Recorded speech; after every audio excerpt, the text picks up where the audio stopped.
kind permission, I rise to lay on the table a copy of each English and Hindi of the following reports of the Committee on the Public Accounts. 1.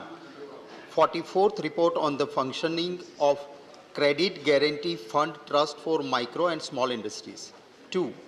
45th report on non-education of tax at source. 3rd, 46th report on generation and distribution of power in Lakshadweep Island. 4th, 47th report on action taken by the government on the observation recommendation of the committee contained in their 14th report in 7th Lok Sabha on the accelerated irrigation benefits to the program. Thank you very much, sir. Statement regarding government business review, Muralidharan. With your permission, sir, I rise to announce that government business for the week commencing Monday, the 21st of March 2022 will consist of 1. Consideration of any items of government business carried over from today's order paper. Today's paper contains further discussion on the working of the Ministry of Tribal Affairs, discussion on the working of the Ministry of Railways, and consideration passing of the constitutional orders, Scheduled Castes and Scheduled Tribes Amendment Bill 2022. Discussion on the working of the Ministry of Labour and Employment. 3. Consideration return of the appropriation bills relating to following demands as passed by Lok Sabha. 1. Supplementary demands for grants for 2021-22 and excess demands for grants 2018-19. 4. General discussion on the budget of Union Territory of Jammu and Kashmir for 2022-23. 5. Consideration and return of the appropriation bills relating to following demands as passed by Lok Sabha. 1. Supplementary demands for grants of Union Territory of Jammu and Kashmir for the financial year 2021-22 and demands for grants of Union Territory of Jammu and Kashmir for the financial year 2022-23. 6. Consideration and passing of the Constitutional Order Scheduled Tribes Amendment Bill 2022 after it is passed by Lok Sabha.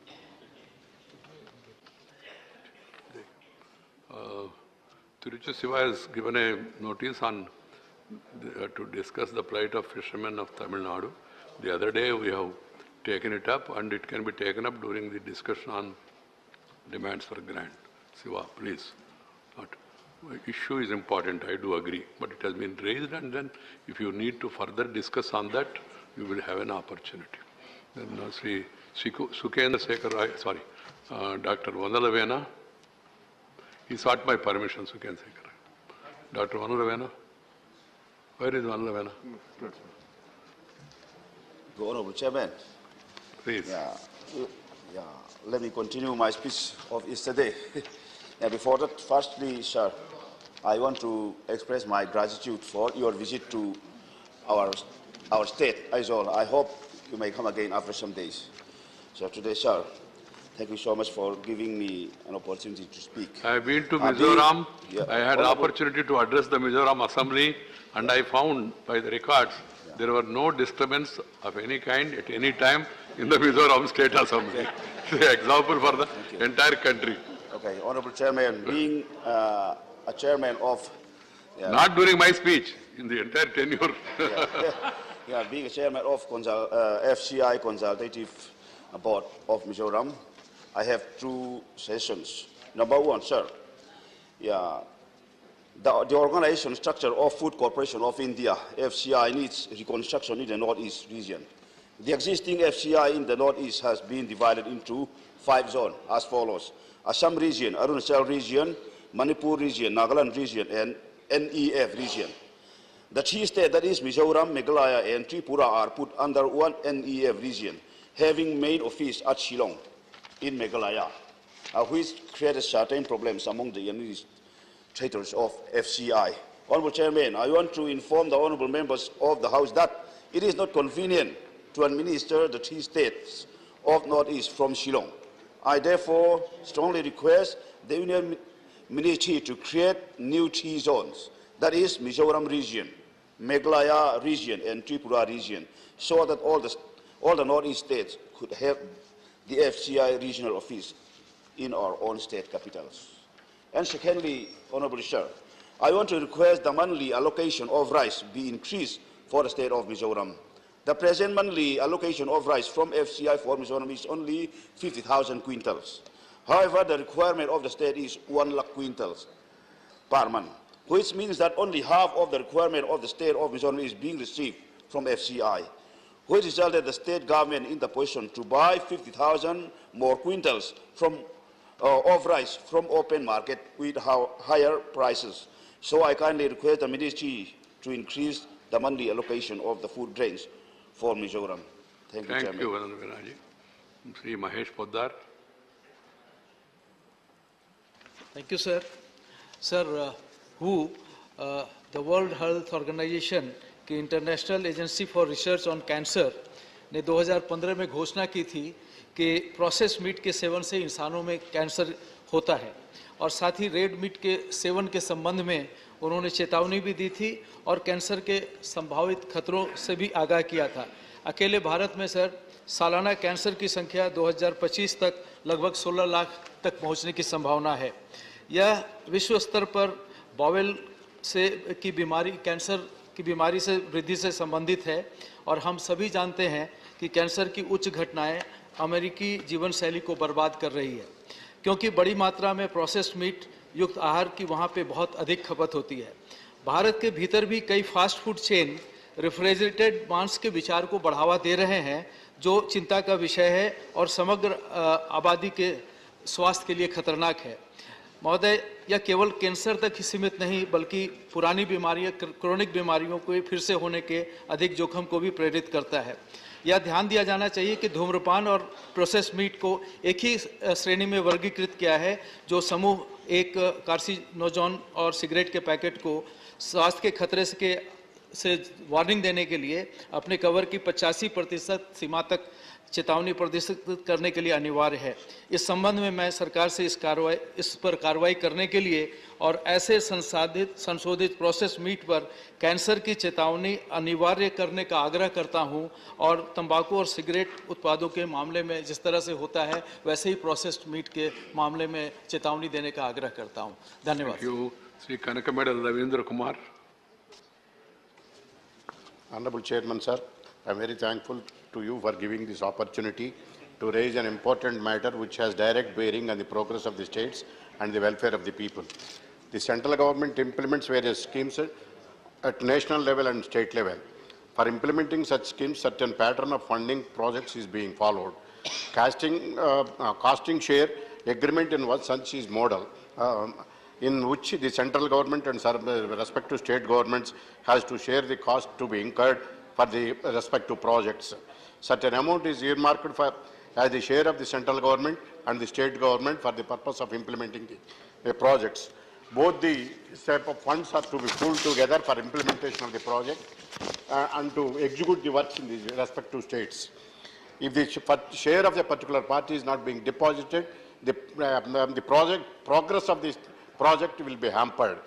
Therefore, for instance, for the Honorable Railway Minister, in my reply question number 756, Sri Ashwini Vaishnavi stated that the government of AP is not depositing their outstanding share in the cost-sharing projects.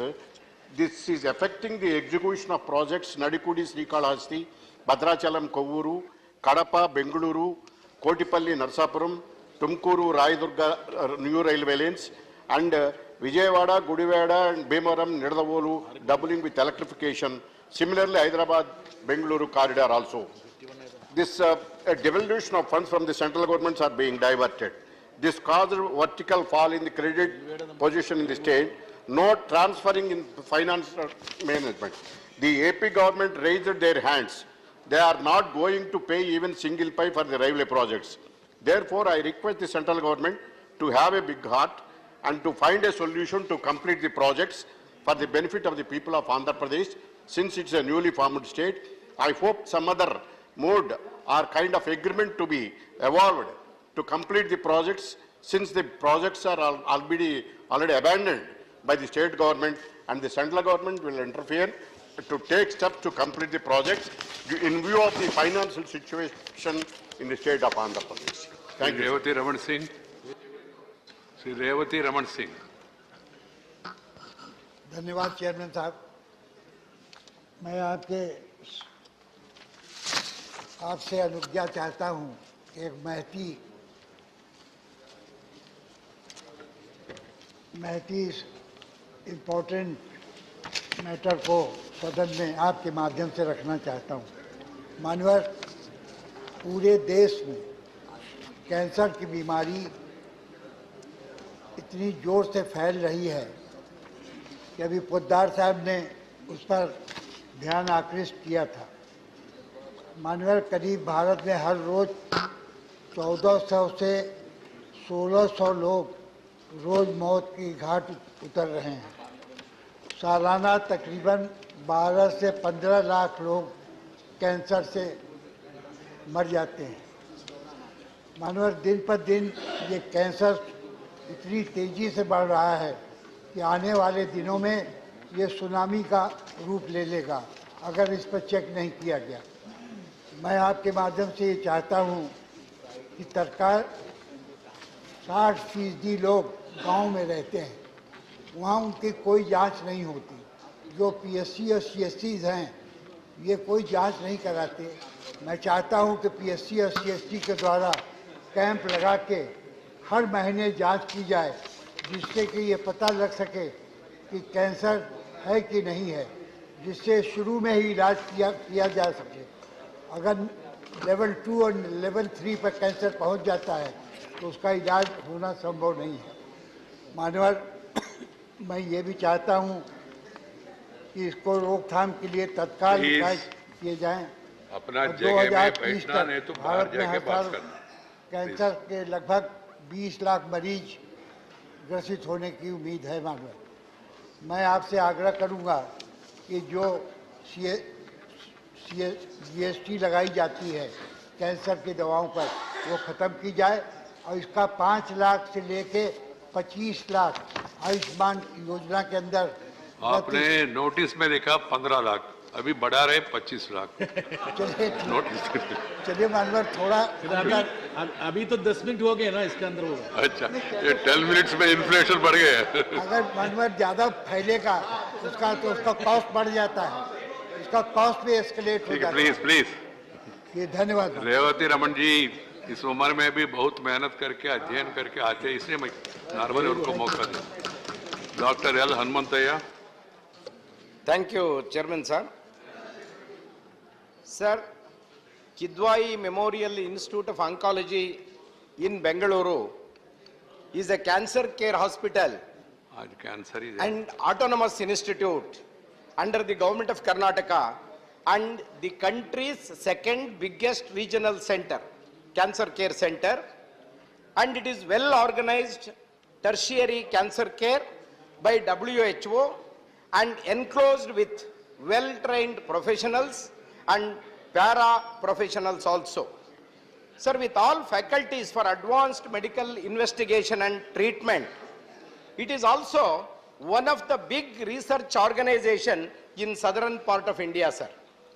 Sir, the institute treats about 4.5 lakh cancer patients every year, and more than 20% of these patients are from outside Karnataka and are from neighboring states like Andhra Pradesh, Tamil Nadu, even West Bengal and northeastern states.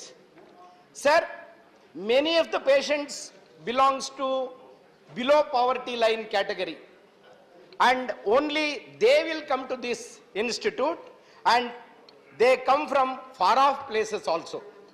Sir, to meet the requirement of these poor cancer patients, the institute need to get upgraded. The proton therapy facility, which will benefit the ailing cancer patients, in much needed in this center. Sir, as on date, radiotherapy treatment using high energy proton and X-rays is required for more than 70% of the patients who are coming to that institute. To establish the full-fledged proton therapy facility, the institute needs about 550 crores. Sir, that institute is asking only 230 crores under the special grant from Government of India, and the institute itself is spending about 140 crores from their SCI special grant funds, And sir, 45 crore for regional center of Kalburgi and Tumkur, which are established in Karnataka, sir.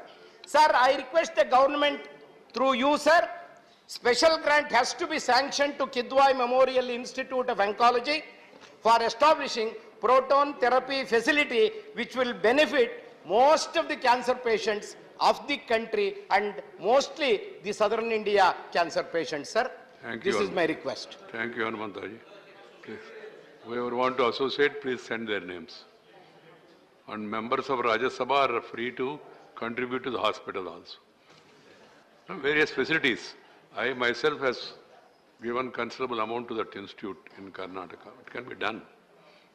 Government of India, okay, as you said, that will be considered by. Sir, is very necessary.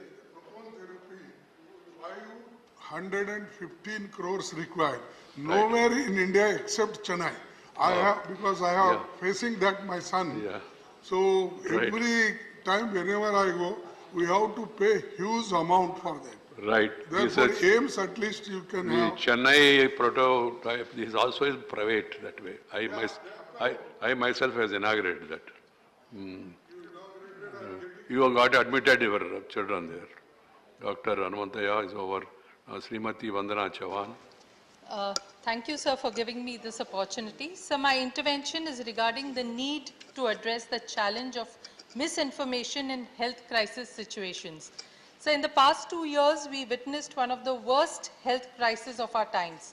As we fought the COVID pandemic, on the one side, we witnessed a spate of rumors, fake news, misinformation that spread amongst people through various social media platforms. So the WHO also has recognized this and called this the infodemic. So we have seen that a lot of such information created confusion, anxiety, and even fear, and further fueled the already stressed health crisis situation in our country. Lack of knowledge about the disease, search for medicines either for the disease or for immunity boosters, or the rapidly changing guidelines and standards of care led people to hunt for information on social media platforms.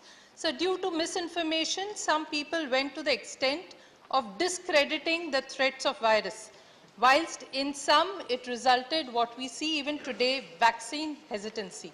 As we stand in preparedness for any such crisis or contingency, God forbid, I urge the government through you, sir, to find ways and means to mandate social media platforms to combat the infodemics comprising of rumors, fake news and misinformation. And secondly, like many other countries have done, through you, sir, I urge the government to develop a credible platform that provides fast, accurate, authentic information that is easily understandable and in the language of the people.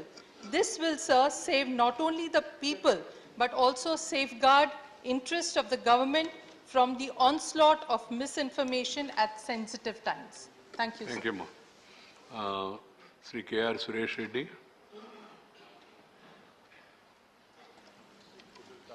Yeah. Thank you, Chairman, sir. Thank you, Chairman, sir. Chairman, sir, Telangana is a new state trying to progress from a fledgling to a progressive, flourishing state, sir. Andhra Pradesh Reorganization Bill assured many aspects of assistance. While we are pursuing with Government of India to fulfill these assurances, there are also many ministries which have not delivered what is legitimately due to Telangana, sir. There are almost 38 issues. I'll just quote one or two for the House's attention, sir. A special grant of 723 crores awarded by the 15th Finance Commission due to tax devolution. Second, release of funds under 14th Finance Commission of grants to local bodies for 965 crores. Release of centrally sponsored schemes, dues of 2014 of almost 500 crores, which inadvertently got released to Andhra Pradesh.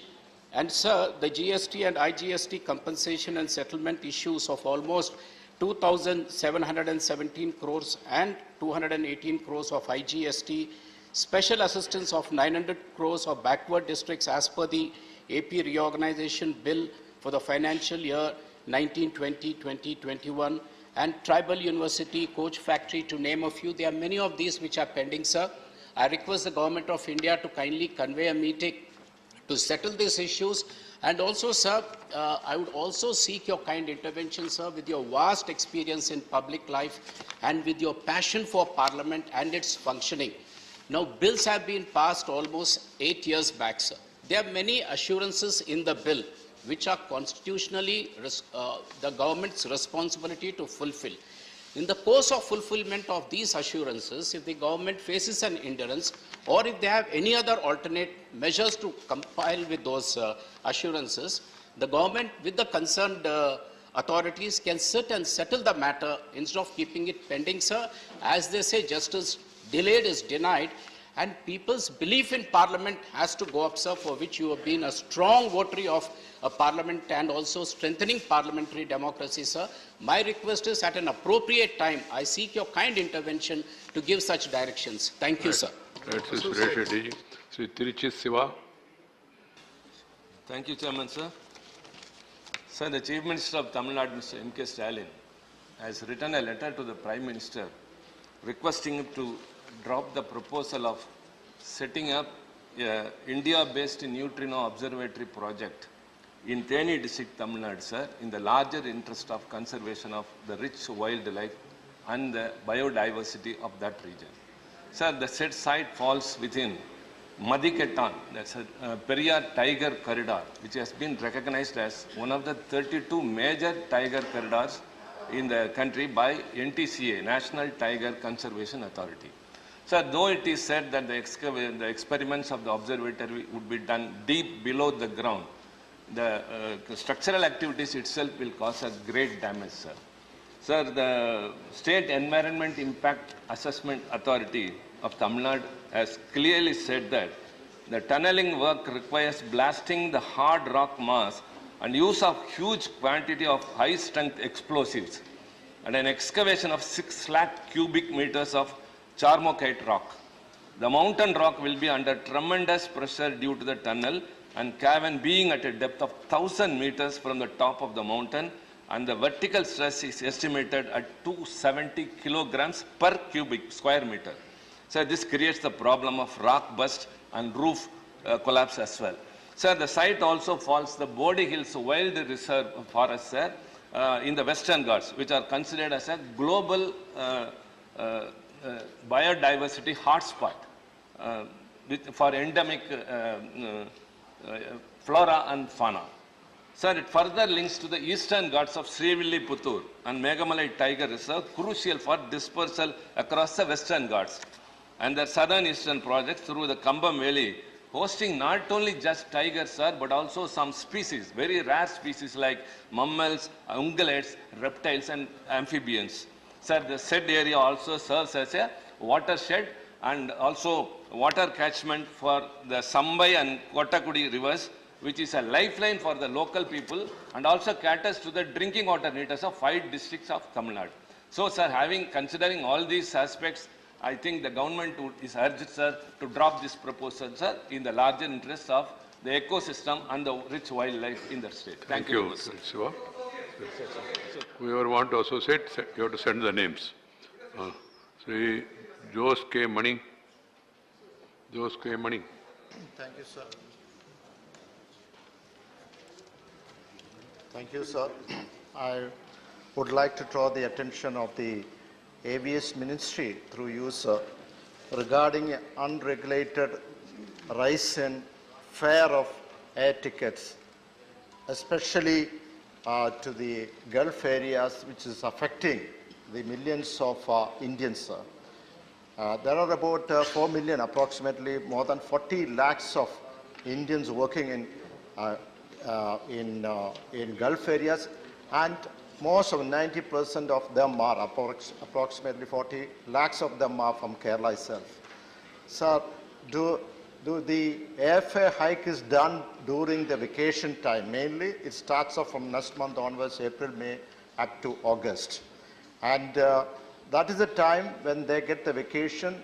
the people come back home to meet the parents and spouse and children. And taking into consideration for the last 2 years, being COVID, these people, the labor class, mainly the labor class, low-income group, they are not able to come back home, sir. The average price, the fare of normally for the air ticket from Cochin or Calicut to Dubai or even Sharjah or Abu Dhabi of a 3 to 4 hours journey is from 15,000 to 20,000, maximum of 25,000 to and fro. But during the season, probably it's the vacation time, the festival time, the price is unregulated and high to 50,000, 60,000, 70,000, and they are these people cannot afford to come back home, sir. And moreover, there's a sign of cartelization is reflected as the price has been increased in the Indian Airlines as well as the international airlines, sir. So my request to the Government of India, especially the Aviation Ministry, to intervene, have a maximum ceiling. I don't know what is the mechanism should be worked out, and beyond which the price should not go, sir. So actually, so many people have to come back home after 2-3 years. They have not come back. Please intervene and do the necessary actions, sir. Thank you, Banerjee. Please. Only serious matters are allowed here in the house. Sri Selva Gadapati.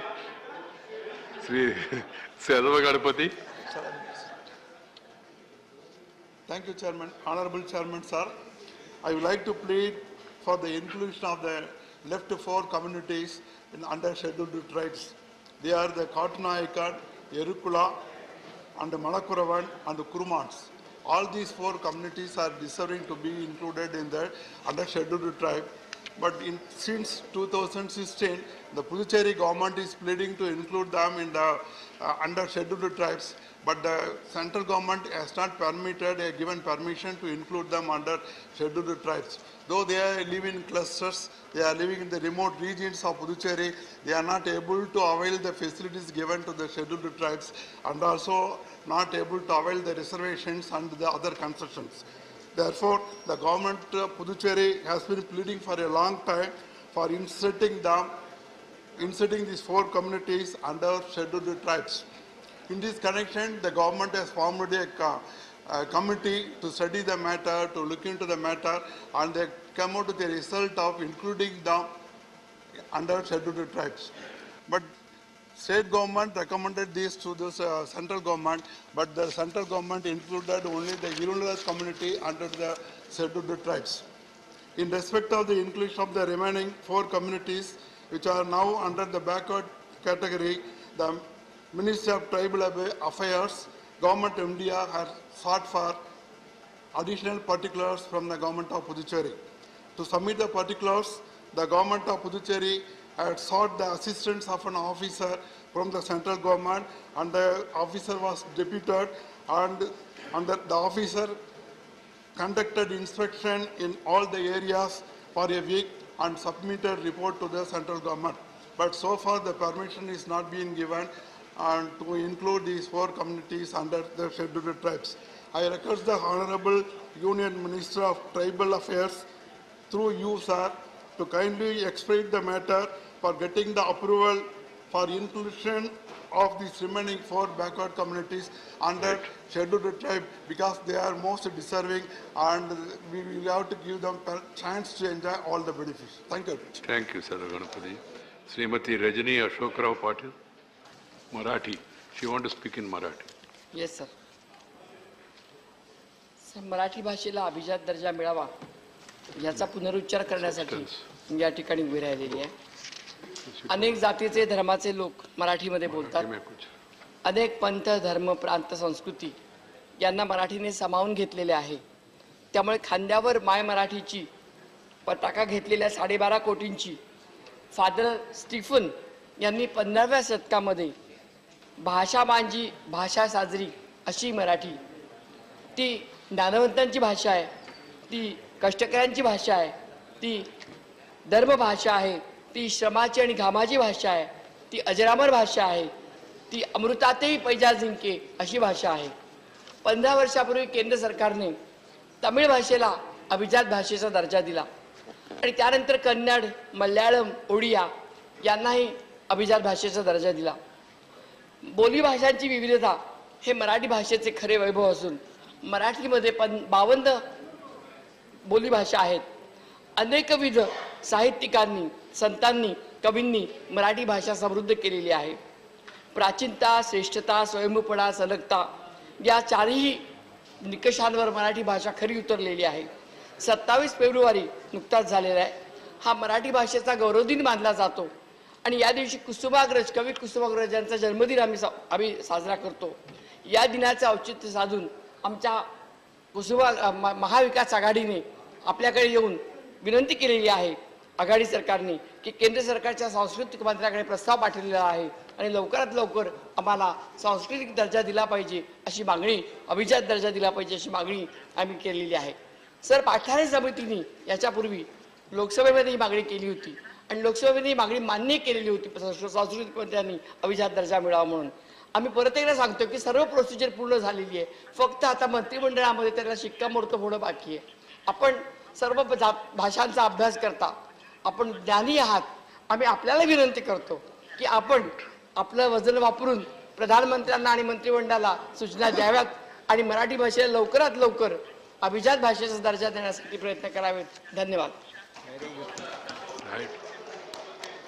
धन्यवाद. अभिनंदन. अपना चांगले बोलाले आहे.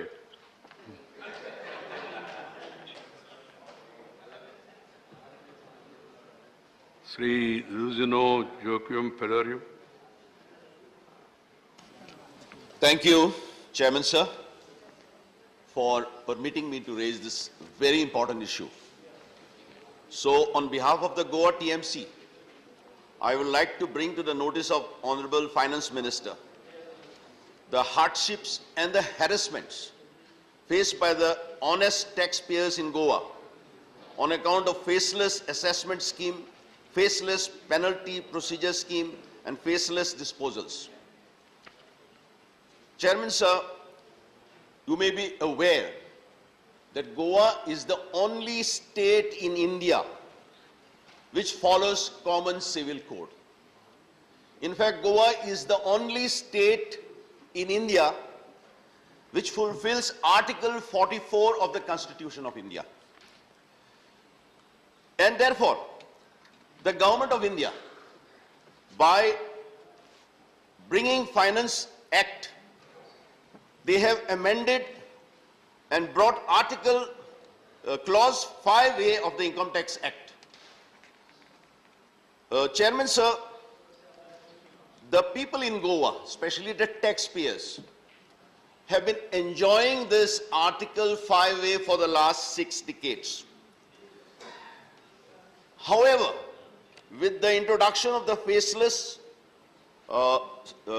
scheme, people of Goa are facing very high-pitched demands because 5A is supposed to be helping the apportionment of income between the spouses. Now, many of the officers in the income tax doesn't have the knowledge of 5A, and therefore it is leading to very high-pitched demands followed by penalty proceedings, recovery of taxes, though the taxpayers file the returns with compliance with all the provisions of the Act.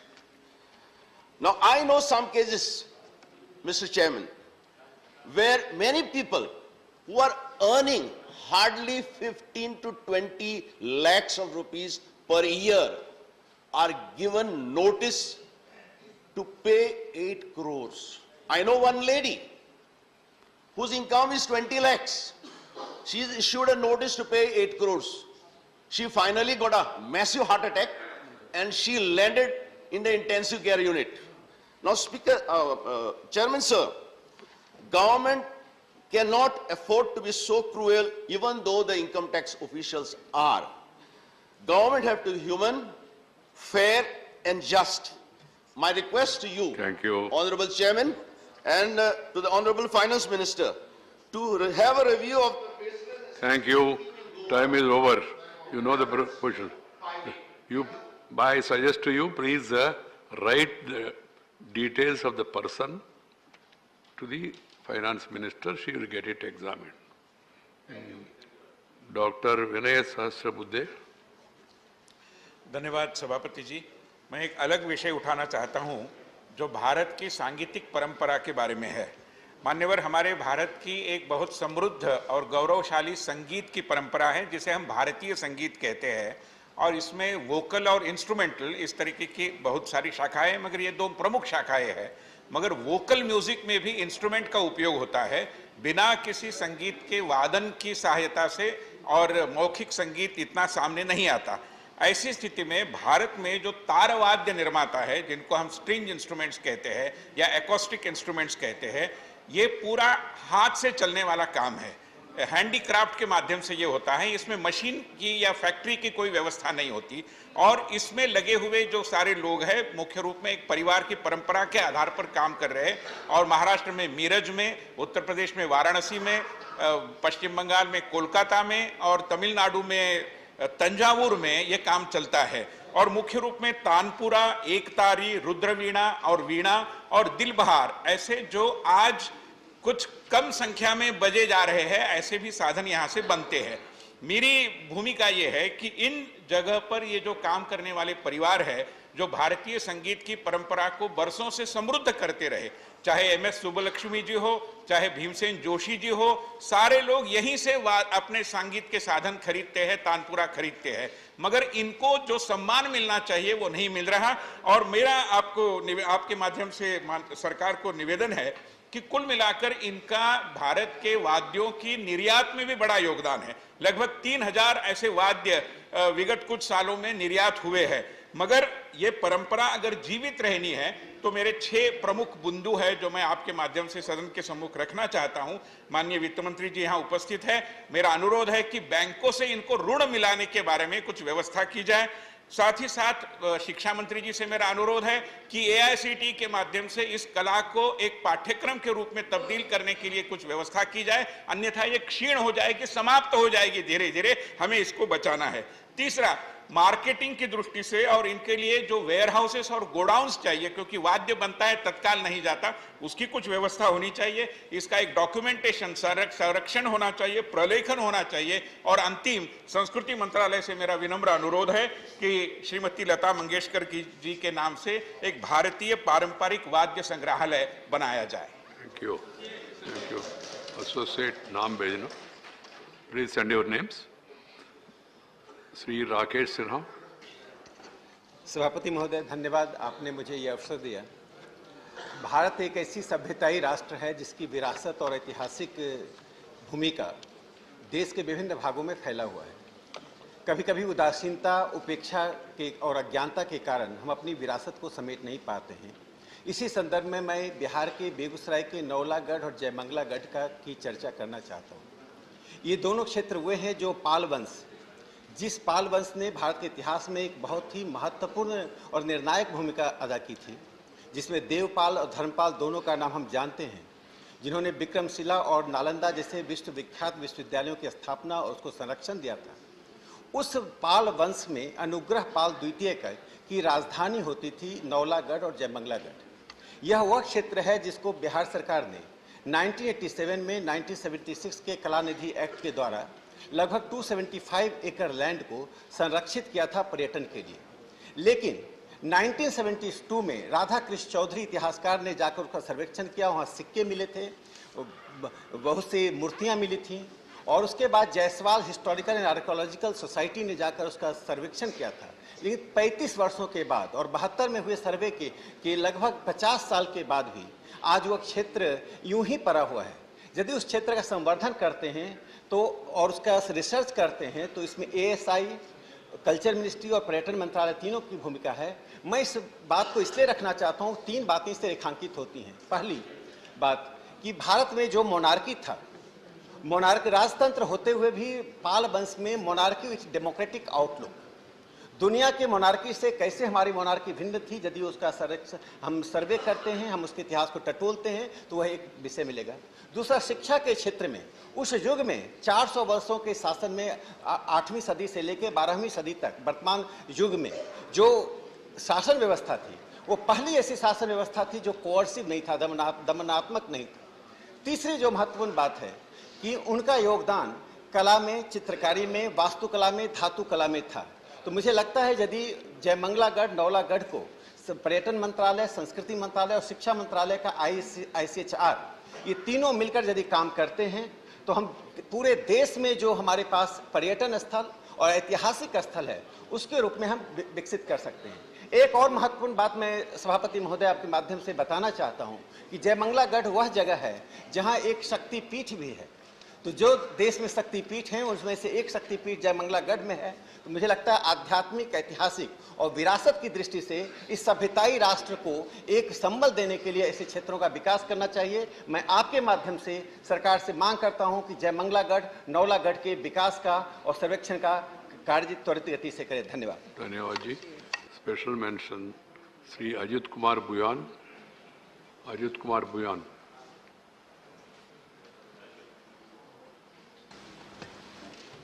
Thank you, Chairman Sir, for giving me an opportunity to raise an important issue pertaining to our country.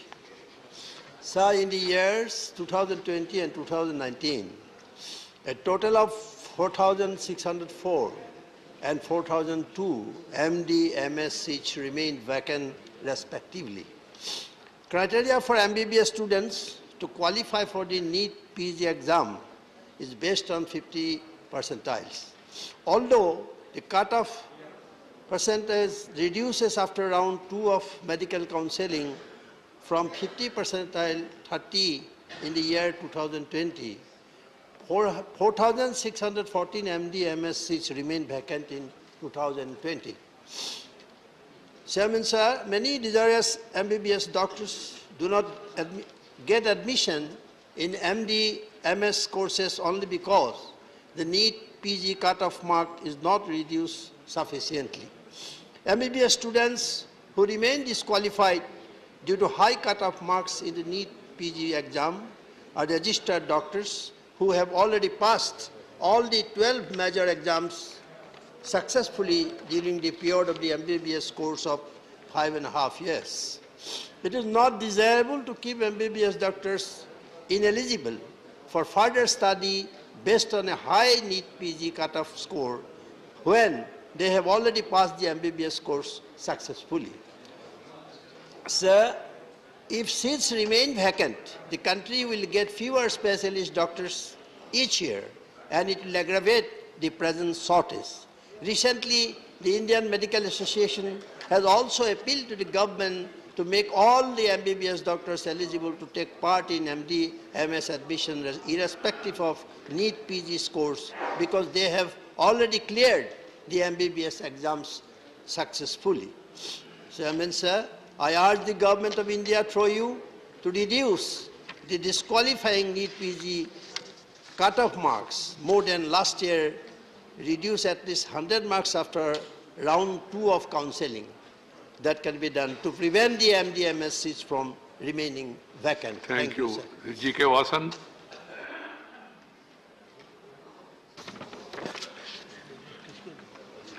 Sir, the Government of India has taken a lot of initiatives to help the MSME sector, which has been badly affected due to the COVID-19 pandemic. Due to the vast disruption caused by the COVID-19 pandemic, the government introduced the company's Fresh Start Scheme and Limited Liability Partnership Settlement Scheme in the year 2020, which were operated till 31/12/2020.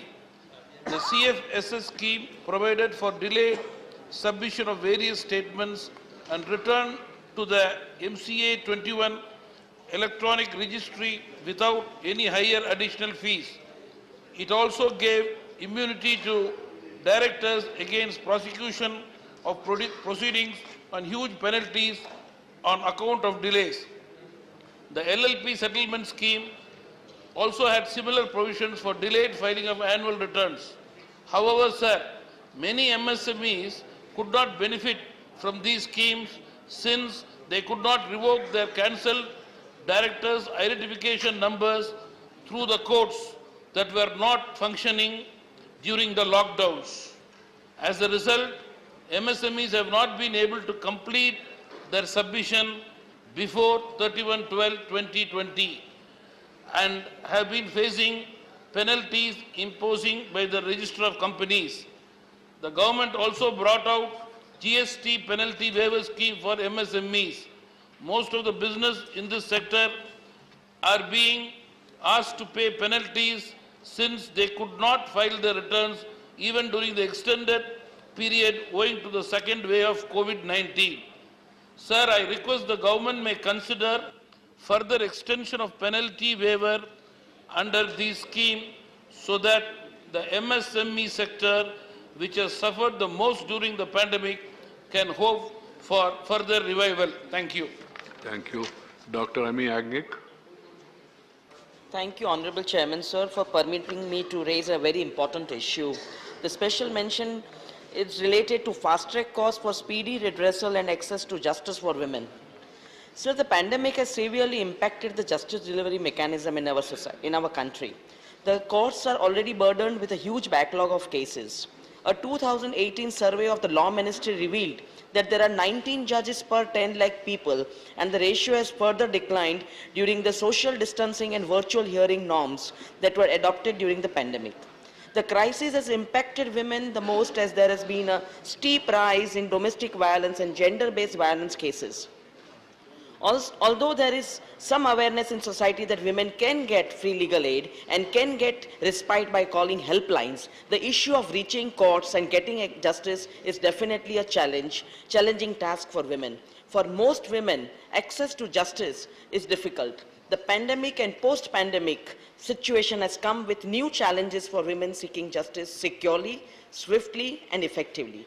Delay in dispensing justice is a clear violation of Article 21, wherein the courts have time and again emphasized the right to speedy justice. In the era of continuous delays and backlogs, there is need to set up fast-track courts for a specific time period so that a speedy redressal mechanism may be set up whereby women can have access to justice quickly. I request the government to look into this issue of backlog as it not only impacts women, but it impacts and affects society and even slows down the economy of the nation. Thank you, ma'am. Now next is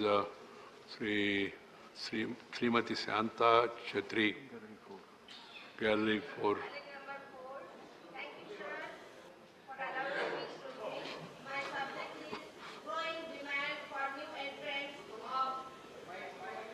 Mike. My subject is growing demand for new entrants of Central Armed Police Forces for old pension scheme.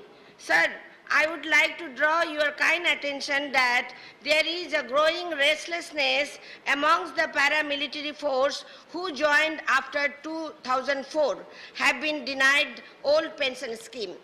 Sir, I humbly urge the August House to seek a detailed explanation and a method to revise or present a detailed explanation on why the old pension scheme can or cannot be implemented for new entrants after 2004.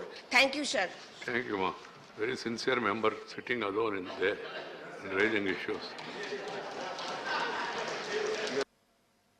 Sri Viswambar Prasad Nishad to associate. Whoever is supporting her sincerely, they must also go and join her. Simply thumping the dust. Good. Please, Vishwambar. महोदय, अवलंबनीय लोक मत के विषय केंद्र सरकार और प्रदेश सरकार के कर्मचारियों को पुरानी पेंशन बहाल संबंधी मैं केंद्र सरकार से मांग करता हूं कि 2004 से बंद की गई पुरानी पेंशन को पुनः बहाल किया जाए, जिससे देश के कर्मचारियों को सेवानिवृत्ति के बाद पेंशन बुढ़ापे का सहारा बन सके। धन्यवाद। Thank you. Sri Muhammad Nadimul Haq. My topic is on the effect of school closures on children's education. According to ASER major findings report for the 2021 school survey, nearly 3/4 of all respondents said that they are currently having difficulty teaching their grade. The most common issue was that children were unable to keep up with their grade level curriculum, which accounted for 65.4% of the total. In rural Karnataka, for example, the percentage of grade 3 students in government schools who can perform simple subtraction has decreased from 24% in 2018 to only 16% in 2020. The Parliamentary Standing Committee on Education, Women, Children, Youth and Sports released a report in August 2021 that criticized the learning gap caused by school lockdowns. It was not only the loss of learning, but also the loss of social contact and socialization routine that were part of a student's daily experience of life in schools and educational systems, according to the committee. So, according to a joint report released by UNESCO, UNICEF, and the World Bank in 2021, this generation of students around the world faces a loss of $17 trillion in their lifetime earnings in present value as a result of school closures. Given long school closures and erratic remote learning, the number of children living in learning poverty will rise sharply in low and middle income countries, potentially reaching 70%. The government will first need to develop protocols for when to close and, more importantly, when to reopen schools. Second, more flexibility in funding resources at the district and school level is required so that schools can comply with government standard operating procedures and support expenditures based on their needs. So I urge the government to take necessary steps. Thank you, Dr. Ashok Bajpai. माननीय सभापति महोदय, आपका बहुत बहुत आभार। आपने विशेष उल्लेख का अवसर दिया। महोदय, निजी गाड़ियों को 10 वर्ष तक उपयोग में रखने के बाद निष्प्रयोज्य किए जाने के संबंध में, महोदय, सामान्य आय वर्ग का व्यक्ति जीवन में बड़े प्रयासों से बैंक से ऋण लेकर एक बार बड़े शौक से निजी वाहन खरीदता है और जिससे पूरा परिवार अपने को गौरवान्वित महसूस करता है। वर्षों तक अपने खर्चों में कटौती करके उसकी EMI भरता है। उसके 10 वर्षों के बाद अच्छी भली गाड़ियां निष्प्रयोज्य घोषित कर दी जाती हैं। सामान्य परिवार के लिए संभव नहीं है कि वो पुनः दूसरी गाड़ी खरीद सके। ऐसे परिवार सारी उम्र जमा पूंजी लगाकर ही अपने जीवन का ये शौक पूरा करते हैं। प्रायः देखा गया है कि ये लोग कहीं न कहीं सेवारत होने के कारण केवल सप्ताह में 1 या 2 बार गाड़ी निकालने और परिवार के साथ चलने का अवसर इन्हें मिलता है। मुझे ऐसा महसूस होता है कि अच्छी गाड़ियों को निष्प्रयोज्य घोषित किए जाने से सामान्य जन के सामने गंभीर संकट उत्पन्न हो जाता है। यद्यपि इन गाड़ियों में न तो किसी प्रकार की तकनीकी खराबी आती है और न किसी प्रकार से निष्प्रयोग किए जाने योग्य होती हैं। इन गाड़ियों में से किसी प्रकार की कोई कमी भी नहीं रहती, परंतु 10 वर्ष की अवधि पूरी होने के बाद इन्हें दिल्ली जैसे महानगर में चलाना अपराध बन जाता है और इस तरह से बड़े पैमाने पर इन गाड़ियों को कबाड़ घोषित कर दिया जाता है। इससे व्यक्तिगत क्षति तो होती है, राष्ट्रीय क्षति भी होती है। इन गाड़ियों के संचालन के लिए पर्यावरण और प्रदूषण की समय समय पर जांच करा ली जाए, अनिवार्य कर दिया जाए, मानक निर्धारित कर दिए जाएं और जो गाड़ियां ये मानक पूरे करती हैं उन गाड़ियों का पंजीकरण 10 साल से बढ़ाकर जब तक गाड़ियां चलने योग्य हैं उन्हें चलने की अनुमति प्रदान की जाए, उन्हें निष्प्रयोज्य न घोषित किया जाए। दिल्ली में पोल्यूशन का स्थिति आपको मालूम है। श्री नीरज डांगी। माननीय सभापति महोदय। नीरज दंगी या डांगी? डांगी। डांगी। डांगी। Yes sir. डांगी। ऐसे डांगे होते थे एक जमाने में। हाँ, वो डिफरेंट है सर थोड़ा। वही Dange. That is different. Please. माननीय सभापति महोदय, आपकी अनुमति से विशेष उल्लेख के जरिए महत्वपूर्ण मुद्दा मैं सदन में रखना चाहूंगा। केंद्र सरकार की हाइड्रो पावर पॉलिसी 2008 के अनुसार पावर प्लांट्स में होने वाले विद्युत उत्पादन का 13% निःशुल्क आवंटन गृह राज्य को किया जाता है। पवन एवं सौर ऊर्जा आधारित इंटर स्टेट पावर प्लांट से उत्पादित विद्युत के आवंटन पर भी इसी प्रकार की नीति निर्धारित किए जाने की आवश्यकता है, क्योंकि गृह राज्य में इस प्रकार के पावर प्लांट्स की स्थापना हेतु अत्यधिक मात्रा में भूमि का आवंटन आवश्यक है एवं राज्य के अन्य स्रोतों का भी उपयोग इसकी स्थापना में किया जाता है। पश्चिमी राजस्थान में सौर ऊर्जा प्रचुर मात्रा में उपलब्ध है एवं सोलर रेडिएशंस भी बहुत अधिक हैं, जिस कारण यहाँ का उत्पादित विद्युत की लागत देश में अन्य राज्यों की अपेक्षा बहुत कम है। अन्य राज्यों की सौर ऊर्जा की मांग की पूर्ति हेतु इंटर स्टेट सोलर प्लांट्स की स्थापना के लक्ष्य के तहत 3580 मेगावाट कमीशन हो चुकी है। अतः भारत सरकार से अनुरोध है कि inter state solar and wind power plant से 3580। Yes sir, 3580। 300 नहीं, हाँ। अतः भारत सरकार से अनुरोध है कि inter state solar and wind power plant से गृह राज्यों को 15% निःशुल्क विद्युत आवंटन के प्रस्ताव पर विचार करें। धन्यवाद। धन्यवाद जी। Honorable members, I have observed yesterday while asking clarification, people are giving speeches. Clarification means clarification only. I am not referring to any individual's name. Secondly, when the chair has called a name, he or she should only speak. If others also start speaking, it will be practically difficult. I was sharing my experience with you in the morning about Mizoram, even after that Sikkim also. The people were hearing other members with all respect and then observing silence so that others also get an opportunity and all. I hope that we'll continue the same spirit and see to it that the House is run very smoothly. I am happy about the way you are cooperating, but still there are areas which has to be taken care. Question hour 151, Srimati Rupa Ganguri.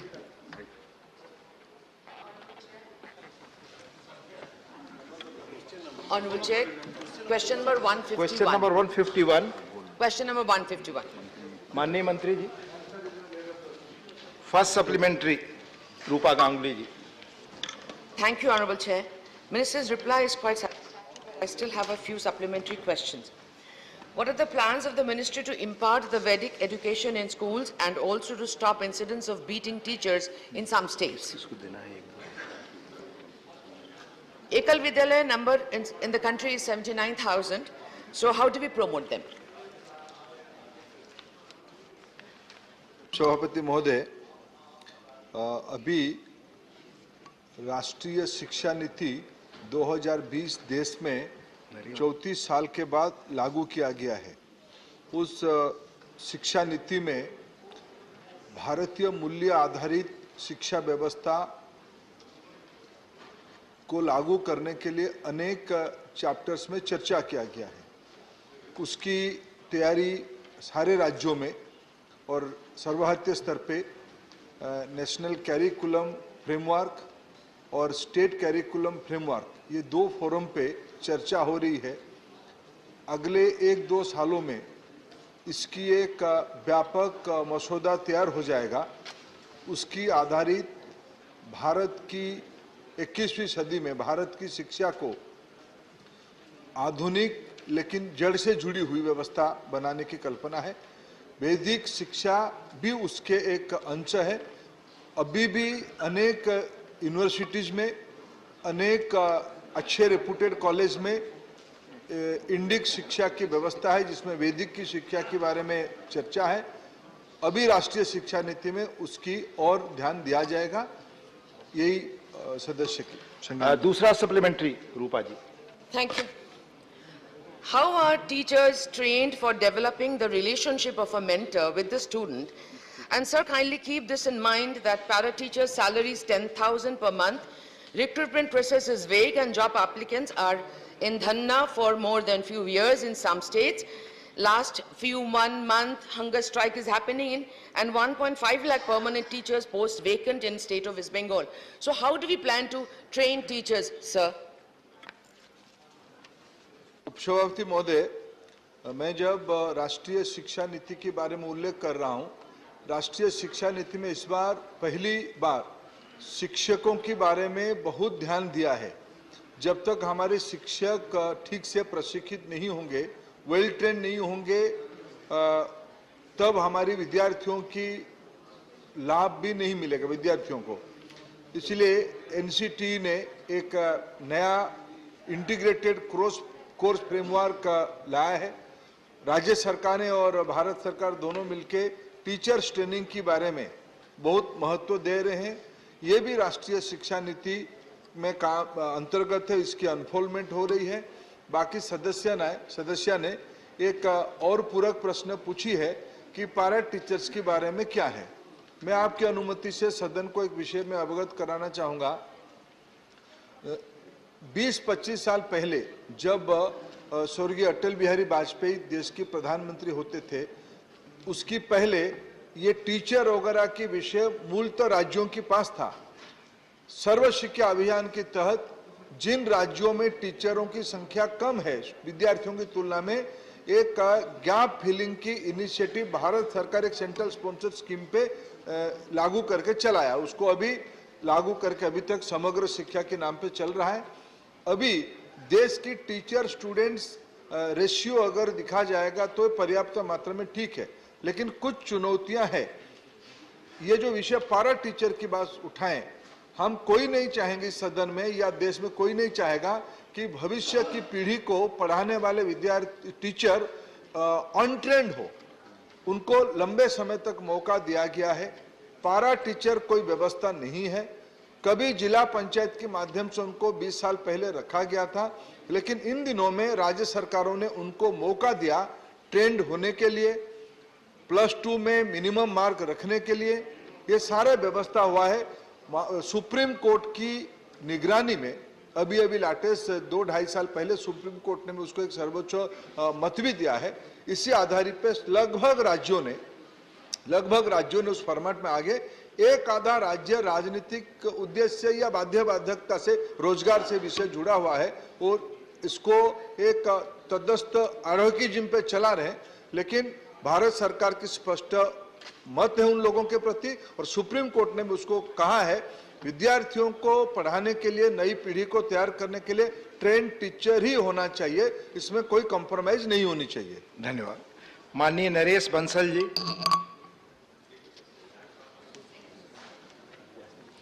धन्यवाद माननीय सभापति जी। मैं माननीय शिक्षा मंत्री जी से जानना चाहता हूं कि नई शिक्षा नीति 2020 के अंतर्गत वैदिक कालीन शिक्षा के विस्तार का कोई प्रस्ताव सरकार के विचाराधीन है तो उसका तत्संबंधी ब्यौरा क्या है? अभी माननीय मंत्री जी ने इसका जवाब दे दिया। दोला सेन जी। Thank you, sir.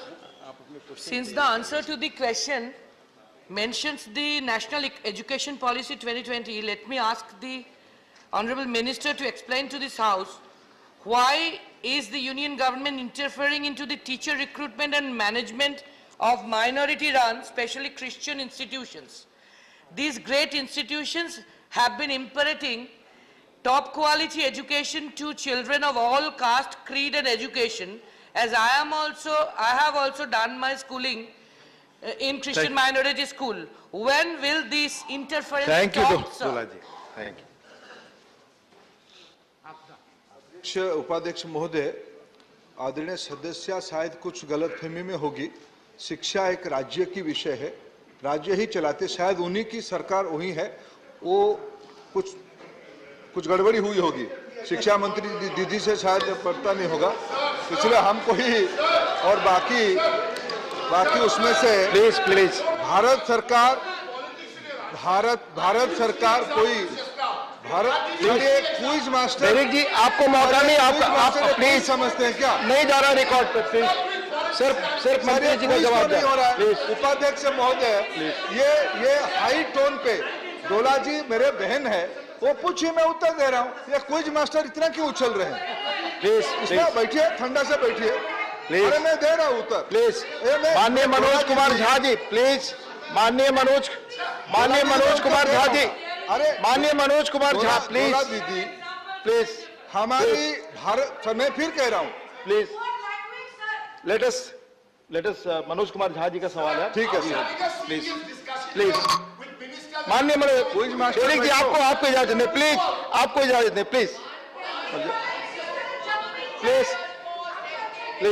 Sushmita ji, please Manoj ji please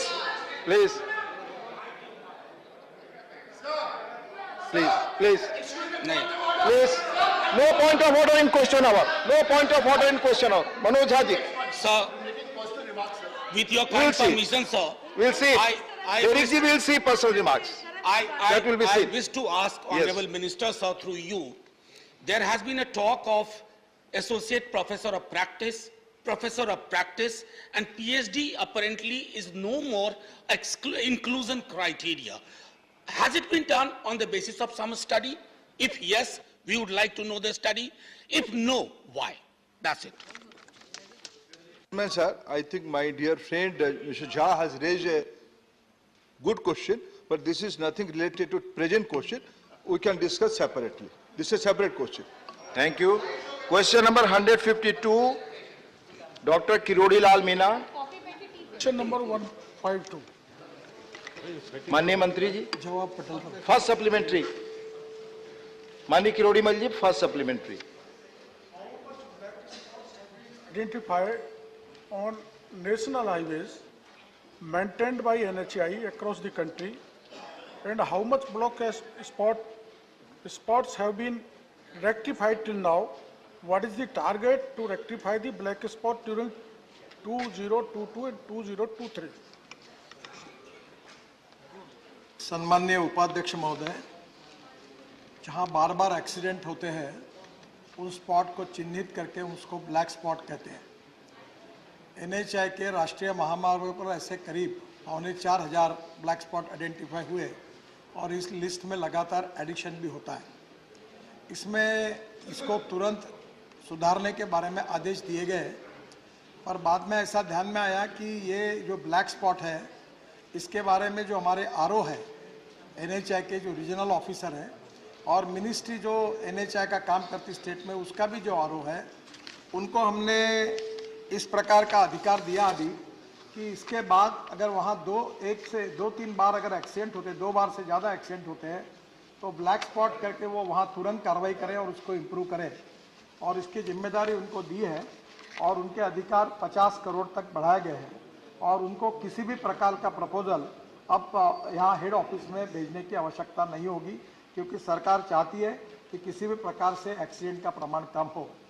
दूसरा एक महत्वपूर्ण बात है कि ये जो नोटिफाइड एक्सीडेंटल स्पॉट्स थे वो NHAI में 4002 थे, NHAI DCL में 52 थे, MORTH रोड विंग में 1750 थे। टोटल अब इसकी संख्या 5803 हुए हैं, जिसमें शॉर्ट टर्म मेजर 2008 में हमने एक्शन ली है, लॉन्ग टर्म मेजर में 3329 में एक्शन ली गई है और अभी एक्शन नहीं ली गया ऐसे भी करीब 340 जगह बाकी है।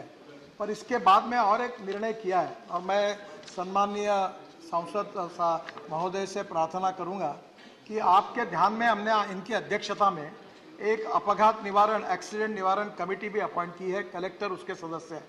तो आपको अगर ऐसा ध्यान में आता है कि यहाँ 2 से ज़्यादा एक्सीडेंट हुए तो आप तुरंत इसका रेफरेंस हमारे RO को दे और तुरंत हम उसको रेक्टिफाई करेंगे। इसके साथ साथ ये DPR बनाने में काफ़ी DPR डिफेक्टिव है और धीरे धीरे अनुभव के साथ मेरा ये मत बना है कि रोड इंजीनियरिंग ही एक बहुत बड़ी समस्या है जो एक्सीडेंट का कारण है, और इसलिए स्वाभाविक रूप से DPR के बारे में भी और टेक्निकली साइंटिफिकली ऐसे DPR बने कि उसमें एक्सीडेंट ना हो। इसके बारे में भी DPR की जो पॉलिसी है, नीति है, उसको हमने सुधार कर इंटरनेशनल सक्सेसफुल प्रैक्टिसेस का अंतर्भाव करते हुए एक्सीडेंट के दृष्टि से ये रोड पे एक्सीडेंट ना हो, इस प्रकार के बात ध्यान में रखकर आगे काम किया जाएगा। धन्यवाद। दूसरा supplementary. Sir, according to a World Bank's report, India has 1% of world's vehicles, but it amounts for 10% of all road crash victims. How government will reduce road crash victims in India?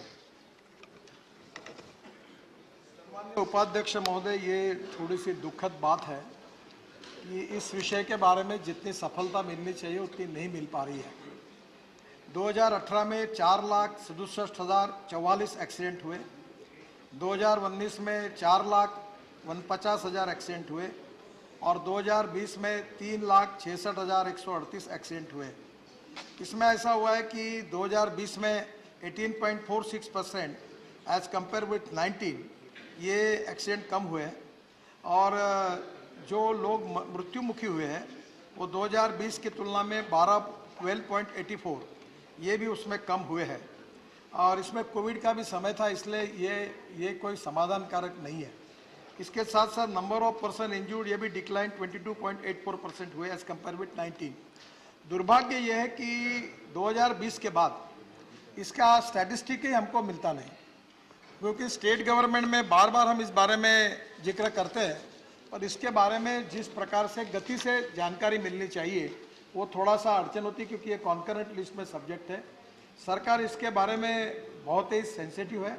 अभी world bank के chairman परसों vice chairman world के मुझे 1-2 दिन पहले ही मिले थे और हमने एक 7,500 करोड़ की योजना वर्ल्ड बैंक के सहयोग से ली है और तमिलनाडु में विशेष रूप से वर्ल्ड बैंक के सहयोग से उन्होंने कार्यक्रम जो इम्प्लीमेंट किया उससे 50% एक्सीडेंट और डेथ में कमी आई है। तो मैंने उनसे अनुरोध किया कि यही कार्यक्रम हम पूरे देश में करेंगे और ये जो 7,000 करोड़ का अभी कार्यक्रम है जो अभी जल्दी उसको कैबिनेट से अप्रूवल मिलेगा तो हम एनएच के अलावा स्टेट को भी उनके यहाँ जो ब्लैक स्पॉट्स है, एक्सीडेंटल स्पॉट्स है, उसको इम्प्रूव करने के लिए मदद करेंगे। मैं सभी सांसदों से आह्वान करूंगा कि ये बहुत ही कठिन दुर्भाग्यपूर्ण सब्जेक्ट है। लड़ाई में जितने लोग मरते नहीं, कोई कोविड में नहीं मरते, उतने हर साल 1.5 लाख लोग मर रहे हैं और ये हमारे देश we are highest in the world. इसमें हमें लोगों को जगाना पड़ेगा, नियमों का पालन करना पड़ेगा, रोड इंजीनियरिंग में सुधार करना पड़ेगा, ऑटोमोबाइल इंजीनियरिंग में हमने काफ़ी स्टेप्स लिए। अभी इकोनॉमिक मॉड्यूल को भी 6 एयरबैग्स मैंडेटरी कर दिए। जो सुधार, अभी स्टार रेटिंग के बारे में भी हमने वर्ल्ड स्टैंडर्ड में वो भी हमने निर्णय किया है। और इसके बाद मुझे आपसे अनुरोध करना है कि जनता के सहयोग के बिना, लोगों को प्रशिक्षित किए बिना ये होगा नहीं। हम लोग कोशिश कर रहे हैं, आप लोग भी सहयोग करिए। Social organisation, universities, educational institution, NGOs, इन सब के सहयोग से इसमें हमको बहुत काम करने की आवश्यकता है। कोई लड़ाई में जितने लोग नहीं मरते उतने हर साल हमारे इसमें एक्सीडेंट में जा रहे हैं और मरने वाले लोगों में 18 से 45 वयोवर्ग के 65% है। तो मैं चाहता हूं कि इसमें सभी लोगों का सहयोग। धन्यवाद। Shri L Hanumanthaiah ji. Deputy Chairman, sir. Sir, in the list given, the accidents cases, Tamil Nadu and Karnataka, Madhya Pradesh, there are 5 states, 50,000 cases are reported in accidents. That means, sir, 50,000 families have become orphans. That is the main concern that what we have to show. Sir, these accidents on national highways, sir, national highways are supposed to be the best in the country. There we are finding 50,000 accidents in one state. Sir, my question is, the reason for these accidents are small roads and many vehicles. Vehicles have been increased to 10 times, 20 times. And roads are as it is. Please. In connection with national highways, sir. Please. So my point is, why not the government of India think of enlarging the connecting roads to the national highways? Thank you.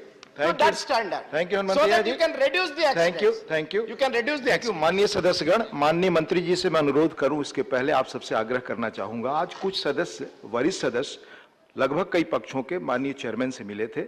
उन्होंने कहा कि हमारे questions नहीं आ रहे हैं। 2 वजह बताई कि प्रश्न पूछने में भी लंबा समय आप लेते हैं और मंत्री लोग जवाब देने में भी लेते हैं। तो मेरा आग्रह दोनों से है कि आप कृपया संक्षिप्त सवाल पूछें और संक्षिप्त उत्तर आए तो शायद जो लोग कह रहे हैं उनको भी मौका मिलेगा। माननीय मंत्री जी, प्लीज।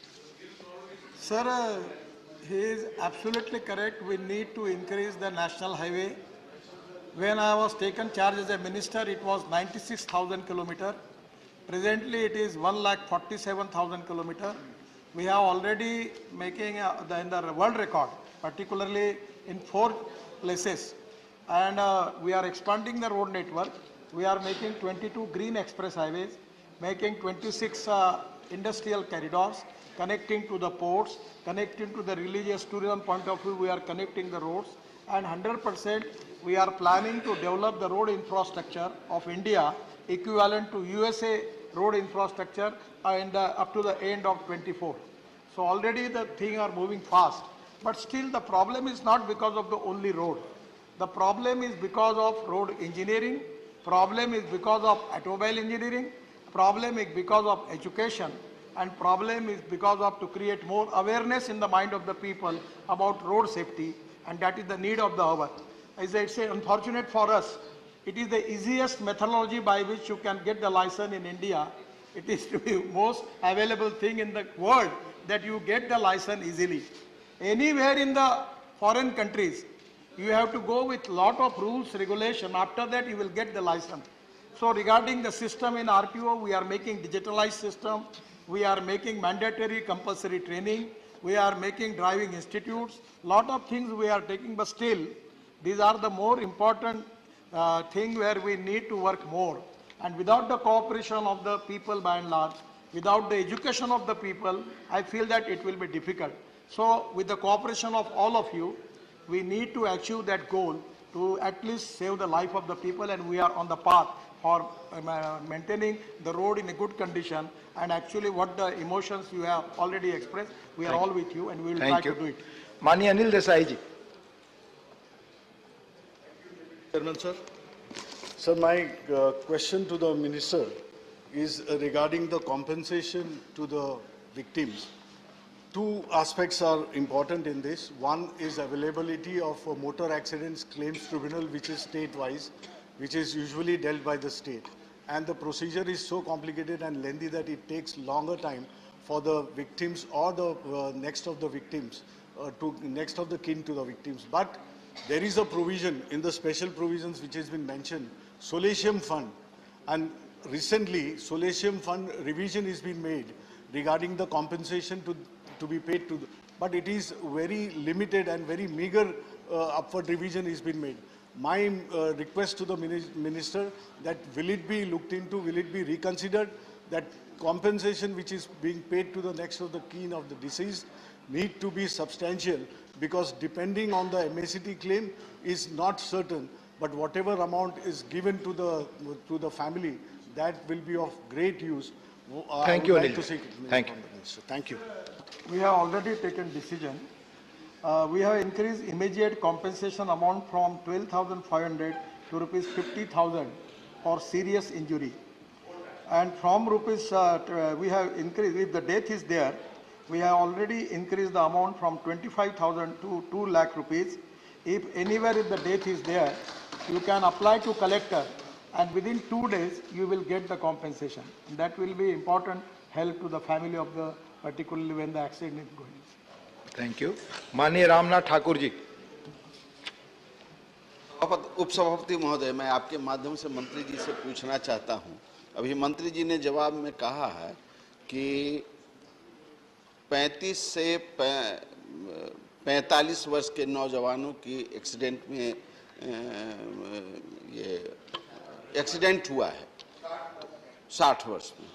उसमें बिहार में कितने लोग एक्सीडेंट किए हैं और उनको कितने लोगों को मुआवजा मिला है? Thank you. सम्माननीय उपाध्यक्ष महोदय, मैं बिहार का मुझे नहीं है, पर सबसे अच्छे और सबसे वर्स्ट को ने वो 3 स्टेट के कुछ जानकारियां है, पर इसको पॉलिटिकली मत ले, अन्यथा मत लीजिए. सबसे बेस्ट परफॉर्मेंस स्टेट इसमें मेघालय, जिसने -55.6% कम किया है. चंडीगढ़ -47.86% इन्होंने कम किया है. अरुणाचल प्रदेश उन्होंने 43.45% कम किया है.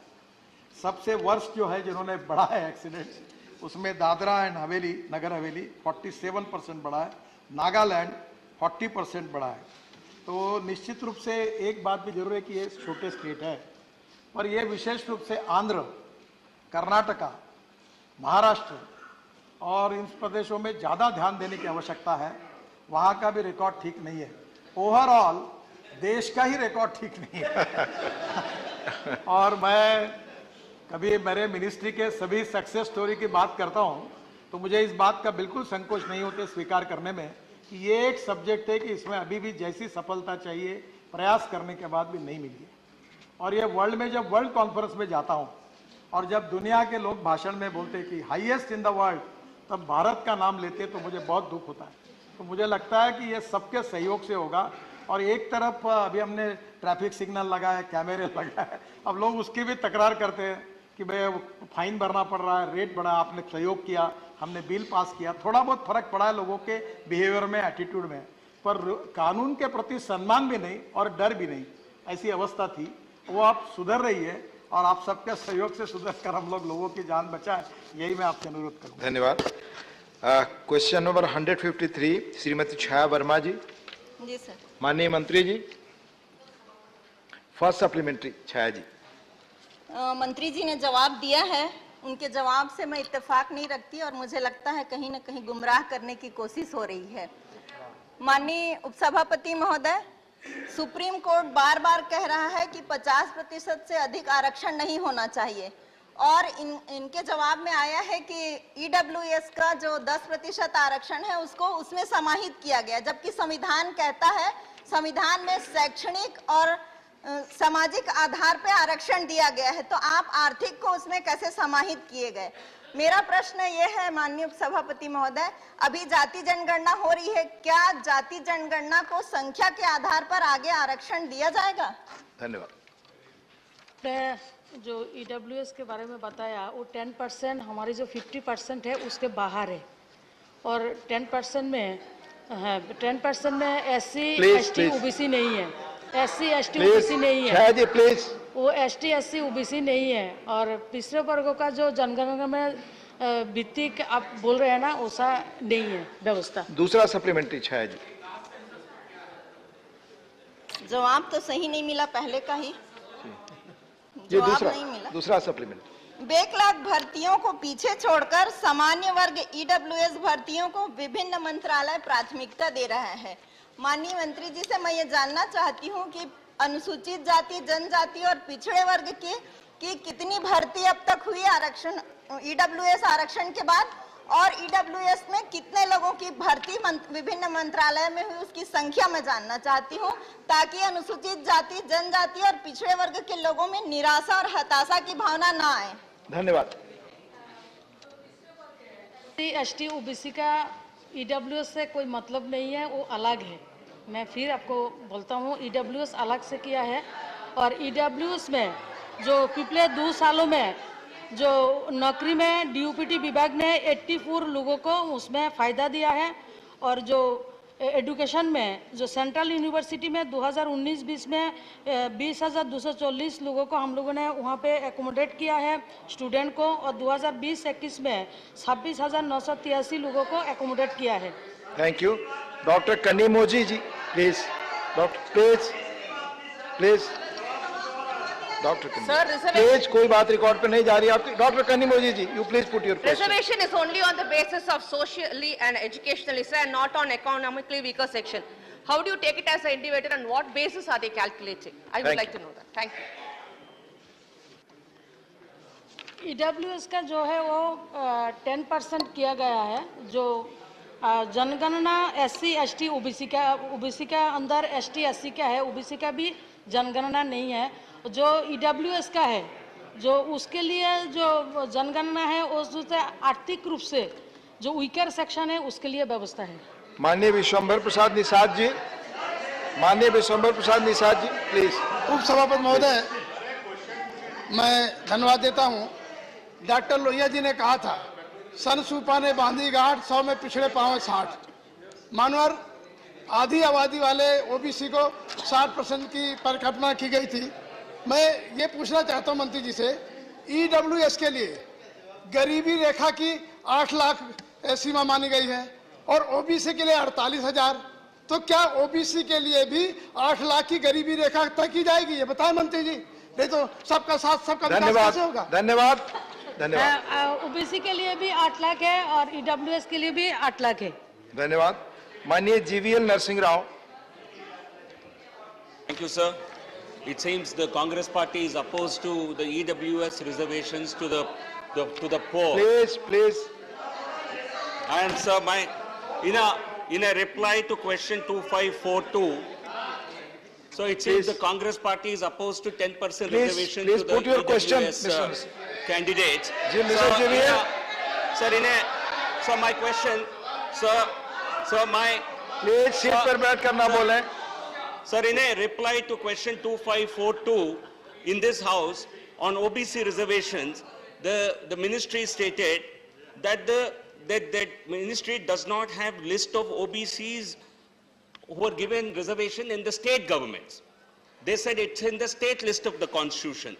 Therefore, I would like to seek the honorable minister's clarification or reply as to whether state governments require any permission from the central government or assent of the honorable President of India for giving reservation in state government jobs and educational institutions. Please be brief. Because a Kapoor reservation is pending in this regard. Please be brief. Thank you, sir. Sir, 5वीं संविधान संशोधन के अधिनियम के तहत 2021 के तहत राज्य सरकार को नौकरी और शैक्षणिक संस्था में आरक्षण देने के लिए उसका शक्ति बहाल किया गया है। धन्यवाद। क्वेश्चन नंबर 154, माननीय जॉन ब्रिटस जी। माननीय John ब्रिटस, you have your question. You have your question. Question number please. 154. माननीय मंत्री जी, first supplementary mister John Brittas, please अपनी क्वेश्चन पर ध्यान रखिए, please please briefly. I was First supplementary. impressed with this Rao's television debate. First. Sir, Gadkari Saab is a very innovative and creative minister, and despite the objections of the Kerala BJP, he has been trying to help us for the construction of the national highway. I thank him for that. Sir, my first supplementary, he has been talking so much about the promotion of electric vehicles. However, lack of a coherent policy and also the higher price of the batteries, lack of infrastructure, the higher price of the vehicles, all these are major hindrances for the promotion of the electric vehicles. What has he got to do to rectify all these deficiencies for the promotion? Thank you. सम्मान्य उपाध्यक्ष महोदय, actually this is a success story. As far as the electric vehicles are concerned, two-wheeler electric vehicles, the increase from 20 to 21, it is 422.90%. The total vehicle now in 21, in 20 it was 28,508. Now it is 1,49,068. The three-wheeler in 20 it was 90,216. In 21, 1,57,682, 74.78% rise. Four-wheeler electric vehicle, it is 20, it was 4,695. In 2021, it is 15,860, and total 237.81% rise. The buses sector, the total 20, there was only 80 buses, and 21, there is 1,177. Total rise is 1,237.50%.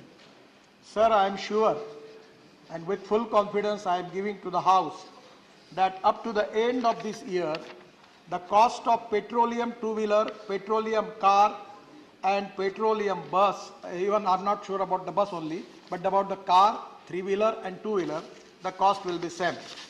Because already we have a lot of problem regarding the import of crude oil. And this is the time for the country that we need to accept the policy that is import substitute, cost effective, pollution free and indigenous. Sir, it's really a success story of Indian automobile industry.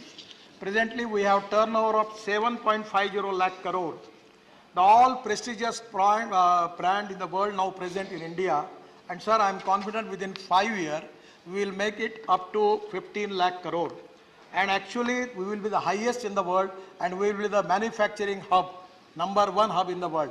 Sir, as far as this lithium ion battery case, I want to tell you that 81% value of lithium ion battery is generated in India. The life cycle cost of lithium is the range of $150 per kilowatt hour in India. But when cost will come in the range of $100 per kilowatt hour, then it can be equal to petrol. The day by day the manufacturing is increased, and at the same time we are working on alternative chemistry.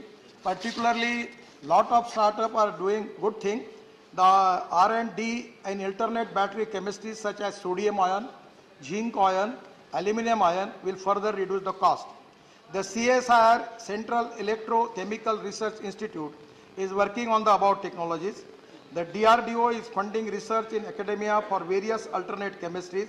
They have developed transport lithium ion technology based on lithium ferrous phosphate technology, which will further reduce the cost. Sir, the battery cost is important, and our scientists, our startup doing excellent job. Sir, 250 startup now making two-wheelers, and the cost is less. That they are so innovative. Just I launched one scooter. The range was 70 km for charging.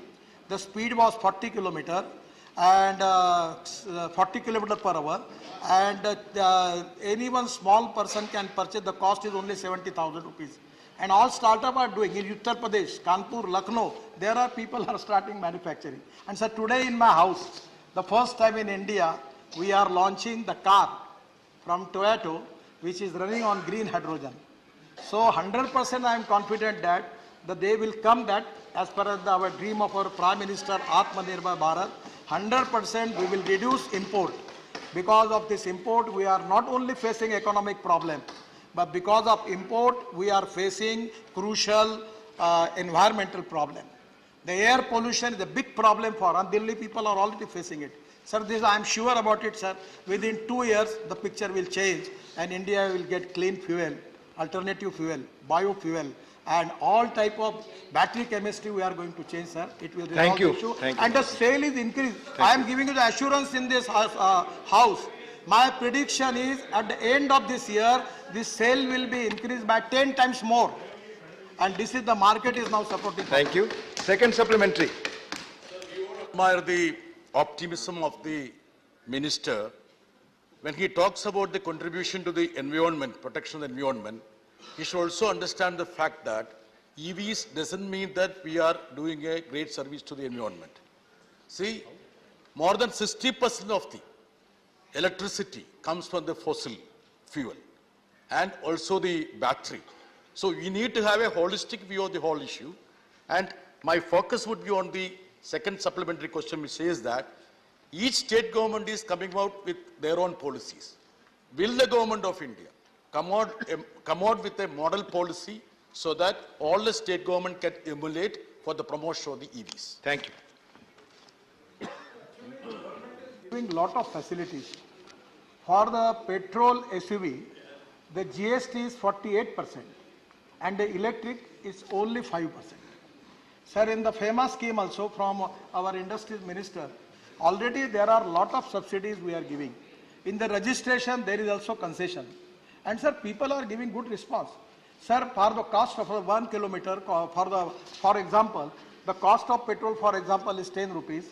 Diesel is 7 to 8 rupees. Electric is 1 rupee. Sir, I am from last 1 year, I have got electric car. I have got the government given me the bulletproof car, but in Nagpur I am using electric SUV. Sir, it's giving excellent response. And I request to all of you, sir, this is very important. The other point which he raised, that power, 60% power is thermal power. Sir, our government and Prime Minister has taken, he's a visionary, has taken a decision in Paris Climate Agreement, reduce carbon emission intensity of GDP between 30 to 35% by 2030. COP26 Glasgow commitment, net zero carbon emissions, carbon neutral country by 2070. And now in the power basket, the 36% of the power is solar. And you are absolutely correct. We need to reduce the power generation from thermal power. We need to concentrate more on solar power, hydropower, then geothermal power, then wind power, alternative power, which will be green power.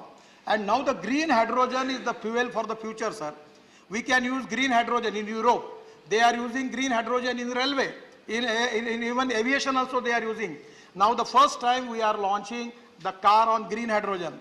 Easily it's a simple process from the sewage water. We can take using electrolyzer by get green hydrogen. We can compress it with the generator which on ethanol, biofuel, and we will get the green hydrogen. And that is to be industry going to create more employment potential and growth in the rural India. Sir, government is exactly committed for the ecology and environment. The government has got the highest priority for commitment for against air pollution, water pollution and sound pollution. And that is the reason that the vision of the Prime Minister, we are very much committed, but this task is very difficult, challenge is very big. But I am confident that in due course of time, sir, 100% I will assure you, that within 2 to 3 years, you will get the good results that which you are expecting. Thank you. Thank you, Mantri ji. Sri Amar Patnaik ji. Thank you, sir. So the answer mentions at paragraph number 3 in subclause C about the action that has been taken for reducing the cost of the batteries. Batteries are the most important component in this electric vehicle ecosystem that we are talking about. But another important thing related to batteries is how quickly can it be charged. And therefore it requires a lot of research and development activities. Currently, as I see, the emphasis is on importing technology from outside as far as green technology is concerned. What are we doing indigenously for promoting green technology research and development to reduce the time for charging batteries? Thank you. Sir, actually I never understand, there is a lot of risk in the country. Some people are talking about shortage of lithium. Some people are talking about the shortage of charging station. Sir, in my own department, NHI, already I am making 650 charging stations. Every 40 kilometer roadside amenities there. Now the scooter and car, they are manufactured in a way there is a small charger. You can use car whole day. At the night you just can plug it. You will get the charging tomorrow morning if it will no problem there, sir. In Nagpur, in one of the auditorium, Mr. Praful Patel knows that, Suresh Bhatt Sabhagruha, under 700 car parking was there. Total car parking, the electric charging is available. So the day will come that every office, parliament, everywhere, sir, even you have to make the arrangement for this, and the day will come within a year that everywhere there will be arrangement. And as far as this battery cost, it's an important challenge. Now presently lithium ion is a big challenge. We don't have lithium ion. 81% of the battery we are manufacturing in India. Now in the world lithium is available. Government is trying, our mining ministry is trying to acquire some mines and they are in the process. But budgetary outlay of rupees 18,100, that is for particularly for this PLI scheme. The advanced chemistry cell battery storage has been extended to promote fresh investment in indigenous supply chain for battery manufacturing in the country. The budget is 18,100 crore. Then status a total of 10 bids with the capacity of 130 gigawatt per hour has been received, which is 2.6 times the manufacturing capacity to be awarded, that is 15 GWH. So everywhere I feel that there will be no shortage, and it's a really interesting thing. The Indian scientists, we have the highest trained engineering intelligent manpower, young manpower in India. Our startup, our engineers are very, very competent, and they are now in the research and the innovation, entrepreneurship, science, technology, research, skilled and successful practices. We name it as knowledge and conversion of knowledge into wealth in the future. And I'm really confident the way in which the young talented engineering are doing, sir, excellent job. Sir, even the electrolyzer are manufacturing in Bangalore from our engineers, sir, successfully. So I am fully confident within 2 and 3 years, the total scenario will change. Otherwise, sir, presently the import of crude oil is 8 lakh crore. By the way in which the automobile is now increasing, it will come 25 lakh crore. So this is the time for all of us, for the economic interest, for the country interest, and for the ecology and environment interest, that we have to shift over to alternative fuel, electricity, ethanol, methanol, biodiesel, bio-CNG and electricity and green hydrogen. Thank you. And we are on the path, sir. Thank you. Honorable KJ Alphonse. Government of India and some of the state governments have done fantastic work to promote electric vehicles. Some state governments do nothing. Take for example, the Kerala budget presented on the 1st of this month. So there is 0 rupee provided. Please question. No, the question is, would the Honorable Minister, who has a huge rapport with the Chief Minister of Kerala, would he persuade the Chief Minister of Kerala to provide some incentives? Thank you. Sir, as per our constitution, it is a federal character. Yes. So I don't have any right to give direction to the government, but the people are here, representatives are here. And I am always expecting from all state government, they may belong to any political party, but it is in the social interest, national interest, and ecology and environment interest that you should protect this alternative mechanism and support electricity, ethanol, biofuel. And my dream is, sir, I am working from 15 years. This is the mission of my life, that diversification of agriculture towards energy and power sector. We have presently having capacity of 400 crore liter of ethanol. Now we are giving permission, already issued the advisory, the flex engine, that you can use 100% ethanol or 100% petrol. The Suzuki, Toyota, Hyundai already promised me within 6 months they are going to launch their vehicles. Sir, 100% will resolve this ecology and environment problem, and also the economic problem, which is a big challenge for the country. Otherwise, the import will come after 5 years of 25 lakh crore. Sir, 100% we are on the path. Prime Minister is very cautious about it. We are insisting the change, and 100% I am confident that you will get good results. Thank you. Mani Jairam Ramesh. Minister's reply reveals that in the year 2021, electric vehicles accounted for 1.4% of all vehicle registrations in the country. I would like to ask the Honorable Minister a very specific question. Many countries in the world have announced a phase out of petrol and diesel engines by the year 2035 or by the year 2040. I'd like to ask the Honorable Minister whether the Government of India has a specific roadmap. Say by the year 2035, X%, maybe 50% of all vehicles will be electric vehicles. By the year 2045, we will phase out all petrol and diesel vehicles. Because unless we have a roadmap, we are not going to be giving incentives to the private car manufacturers to phase out petrol and diesel engines. So I would request the Honorable Minister to share with us, if not today, later, what is the roadmap for the next 10 to 15 years for a phase out of petrol and diesel engines. Thank you. As far as the percentage is concerned, already from last many years we have diesel and petrol vehicles. Even now we are increasing vehicle on CNG. We are now, for transport sector, the logistic cost is very high. In the China, the logistic cost is 10%. European country and USA, it is coming up to 12%, and India it coming to 16 to 17%. Now the LNG is the fuel for the future. The one truck you convert into LNG, the cost is 8 lakh rupees, and you will get your money back within 290 days. Sir, we are trying for that, but one thing is, he is absolutely correct, that presently, because of the previous record, we have a lot of diesel and petrol vehicles. And that is the reason, sir, our government has already launched scrapping policy. And 1/4 new vehicle, whatever the pollution they are giving, as compared with the old vehicle, one vehicle is creating that much pollution. So 100% is correct. But my request to him, that you should not make it to be any fixed program for that or anything about 20, 30 or anything. I only ask you a simple question. Presently, if the car cost is 15 lakh rupees, and you will get the car with 15 lakh rupees, and your petrol expenditure is 15,000, and electric expenditure is only 2,000, then no pollution, no sound, then I don't need to market for that.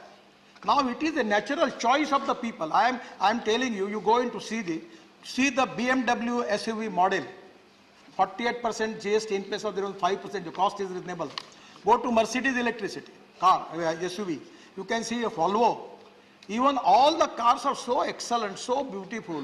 I am always making the research for that, and I feel that it will be a natural choice of the people, because the market, already the economic viability is there, comforts are there, and it is 100%, it will be the choice of the people. So I don't want to commit anything about the years, because then media starts a lot of contradictions and making other things, so it will create more problem. But only I will assure you that within 3 years, total game will be changed, and now day by day, the sale of petrol and diesel vehicle will be reduced, and alternative fuel and electric vehicle sale will be increased, and after 5 years, total scenario will be changed. Thank you.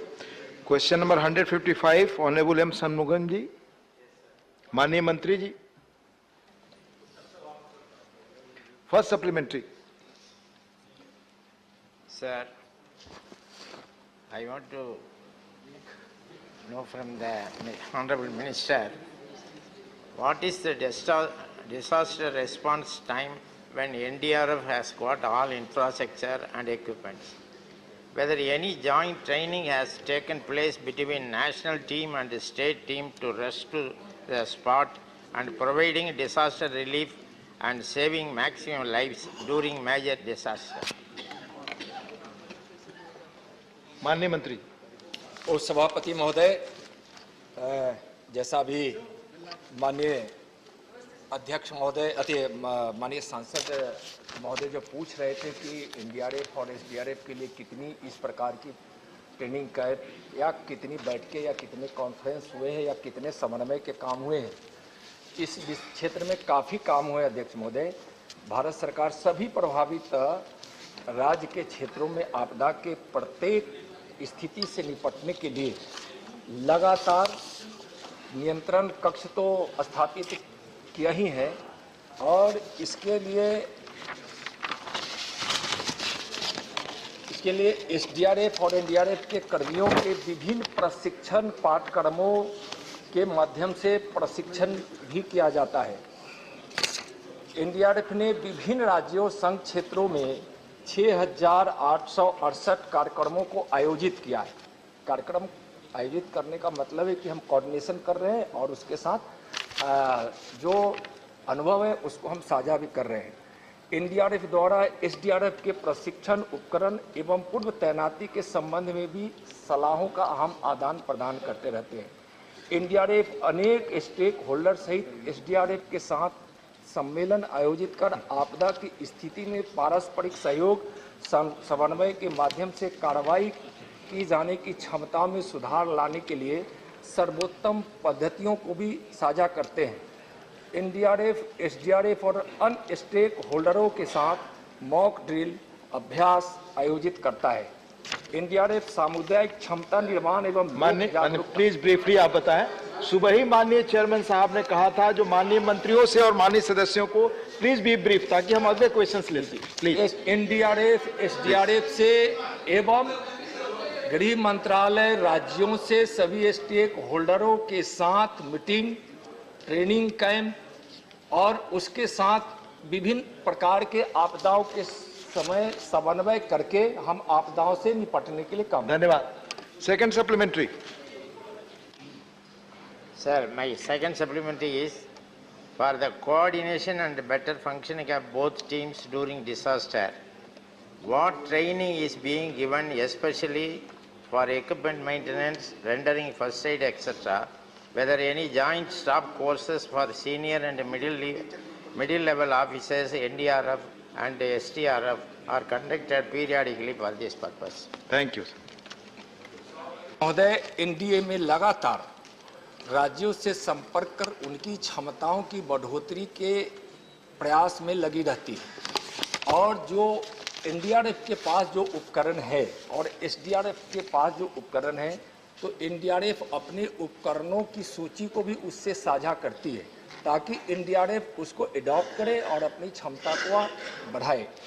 और नागपुर में अभी SDRF सहित NDRF के कर्मियों एवं अन्य stake होल्डरों को प्रशिक्षण देने के लिए नागपुर में एक प्रीमियम संस्थान अर्थात एनडीआरएफ अकादमी की स्थापना भी की है, जिसमें एनडीआरएफ के अतिरिक्त भी विभिन्न आपदा प्रबंधन पाठ्यक्रमों में एसडीआरएफ के अधिकारियों कर्मियों को भी प्रशिक्षण प्रदान किया जाता है। Thank you. माननीय Ripun Bora ji. Sir, in the reply, from the reply it is clear that NDRF Academy is at Nagpur. This is the only institute in the entire country to impart training for the SDRF and NDRF. Now, my question to the Honorable Minister, that in view of the growing disasters by leaps and bounds, will the Minister think of her to institute to establish another training center in other parts of the country? Thank you. अभी जो नागपुर में NDRF अकादमी खुला है, हम राज्यों से भी बार बार आग्रह करते हैं कि अपनी क्षमता को बढ़ाने के लिए इस प्रकार के प्रशिक्षणों पर जोर दे। अभी तो नागपुर में है, उसमें पर्याप्त मात्रा में प्रशिक्षण दिए जा रहे हैं। फिर भी अभी केंद्र सरकार ने सभी संबंधित सतर्क एजेंसियों के एकीकरण के लिए कॉमन अलर्टिंग प्रोटोकॉल सीएपीएफ आधारित एकीकृत अलर्ट सिस्टम के अखिल भारतीय स्तर पर क्रियान्वयन शुरू कर दी है महोदय। मैं इसको इसलिए बताना चाहता हूं ताकि जो आपदाओं का प्रकार है तो माननीय नरेंद्र मोदी जी की प्रेरणा में और नेतृत्व में किस प्रकार से इसको हम अरेंज कर रहे हैं ताकि आपदा का पूर्वानुमान भी लगाया जा सके और उसके नुकसान में कमी भी ला जा सके और तंत्र को मजबूत भी किया जा सके।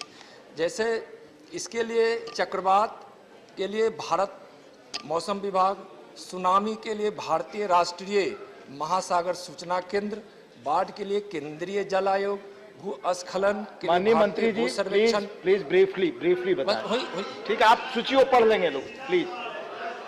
नहीं, आपका प्रश्न जो है कि आप प्रशिक्षण के लिए राज्यों को क्या कर रहे हैं, उसी के सपोर्ट से हम तो नागपुर में नेशनल एनडीआरएफ की एक आर्मी बनाई ही है और राज्यों से आग्रह भी करते रहते हैं और वहाँ हम एसडीआरएफ एनडीआरएफ के अधिकारियों को कर्मियों को हम प्रशिक्षण देते हैं। लेकिन उन्होंने कहा कि इसके लिए क्या क्या आप व्यवस्था कर रहे हैं, तो उस व्यवस्था के लिए हम इस प्रकार की बातों को रख रहे हैं। सूची में है, देख। Thank you.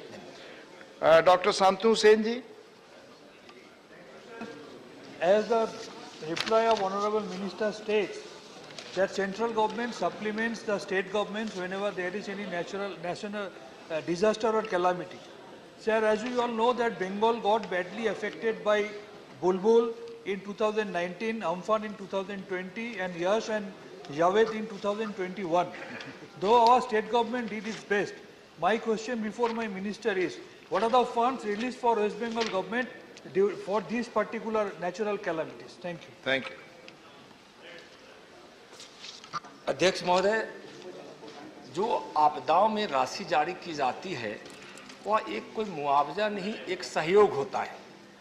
और बंगाल राज्य की सरकार ने उस समय जो आपदा आई थी उसके लिए जो अपना अनुमान लगाकर भेजा, वह जो नुकसान हुआ था उसके पुनरुत्थान के साथ साथ उसके नवनिर्माण की बातें थी।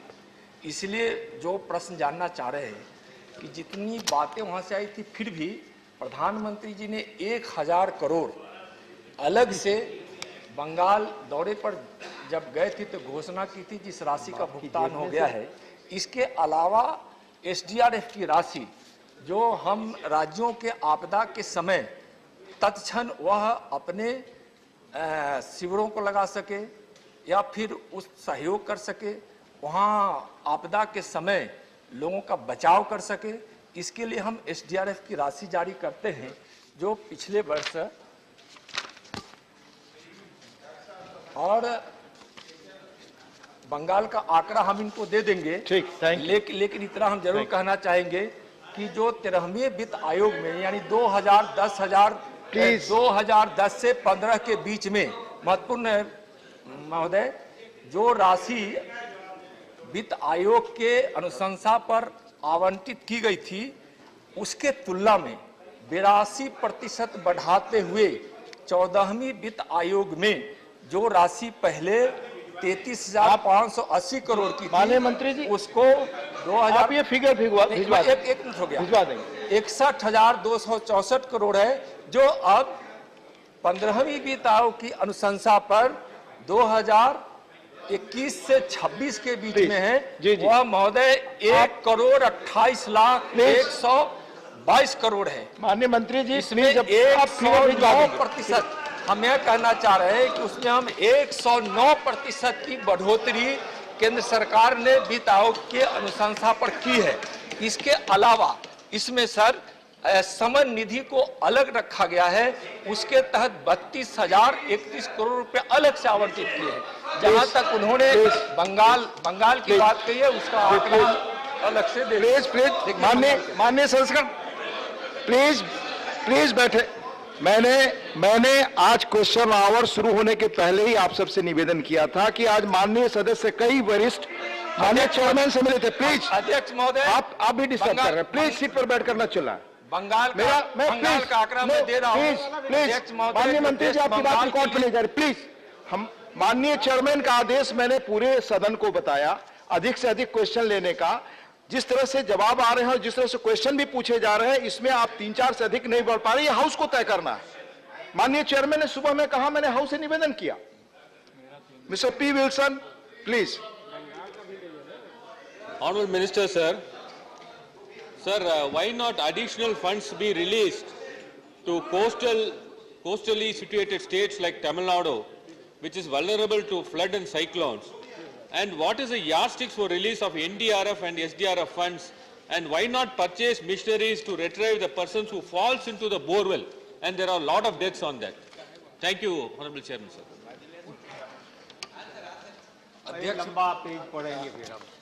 अध्यक्ष महोदय, आप प्रश्न होता है तो उत्तर तो उसका देना पड़ेगा ना। एक उन्होंने जो दूसरा प्रश्न किया उसका उत्तर मैं पहले समय महज 1 मिनट है। समय 1 मिनट है, आपको 1 मिनट में जवाब देना हो दे दें। अब मैं समय नहीं बढ़ा सकता। तमिलनाडु की बात कर रहा हूं कि तमिलनाडु में अभी जो मांग की गई राशि थी और 2021 में एनडीआरएफ द्वारा दी गई है, वह राशि तमिलनाडु सरकार को 352 करोड़ का भुगतान कर दिया गया है, जो एनडीआरएफ की राशि है। जहां तक अतिरिक्त राशि की बात करते हैं तो यह वित्त आयोग के शर्तों के आधार पर यह सरकार आवंटित करती है, जिसके तहत 2020-21-22 के लिए 1088 करोड़ रुपया तमिलनाडु को आवंटित भी किया गया और उसका भुगतान भी कर दिया गया। Thank you. Question number 156 Shri K C Venugopal ji. Sir, माननीय मंत्री जी, first supplementary. Thank you, Chairman, sir. House stands adjourned till 2 p.m. Thank you. What is this?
The consumption of illicit liquor has risen alongside consumption of dangerous substitutes to liquor, which is like hand sanitizers and other products, sir.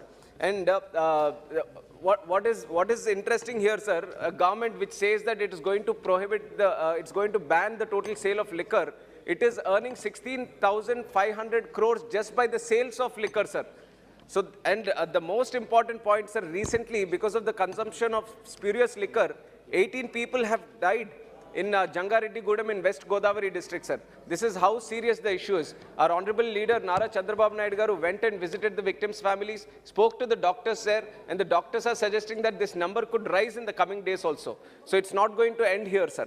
I would like to put this issue in the notice of the central government because it is related to the health of the people of Andhra Pradesh, and if this black mafia, liquor mafia is left unchecked, it's going to lead to serious problems in the state of Andhra Pradesh. I once again request the central government to look into this issue. Thank you very much, sir.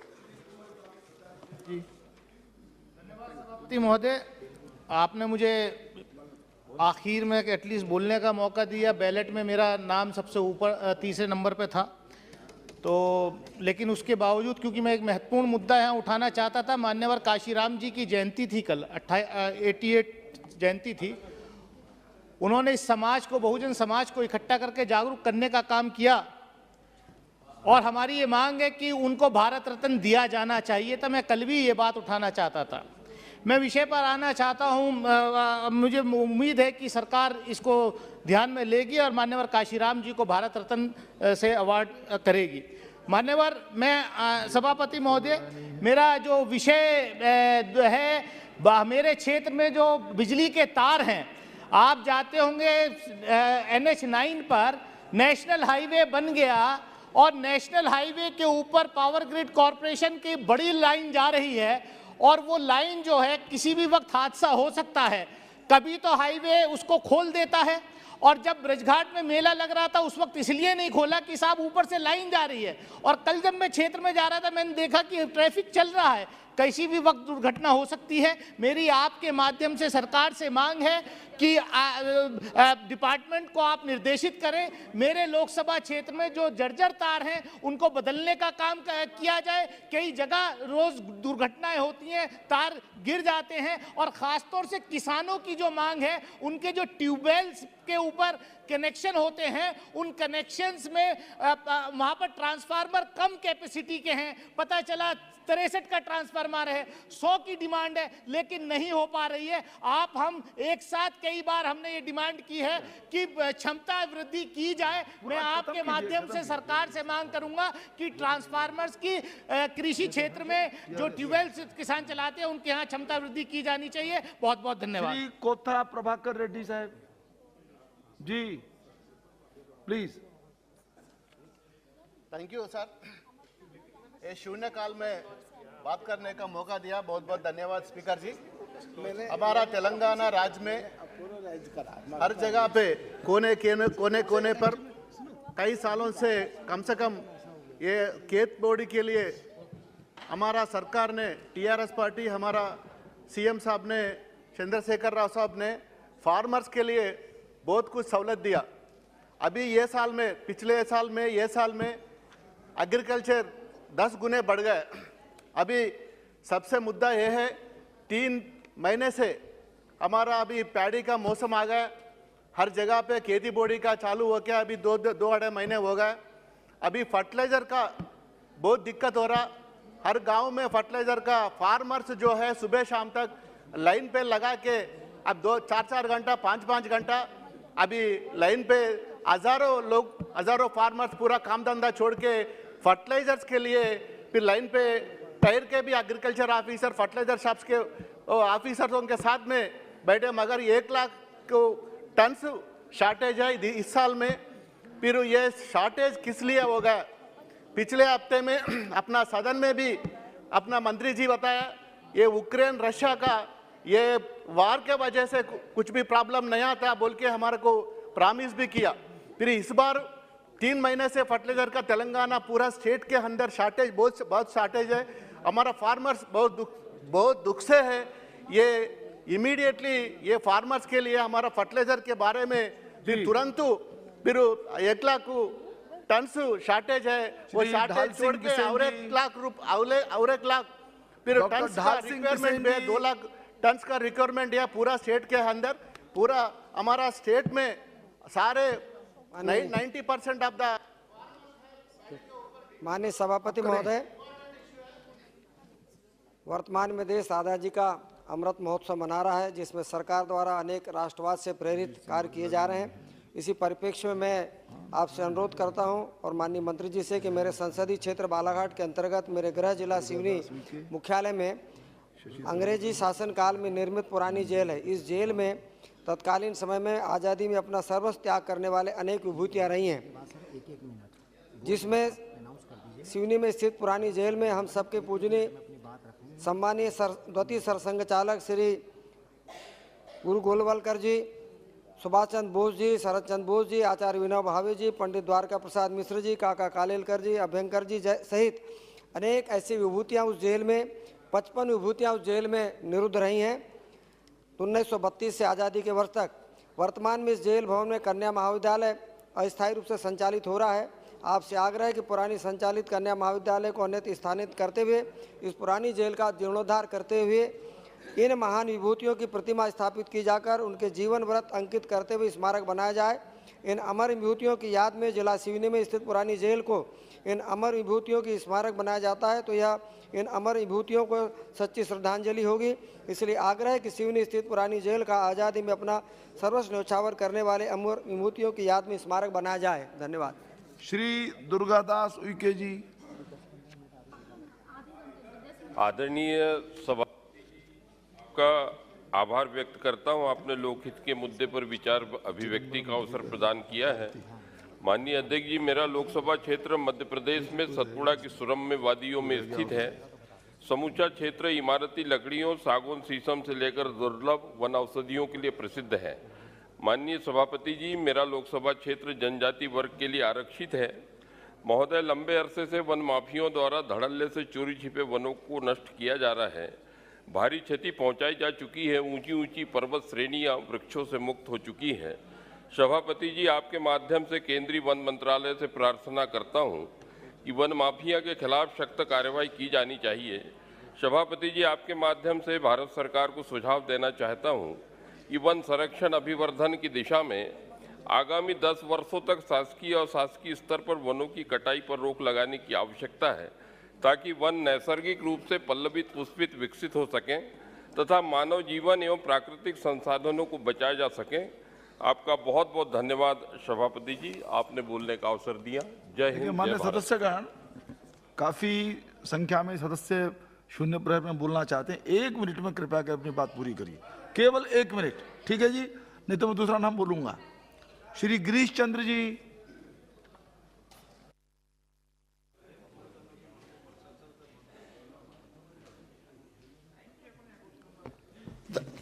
धन्यवाद सभापति महोदय। महोदय, आपके माध्यम से सरकार के संज्ञान में लाना चाहता हूं कि उत्तर प्रदेश में साक्षर भारत मिशन योजना के अंतर्गत वर्ष 2010, 2011, 2012 में प्रदेश की 50,563 ग्राम पंचायतों में 2 शिक्षा प्रेरक एवं महिला एवं 1 पुरुष चयन मेरिट के आधार पर ग्राम लोक शिक्षा केंद्र पर किया गया था। महोदय, इनका काम केंद्रों की मॉनिटरिंग करना तथा ग्राम पंचायतों में 15 वर्ष से ऊपर के निरक्षर व्यक्तियों को साक्षर करने के साथ साथ उन्हें सरकार द्वारा चलाई जा रही विभिन्न कल्याणकारी योजनाओं का लाभ दिलाने का था। शिक्षा प्रवर्तकों ने उत्तर प्रदेश में 60% से 80% साक्षरता दर पहुंचाने में बड़ी जिम्मेदारी से 8 वर्षों तक काम किया। उसके बाद भी वर्तमान सरकार के द्वारा 31 मार्च 2018 को बिना किसी सूचना के उन्हें बर्खास्त कर दिया गया।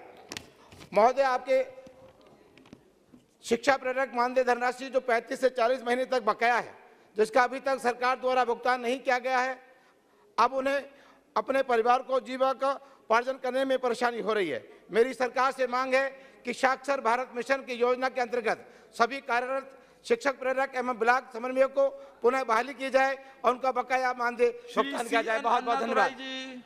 Shri C.N. Annadurai ji. Honorable Chairperson, sir, I would like to draw the attention of Honorable Minister of Chemical and Fertilizers towards severe shortage and rampant hoarding and black marketing of fertilizers throughout the country and especially Tamil Nadu.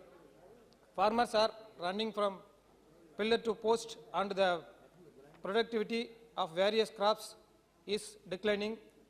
Since, sir, the present government aims at doubling the income of the farmer, therefore, it is necessary that government must take on priority basis suitable action to ensure the continued supply of fertilizers at the subsidized rate. Thank you. Shrimati Sharmishtha Sethi. Thank you, sir. Sir, MP-led guideline para 4.7 and 4.10 clearly state that the balance of MP-led funds left by the predecessor MP of Lok Sabha would be passed on to the successor MP. Further, the workshop MP-led shall be completed within the 18 months from the date of dissolution of Lok Sabha. Sir, in my constituency, that is Jaspur, in the state of Odisha, the MP-led account of my predecessor is yet to be closed despite lapse of timeline due to non-receipt of full amount from Government of India, and works recommended by my predecessor could not be completed as work order were not released due to non-availability of funds.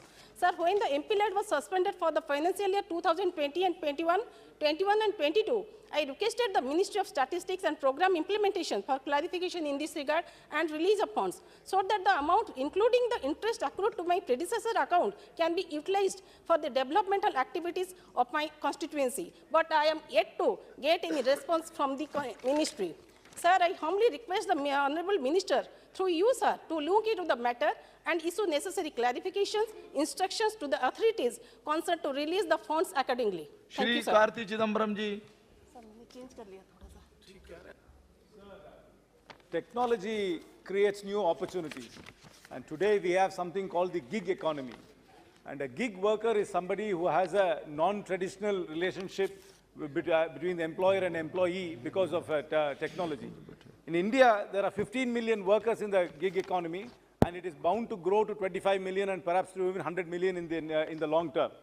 And there are companies which are valued in billions which operate in this gig economy. Companies like Swiggy, Dunzo, Zomato, Uber, Ola, they're all valued in billions of dollars. Their valuation is based on a principle called TAT, turnaround time.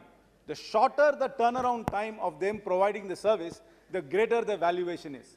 So we have delivery companies which promise delivery of either food or groceries or any products within 10 minutes and 30 minutes. But this delivery is done by workers who are not employees of the company, who are driving a two-wheeler, which is a personal vehicle, but are doing a commercial delivery and carrying a huge weight in their pillion, in the carrier or in the pillion seat. But there is no protection for these workers. There is no classification whether these vehicles are meant for commercial delivery. And insurance companies refuse to give compensation if there is an accident. And there has been an accident and there have been fatalities. In Zomato, a person called Salil Tripathi died while making a delivery.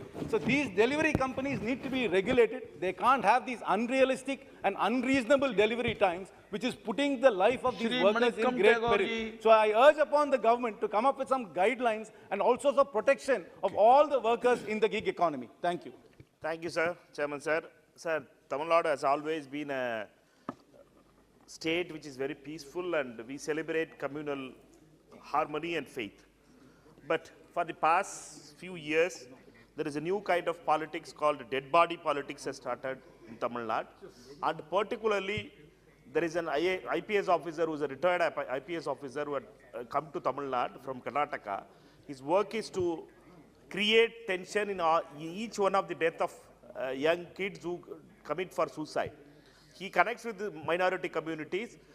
Christians and Muslims are connected to any kind of deaths which happens, and they create a lot of nuisance, and they try to divide the society, and they spread a lot of wrong information about the death of that kid, which is putting a lot of divisions in the society. It has been in Madurai district also, it has happened, Tanjavur district also it's happened.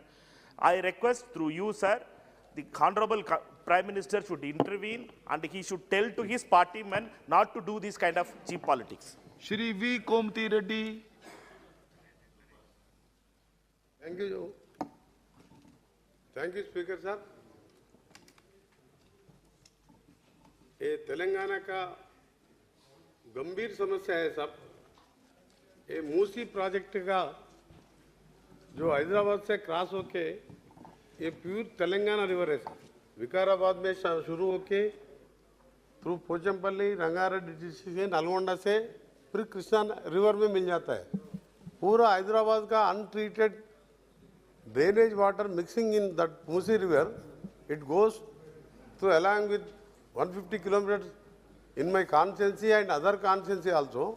1 crore people is suffering with all lung diseases, polluted air, ये drainage कोई sewerage plant बनाया ना, बीच में नहीं बनाया sir.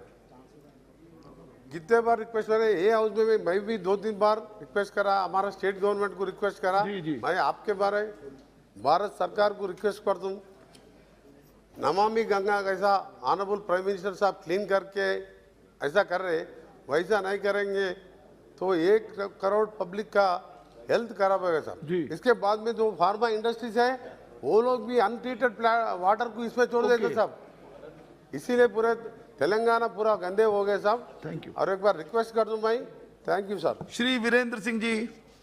महोदय, मैं एक बहुत ही महत्वपूर्ण विषय का ध्यान आकृष्ट करना चाहता हूं।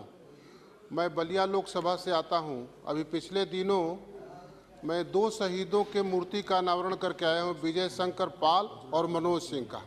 विजय शंकर पाल का जन्म स्थान हल्दी के निकट हांसनगर में है और मनोज सिंह का जन्म स्थान चितबड़ा गांव के है। मैं दोनों जगह भारत सरकार से मांग करता हूं कि उनके शहीद स्थल को विकसित करने के लिए जो भारत सरकार ने योजना बनाई है वहां विकसित करने की व्यवस्था की जानी चाहिए। सभापति महोदय, मेरा सौभाग्य है कि मैं पिछले भदोही लोकसभा में भी था, वहां भी एक शहीदों की लंबी कतार थी, 22 लोग कच्ची फांसी में झूल गए थे, वहां मैंने शहीद स्मारक बनवाया था।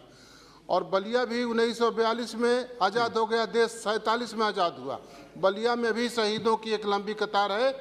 तो मैं आपके माध्यम से मांग करना चाहता हूं कि विजय शंकर पाल और मनोज सिंह के नाम पर वो जो सड़क है उनके सड़क पर नामकरण करना चाहिए और उनके शहीद स्थल को जहां उनकी मूर्ति बनी है उसको विकसित करने की योजना जो सरकार ने बनाई है अविलंब उस पर काम शुरू होना चाहिए। श्री गुरजीत सिंह औजला जी।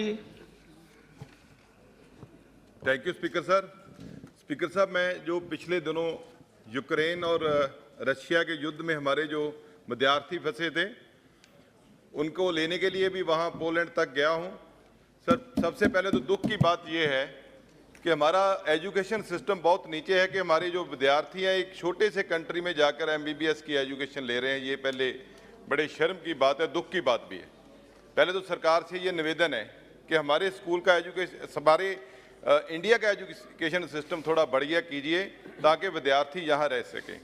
सर, मैं जब वहाँ गया तो वहाँ देखने को मिला कि बहुत विद्यार्थी जो हैं वो सरहद पार से पैदल आ रहे हैं, उनके पाँव सूजे हुए हैं। और खारकीव में करीब 1200-1400 बच्चे फंसे थे, जहाँ मेरे क्षेत्र के भी काफ़ी विद्यार्थी वहाँ थे। वहाँ डॉक्टर संधू थे, करण संधू उनकी टीम थी जिन्होंने नीचे ग्राउंड में काम किया है। सर, मेरी एक तो हम्बर रिक्वेस्ट ये है कि उनको सबको 4-5 इंडियन थे जिन्होंने टोटल राशन भी दिया और उनके रख रखाव का प्रबंध भी किया और उनको लेकर भी वहाँ से आए और बहुत दुखद मंजर था सर। एक तो उनको बुलाकर सरकार सम्मानित करे। दूसरी बात सर, मेरी हम्बर रिक्वेस्ट ये है, जितने विद्यार्थी हमारे देश के आ चुके हैं अब हिंदुस्तान में, सर उनकी पढ़ाई जो अभी मेडिकल की है वो कंटिन्यू रहनी चाहिए। वहाँ ऑनलाइन क्लासेज अभी नहीं शुरू हो सकती क्योंकि जंग का माहौल है। मैं सरकार से दरख्वास्त करता हूँ, उनके पेरेंट्स जितने पैसे वहाँ उनको पे करने थे फीस, उतनी पे वो देने को तैयार हैं। उनकी जो मेडिकल की पढ़ाई है या दूसरे कोर्स हैं वो सरकार इंडिया में कंटिन्यू कराए और जो कॉलेज है उनकी सीटें बढ़ाएं। इससे क्या है कि आगे आने वाले समय में भी जो एजुकेशन में है, मेडिकल एजुकेशन में, लोगों को बाहर नहीं जाना पड़ेगा, इंडिया में ही पढ़ाई हो सकती है। लेकिन दूसरी बात सर, बहुत महंगी पढ़ाई है मेडिकल एजुकेशन की। और दूसरी भी सर, उसके ऊपर लगाम लगाइए, ये बहुत बड़ा माफिया है। कम रेट में लोगों को सीटें दीजिए। धन्यवाद।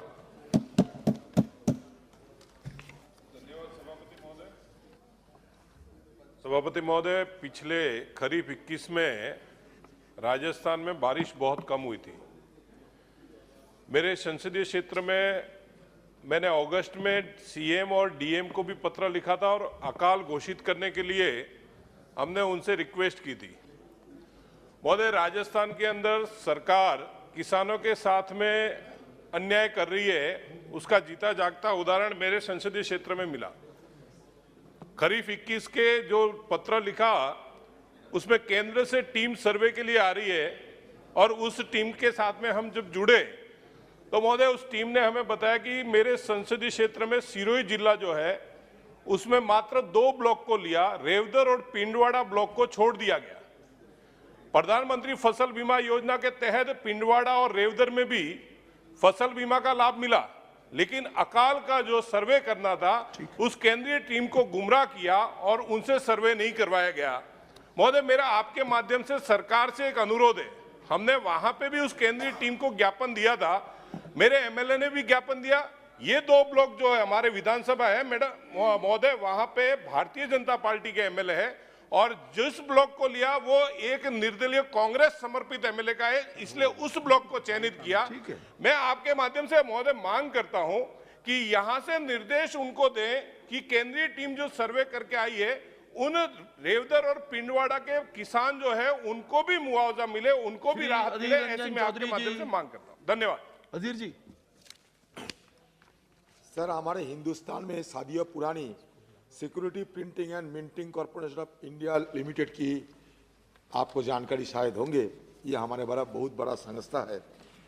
सर, सर्वप्रथम SPMCIL की चारों टकसालों में वित्त वर्ष 2022-23 में कोई उत्पादन लक्ष्य नहीं किया गया है और ऐसा प्रतीत होता है कि पूर्व में घोषित जैसे नोटबंदी की तरह इस सरकार के द्वारा अघोषित मुद्राबंदी की जा रही है, क्योंकि सरकार या SPMCIL द्वारा RBI से सिक्कों का उत्पादन लक्ष्य प्राप्त करने के लिए कोई उचित कार्रवाई नहीं करी जा रही है।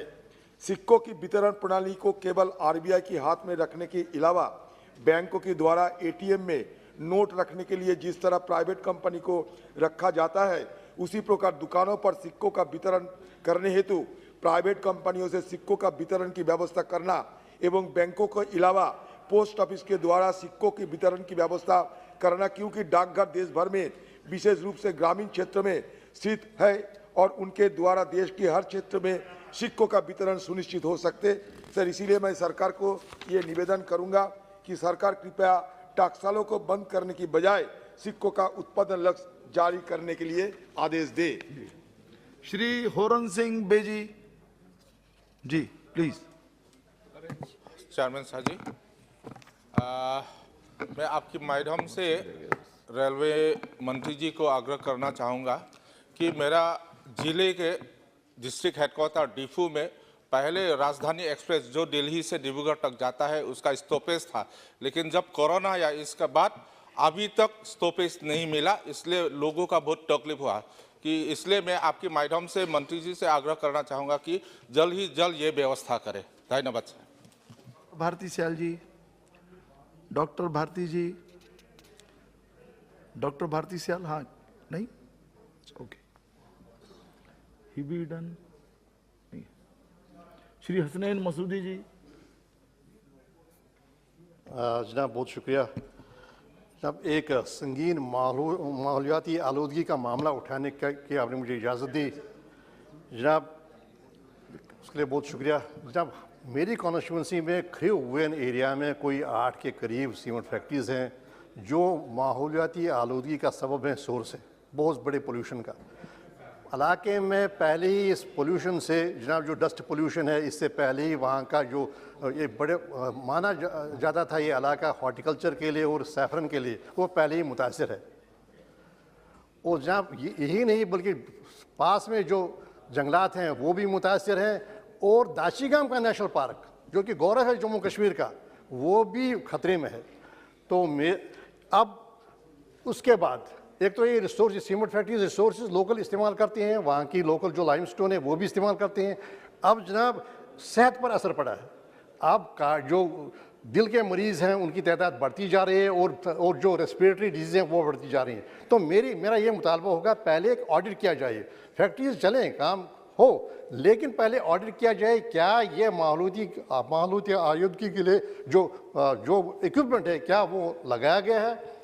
और एक दूसरी बात ये है तो क्या और जो नुकसान हो गया लोकल पॉपुलेशन, क्या पोल्यूटर टू पे का जो प्रिंसिपल है सारे यूनिवर्सली जो माना जाता है, क्या उसके तहत सरकार कोई एहतमाम करेगी ताकि उनका एसेस करके लॉस इन फैक्ट्री ओनर्स को कहा जाए कि कंपनसेट करें। और दूसरी बात यह कि जो मुलाजमतें हैं वो भी वहाँ मिलती नहीं है, ओनर्स तो जाके श्रीनगर में रहते हैं पॉश कॉलोनीज में, लेकिन लोगों को 24 घंटे ये जो डस्ट पोल्यूशन है ये बर्दाश्त करना पड़ता है। तो और सरकार नहीं एक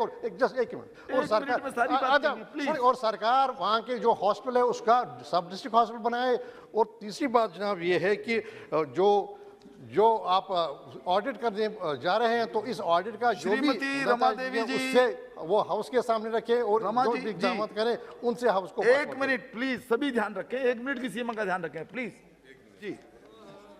1 मिनट ही बोलेंगे। हाँ जी, हाँ जी। माननीय सभापति महोदय, मेरा संसदीय क्षेत्र शिवर एक पिछड़ा हुआ इलाका है जहाँ सड़क एवं परिवहन का अभाव है। इसी कड़ी में मैं आपका ध्यान अपने संसदीय क्षेत्र से गुजरने वाले मोतिहारी शिवर मुजफ्फरपुर पथ की ओर आकृष्ट कराना चाहती हूँ। ज्ञात हो कि NH 28 मोतिहारी रक्सौल पथ एवं NH 77 मुजफ्फरपुर सीतामढ़ी पथ के बीच स्थित मोतिहारी ढाका बेलवा घाट शिवहर नरवारा मीनापुर मुजफ्फरपुर तक यह एक सड़क पथ निर्माण विभाग बिहार का है जिसकी कुल लंबाई लगभग 105 किलोमीटर है।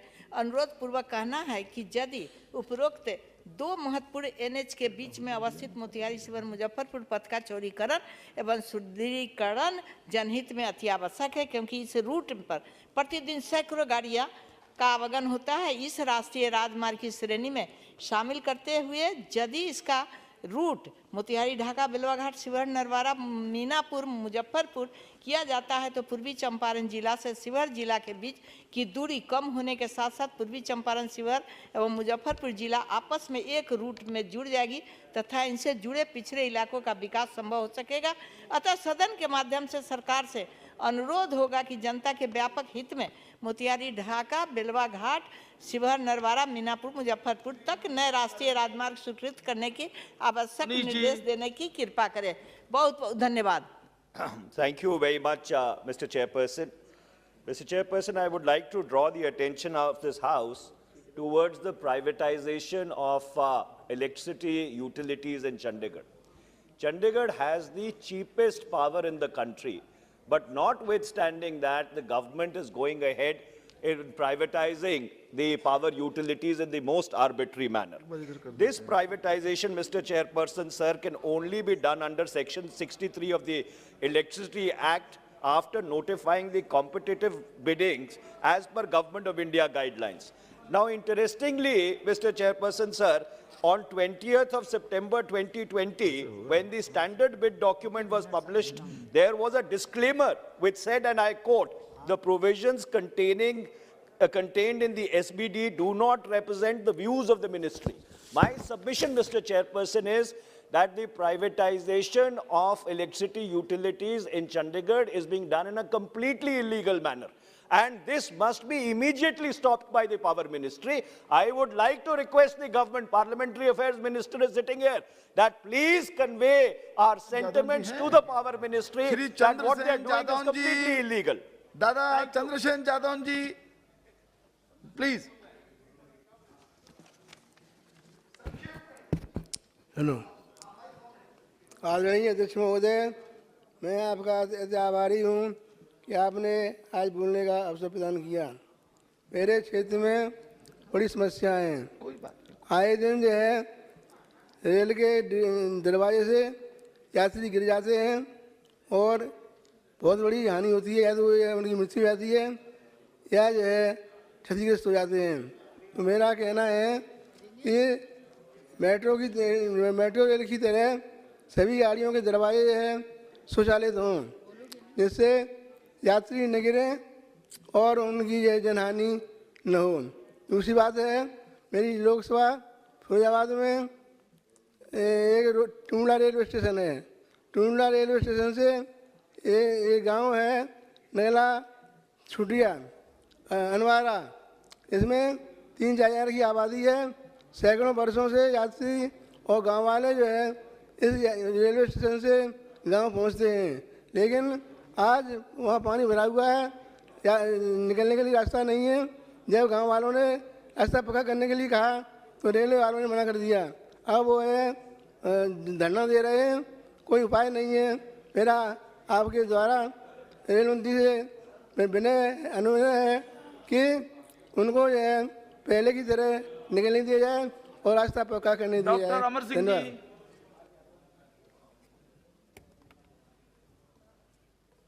धन्यवाद सभापति जी। मैं आज मेरी फतेहगढ़ साहब कंस्टिट्यूएंसी में बहुत दिनों से मैं रिक्वेस्ट कर रहा हूँ, लिखा पढ़ी कर रहा हूँ नेशनल हाईवे अथॉरिटी से और मंत्री जी से। 3 सर नेशनल हाईवे हम मांग कर रहे हैं। एक है बसी पठाना फतेहगढ़ साहब जो सरहंद मतलब सरहंद और पटियाला, और दूसरा हम मांग कर रहे हैं खन्ना मलेरकोटला रायकोट जगराओं, और तीसरा नवा शहर राहों माछीवाड़ा समराला खन्ना और लुधियाना। सर ये सारे वो हैं जो हिस्टोरिकल टाउन्स को और वो सेंट्रल पंजाब में कनेक्ट करते हैं नेशनल हाईवेज़ को।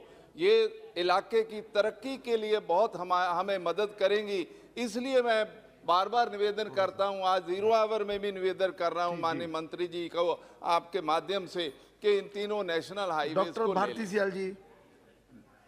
Thank you sir ji. Sir मेरा भावनगर का एयरपोर्ट बहुत ही पुराना है, पहले बोइंग भी वहाँ चला करता था। सर कुछ टाइम पहले एयर इंडिया की भावनगर मुंबई से एक फ़्लाइट चली, बाद में स्पाइस जेट की भावनगर मुंबई, भावनगर सूरत और भावनगर दिल्ली की भी एक फ़्लाइट चली, जिनका इनॉग्रेशन माननीय मंत्री जी ने किया। लेकिन बाद में सर क्या हुआ पता नहीं, लेकिन एयर इंडिया की भावनगर मुंबई की फ़्लाइट भी 6 मार्च से बंद हो गई। और स्पाइस जेट ने भी सर नोटिस दे दिया है कि सूरत दिल्ली फ़्लाइट तो पहले बंद कर चुके हैं, लेकिन मुंबई वाली जो एक फ़्लाइट बची है वो बंद करने जा रहे हैं। सर भावनगर मुंबई और भावनगर सूरत ट्विन सिटी जैसा व्यवहार है, अगर ये फ्लाइट भी बंद हो जाएगी तो हमारे एयरपोर्ट से एक भी फ्लाइट नहीं चलेगी, हमारा एयरपोर्ट का ही कोई महत्व नहीं रहेगा, हमारा भावनगर और अगल बगल के 3 डिस्ट्रिक्ट का डेवलपमेंट ठप हो जाएगा। मेरा आपके माध्यम से सेंट्रल गवर्नमेंट से अनुरोध है कि भावनगर मुंबई, भावनगर सूरत और भावनगर दिल्ली के लिए कोई भी एयरलाइंस या तो एयर इंडिया की एक फ्लाइट चलाई जाए। धन्यवाद सर। श्री राहुल शिवाले जी।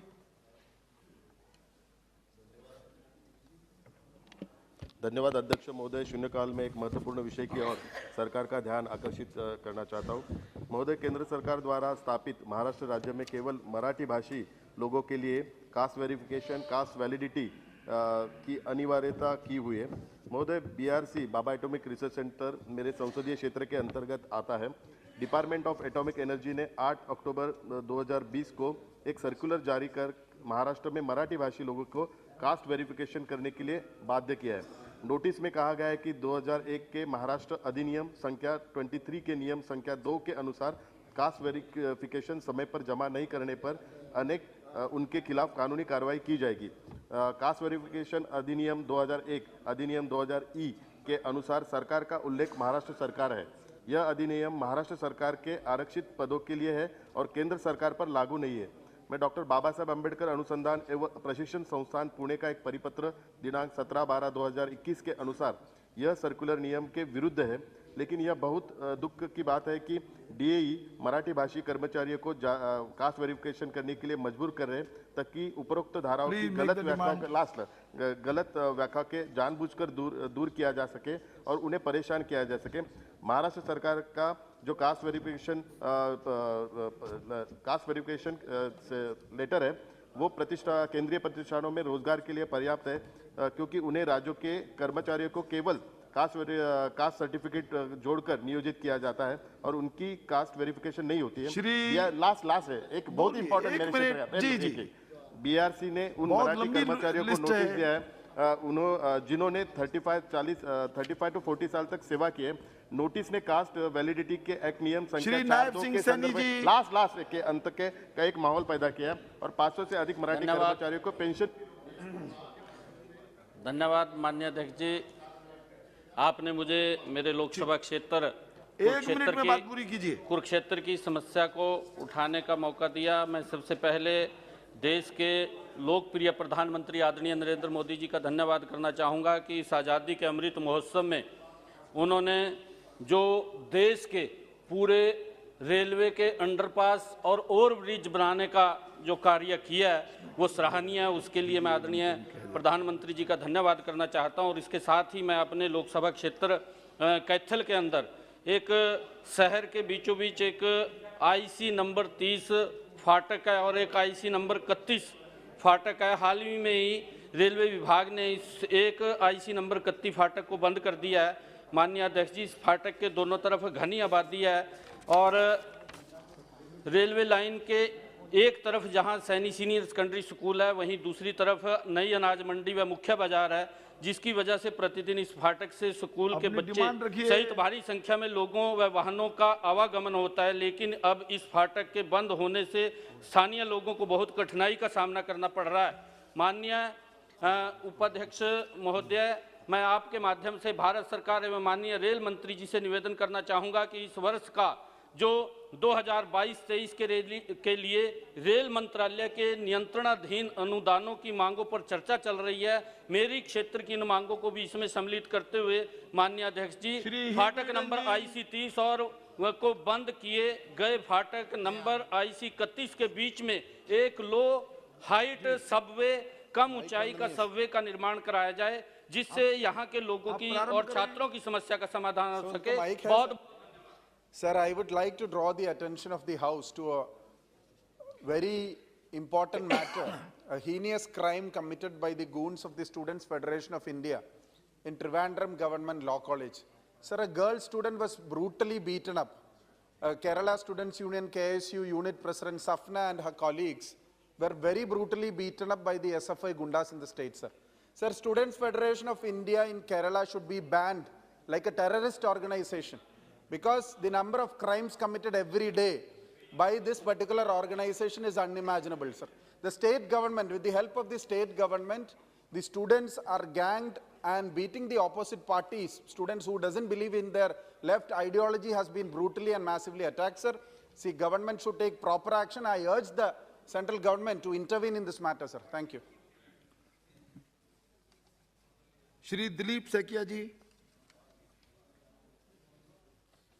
अध्यक्ष महोदय, आपके माध्यम से आने वाला होली के लिए सभी देशवासियों को मैं होली का बहुत बहुत मुबारकबाद देना चाहता हूँ। मेरा कॉन्स्टिट्यूएंसी मंगलदय और मेरा होम टाउन जो है नलबारी, बर्थ प्लेस नलबारी है मेरा। खगरा पर मेरा रेलवे स्टेशन है। NH 37 से मेरा गांव के तरफ जहां मेडिकल कॉलेज का काम संपूर्ण हो गया है, नलबारी मेडिकल कॉलेज, वहां तक कोई फ्लाईओवर नहीं है। मैं आपके माध्यम से रेल मंत्रालय से अनुरोध करता हूं, डिमांड करता हूं, खगरा पर रेलवे स्टेशन में एक रेलवे फ्लाईओवर बना दिए। दूसरा, NH 37 नलबारी से होकर के गुजरता है कामरूप होकर के गुवाहाटी। NH 37 में गणेश मंदिर नलबारी टाउन घुसने वाला वो गणेश मंदिर, फिर बायहता सारियली, दो जगह में कोई हाईवे फ्लाईओवर नहीं है। NH 37 है, वहां पर 2 फ्लाईओवर बनाया जाए, यही आपसे मेरा निवेदन है रेल मंत्री और पथ परिवहन मंत्री जी को। बहुत बहुत धन्यवाद अध्यक्ष जी।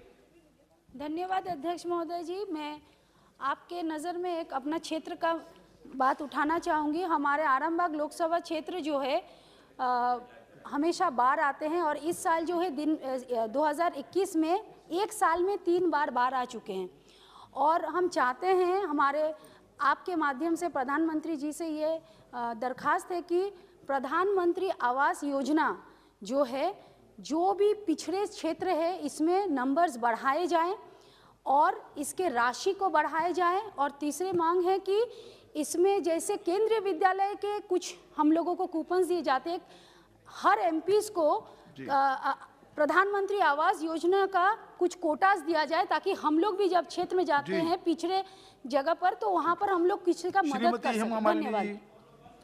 धन्यवाद।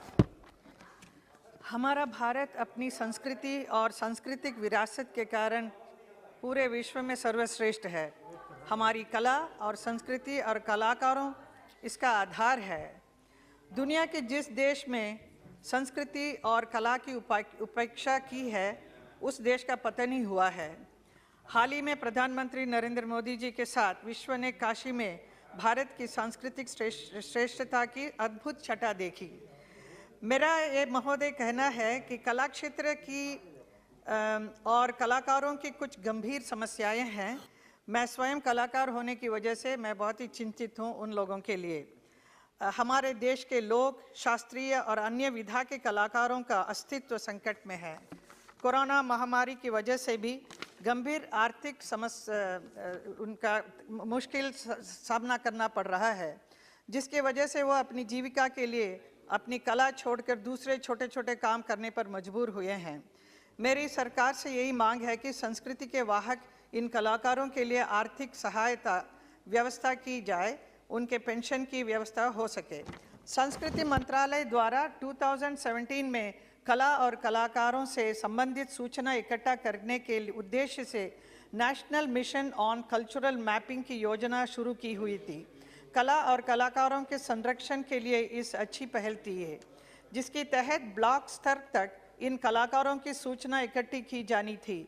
लेकिन अब जो जानकारी मिली है कि national mission on cultural mapping की योजना को संसाधन के अभाव में बंद कर दिया गया है। इसलिए सरकार से मैं निवेदन करती हूं कि इस योजना को उद्देश्य को पूरा करने के लिए पर्याप्त संसाधन उपलब्ध कराए जाए। धन्यवाद। Sir, medical insurance has become a necessary and a must-have protection for all in India, mainly because of the high cost of treatment. However, imposition of 18% GST make them very expensive and puts the burden on the already meager income group. Providing affordable quality medical care to the citizens is the fundamental duty of the government, but it is failing in providing so, and on top of that, imposition such high GST on insurance. For a premium, so this dual burden is literally leaving the people in a difficult position. For a premium of rupees 15,000, the final premium is amounting to around rupees 18,000 because of GST. This in turn is even higher by 10 to 25% if the insurer has pre-existing disease. Just imagine the pressure on the pocket. Sir, I request to the government and as well as the finance minister to remove the burden of GST on medical insurance, Shri or Sanjay at least, Sethji. sir, at least Please. bring it down to the lowest slab, that is 5%. Okay. Thank you, sir. Sanjay Seth जी। धन्यवाद सभापति महोदय। मैं आपका ध्यान, सदन का ध्यान झारखंड के ऐसी 40,000 स्वास्थ्य सहियाओं की ओर दिलाना चाहता हूं, जो ग्रामीण क्षेत्रों में स्वास्थ्य को लेकर सबसे बड़ी रीढ़ की हड्डी रही, चाहे कोरोना काल रहा हो, फर्स्ट वेव, सेकेंड वेव। उन्होंने अथक मेहनत की, गांव-गांव जाकर कोरोना के मरीज को ढूंढना, उनकी सेवा करना, उनको अस्पताल पहुंचाना, टीकाकरण में भी उन महिलाओं ने गांव, टोला, नदी, नाला, पहाड़ पर जाकर टीकाकरण किया। ऐसी 40,000 स्वास्थ्य सहियां, लेकिन उनको कोई इंसेंटिव तो मिलता है, कोई मानदेय नहीं है। इस संबंध में भारत सरकार को मानदेय कैसे मिले इन स्वास्थ्य सहियाओं को, इस पे पहल करनी चाहिए। दूसरा, इन स्वास्थ्य सहियाओं को, इनके पास कुछ नहीं था, मैंने अपनी तरफ से रांची लोकसभा के हजारों स्वास्थ्य सहियाओं को ऑक्सीमीटर और थर्मल स्कैनर प्रोवाइड किया। मेरा यह आग्रह है, उन महिलाओं को मानदेय के लिए पहल जरूर करनी चाहिए। धन्यवाद। नवसकानी जी प्लीज 45 सेकंड में कोशिश कीजिए। நன்றி அவைத் தலைவர் அவர்களே, என்னுடைய ராமநாதபுரம் தொகுதிக்கு உட்பட்ட ராமநாதபுரம் மாவட்டம், விருதுநகர் மாவட்டம் திருச்சுழி, புதுக்கோட்டை மாவட்டம் அறந்தாங்கி விவசாயிகளுக்கு விவசாயம் செய்வதற்கு அக்டோபர் நவம்பர் மாதங்களிலே கூடுதலான உரம் தேவைப்படுகிறது. கடந்த ஆண்டு ஒன்றிய அரசினுடைய தொகுப்பிலிருந்து சரியான நேரத்தில் கிடைக்கவில்லை. ராமநாதபுரம் மாவட்டம் பின்தங்கிய மாவட்டங்களிலே ஒன்று. ராமநாதபுரம் மாவட்டம் சாயல்குடியிலே உரம் தயாரிக்கக்கூடிய தொழிற்சாலையை அரசு அமைப்பதற்கு முன்வர வேண்டும். அதற்கு தேவையான மூலப்பொருட்களை தூத்துக்குடி துறைமுகத்திலிருந்து கொண்டு வருவதற்கு வாய்ப்பாக இருக்கும். எனவே அங்கே அந்த மாவட்டத்தில் இருக்கக்கூடிய மக்களுக்கு வேலைவாய்ப்பும் கிடைக்கும். அரசு இதை பரிசீலித்து அங்கே உரம் தயாரிக்கக்கூடிய தொழிற்சாலை அமைக்க முன்வர வேண்டும். ராமநாதபுரம் மாவட்டத்துக்கு அருகே இருக்கக்கூடிய தூத்துக்குடியிலே செயல்பட்டு வரக்கூடிய ஸ்பிக் யூரியா தொழிற்சாலையிலே கூடுதலாக உரம் தயாரிக்க வேண்டும். அந்த உரம் தயாரிப்பை அதிகப்படுத்தும் மூலம் ராமநாதபுரம் மாவட்டத்திலே தங்குதடையின்றி உரம் கிடைக்கும். சாயல்குடியிலே உரம் இருப்பு குடோன் அமைப்பதன் மூலமாக பிற மாவட்டங்களுக்கு அங்கிருந்து உரம் அனுப்ப முடியும். ராமநாதபுரம் மாவட்டம் பரமக்குடி கமுதக்குடியில் இயங்கி வரக்கூடிய spinning mill national textiles limited மத்திய அரசினுடைய நிறுவனம். இந்த நிறுவனம் மேம்படுத்தப்படாமல் பழைய நிலையிலே இருக்கின்றது. இதனை மேம்படுத்தி கூடுதலாக விரிவாக்கம் செய்தால் அரசுக்கும் கூடுதலாக வருமானம் பெருகும். சுற்று வட்டார மக்களுக்கு கூடுதலாக வேலைவாய்ப்பு கிடைக்கும். எனவே அந்நிறுவனத்தை மேம்படுத்தி விரிவாக்கம் செய்ய அரசு முன்வர வேண்டும். सम्माननीय सभापति महोदय, मेरे संसदीय क्षेत्र राजनांदगांव एवं डीआरएम नागपुर के अधीन स्टेशन डोंगरगढ़ से लोको पायलट, सहायक लोको पायलट, कैरेज एवं वैगन, पैसेंजर एवं गुड्स पैसेंजर, गार्ड यूनियन के रेलवे कर्मचारियों की संख्या लगातार कम की जा रही है। एक समय बिलासपुर जोन के नागपुर मंडल में रेलवे के कर्मचारियों की संख्या डोंगरगढ़ में ही सबसे अधिक थी, परंतु वर्तमान में कैरेज एवं वैगन आधी से भी कम कर दी गई। टिकट चेकर न के बराबर पैसेंजर एवं गुड्स गार्ड की संख्या 300 से 100 कर दी गई है। लोको पायलट, गुड्स, सहायक लोको पायलट एवं अन्य कर्मचारियों की संख्या डोंगरगढ़ में 650 से अधिक है, जिनको डोंगरगढ़ से पूरी तरह से खत्म किए जाने की प्रक्रिया शुरू कर दी गई है। महोदय, मेरा निवेदन है कि लोको सेट का स्थानांतरण गोंदिया न करते हुए यथावत रखकर कर्मचारियों का स्थानांतरण न किया जाए तथा आवश्यकता अनुसार कर्मचारियों की पूर्ति शीघ्र की जाए, यही आपसे निवेदन करता हूं। जसवीर सिंह गिल जी। धन्यवाद सभापति महोदय। ਜਦੋਂ ਪੰਜਾਬ ਰੀਆਰਗੇਨਾਈਜ਼ ਐਕਟ ਆਇਆ, ਪੰਜਾਬ ਨੂੰ ਵਿੱਚੋਂ ਹਰਿਆਣਾ ਤੇ ਹਿਮਾਚਲ ਕੱਢੇ ਨੇ। ਸਤਲੁਜ ਤੇ ਬਿਆਸ ਦਰਿਆਵਾਂ ਦੇ ਪਾਣੀਆਂ ਦੀ ਸਾਂਭ ਸੰਭਾਲ ਵਾਸਤੇ ਭਾਖੜਾ ਬਿਆਸ ਮੈਨੇਜਮੈਂਟ ਬੋਰਡ ਬਣਾਇਆ ਗਿਆ, ਜਿਸ ਦਾ ਚੇਅਰਮੈਨ ਸੈਂਟਰ ਗਵਰਨਮੈਂਟ ਵੱਲੋਂ ਲਾਇਆ ਜਾਂਦਾ ਸੀ। ਮੈਂਬਰ ਜਨਰੇਸ਼ਨ ਪੰਜਾਬ ਦਾ ਹਿੱਸੇ ਆਇਆ ਤੇ ਮੈਂਬਰ ਇਰੀਗੇਸ਼ਨ ਜਿਹੜਾ ਹਰਿਆਣੇ ਦੇ ਹਿੱਸੇ ਆਇਆ। ਹੁਣੇ 15 ਦਿਨ ਪਹਿਲਾਂ ਕੇਂਦਰ ਸਰਕਾਰ ਨੇ ਇੱਕ ਨੋਟੀਫਿਕੇਸ਼ਨ ਜਾਰੀ ਕਰਕੇ ਪੰਜਾਬ ਤੇ ਹਰਿਆਣੇ ਕੋ ਇਹ ਹੱਕ ਖੋਹ ਲਿਆ ਤੇ ਇਸ ਮੈਂਬਰ ਜਨਰੇਸ਼ਨ ਤੇ ਮੈਂਬਰ ਇਰੀਗੇਸ਼ਨ ਦੋਨੋਂ ਆਪ ਲਾਉਣ ਦੀ ਜਿਹੜੀ ਤਿਆਰੀ ਕਰ ਲਈ ਉਹ ਪੰਜਾਬ ਨਾਲ ਸਰਾਸਰ ਧੱਕਾ ਹੈ। ਮੇਰੀ ਤੁਹਾਡੇ ਮਾਧਿਅਮ ਨਾਲ ਪ੍ਰਧਾਨ ਮੰਤਰੀ ਜੀ ਨੂੰ ਅਪੀਲ ਹੈ ਕਿ ਇਸ ਨੋਟੀਫਿਕੇਸ਼ਨ ਨੂੰ ਇਮੀਡੀਏਟਲੀ ਰੱਦ ਕੀਤਾ ਜਾਏ ਤਾਂ ਜੋ ਮੈਂਬਰ ਜਿਹੜਾ ਜਨਰੇਸ਼ਨ ਹੈ ਉਹ ਪੰਜਾਬ ਦਾ ਲੱਗਿਆ ਜਾਏ। ਧੰਨਵਾਦ। श्री संगम लाल गुप्ता जी। धन्यवाद माननीय 45 सभापति सेकंड। महोदय।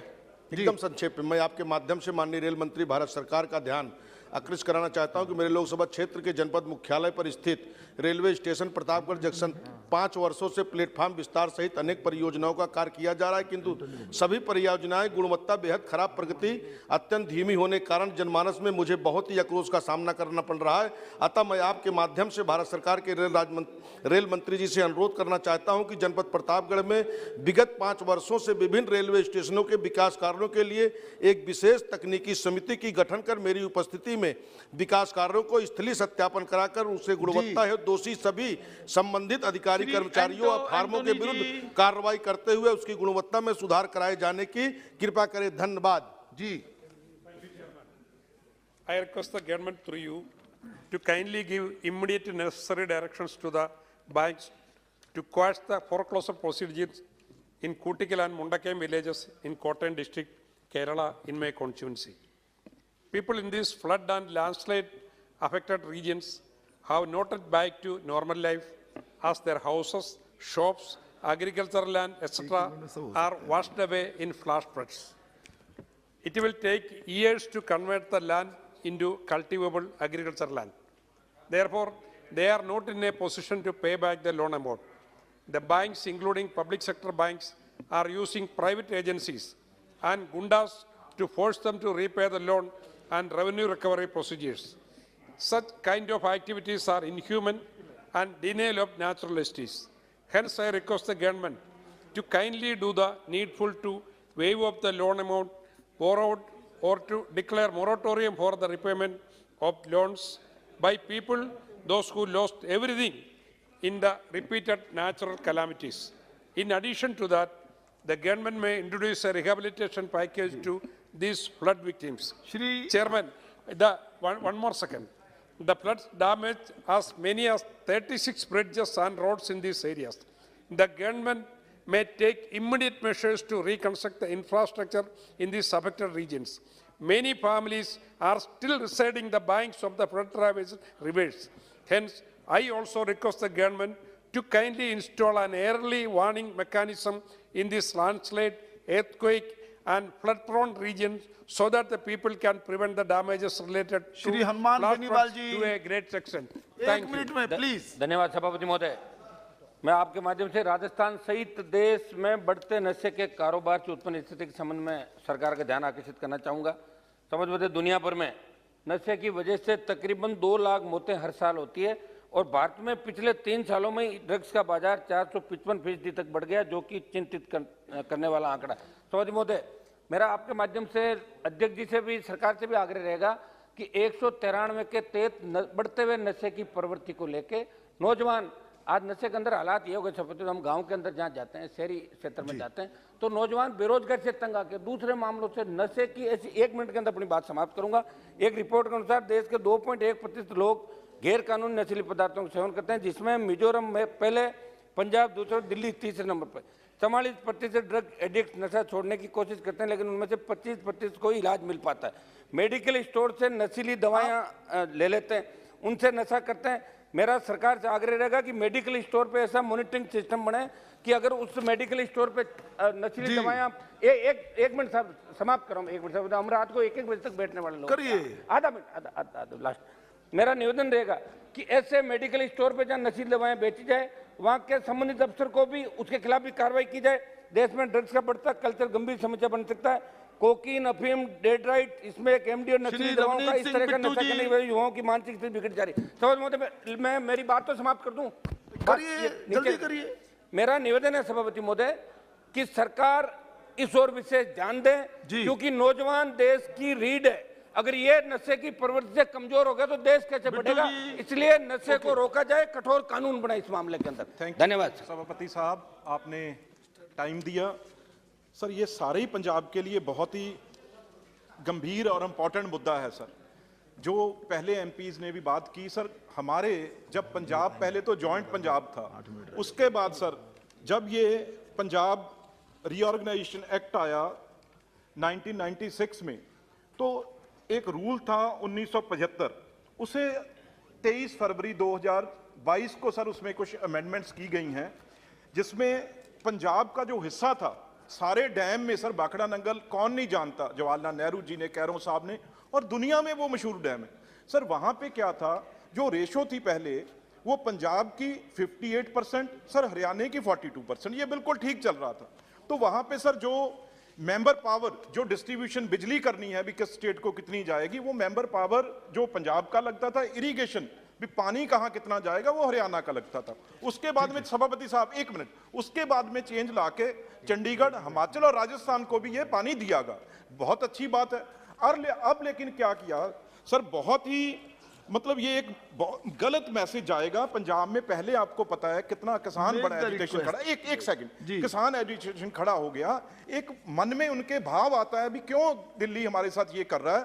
तो इसके लिए सर अब जो वहां मेंबर लगेगा वो सिर्फ जहां तो हाइड्रो ऑर्गेनाइजेशन से लगेगा या एनएचपीसी से लगेगा सर। इसे जल्दी से जल्दी पावर मिनिस्टर को वापस लेना चाहिए भी, पंजाबियों को और पंजाब को ये ना लगे सर। आखिरी पॉइंट एक सर, और जो चंडीगढ़ है सर, वहां पे 60-40 की रेशो थी, जो ऑफिसर थे सर वो पंजाब से 60% थे, 40 जाते थे हरियाणा से। अब सर दिल्ली केडर, दैनिश केडर से सारे ऑफिसर वहां जाने लग गए, वहां भी पंजाब का हिस्सा मार दिया सर। ये सभापति साहब ना होने दीजिए पंजाब से, ये बहुत महंगा पड़ेगा अगर ये बात होगी। सभापति जी समझिए सर, मेरे थैंक यू सभापति साहब। जो संपूर्ण क्षेत्र डार्क जोन में आता है, पेयजल की गंभीर समस्या उत्पन्न हो चुकी है और आने वाली गर्मी के सीजन में राजस्थान में जिस तरह से राजस्थान की सरकार पेयजल और जल जीवन मिशन के कार्यों को संपूर्ण करने में शिथिलता बरत रही है, उसकी ओर ध्यान दिलाना चाहती हूँ। आज मेरे संसदीय क्षेत्र के जिला मुख्यालय पर भी 10 दिन में एक बार पानी आता है और वो भी आधा घंटे के लिए आता है। माननीय सभापति जी, आपके माध्यम से आने वाले संकट को ध्यान में रखते हुए मैं कहना चाहूंगी कि राज्य सरकार को पाबंद किया जाए कि पेयजल की संपूर्ण व्यवस्था पूरे दौसा संसदीय क्षेत्र में की जाए। अब्दुल खालिक जी। सभापति महोदय, पहले आपको और सदन के सारे सदस्य को होली का मुबारकबाद देता हूं। अध्यक्ष महोदय, भारत सरकार ने 100 सैनिक स्कूल का प्रपोजल मांगा था, लेकिन दुर्भाग्य की बात है कि असम सरकार ने कोई प्रपोजल नहीं भेजी। सभापति महोदय, बरपेटा एक पिछड़े जिला है जहां से मैं आते हूं, और यहां से देश के 5वां राष्ट्रपति फखरुद्दीन अली अहमद ये सदन का 2 दफा सदस्य रहे। ये पिछड़े जिला है, आकांक्षी जिला है, एस्पिरेशनल डिस्ट्रिक्ट भी है। इसीलिए आपके माध्यम से मैं रक्षा मंत्री जी को आग्रह करता हूं, बरपेटा जैसे पिछड़े जिले में एक सैनिक स्कूल हो, यही मेरा गुजारिश है। धन्यवाद। श्री पुष्पेंद्र सिंह चंदेल जी। धन्यवाद सभापति महोदय। सभापति महोदय, मैं आपने अवसर दिया इसके लिए मैं आपका आभार प्रकट करता हूं। अभी जो एक कश्मीर फाइल्स करके जो फिल्म आई है, उस पर देश के कई प्रांतों ने उस पर सभापति महोदय उस पर टैक्स फ्री किया उसको। अभी थोड़ी देर पहले आदरणीय हेमा मालिनी जी ने भी बात उठाई कि हमारे जो कलाकार हैं कोविड के दौरान उनके साथ बड़े दिक्कतें हुई, उनको अपने घर वापस आना पड़ा। मेरा आपके माध्यम से भारत सरकार से निवेदन है कि जितने भी ऐसे कलाकार जो कोरोना के समय में जो वहाँ से उनको छोड़ना पड़ा, और आज वर्तमान में जो इस कश्मीर फाइल्स फिल्म आने के बाद जैसे लोग दोबारा पिक्चर हॉल में जब जाना शुरू हुए हैं, मेरा सरकार के से निवेदन है कि जितने भी कलाकार ऐसे हैं उनको प्रमोशन मिले, उनको आगे काम मिले। और मुझे पूरा विश्वास इस बात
माननीय सभासदों, माननीय उपसभापति जी,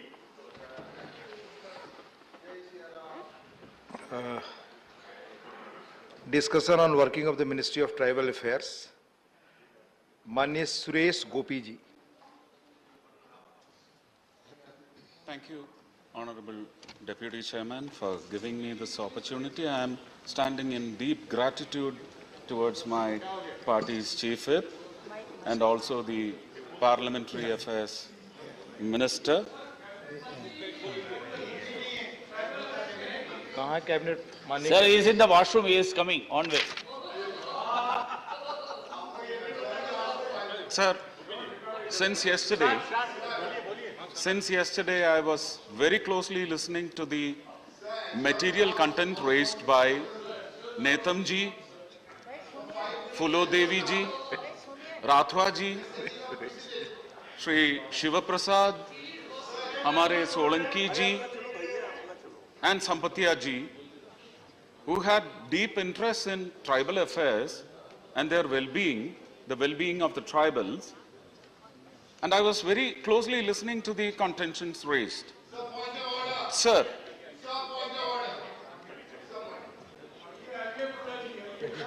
He's already here. Please.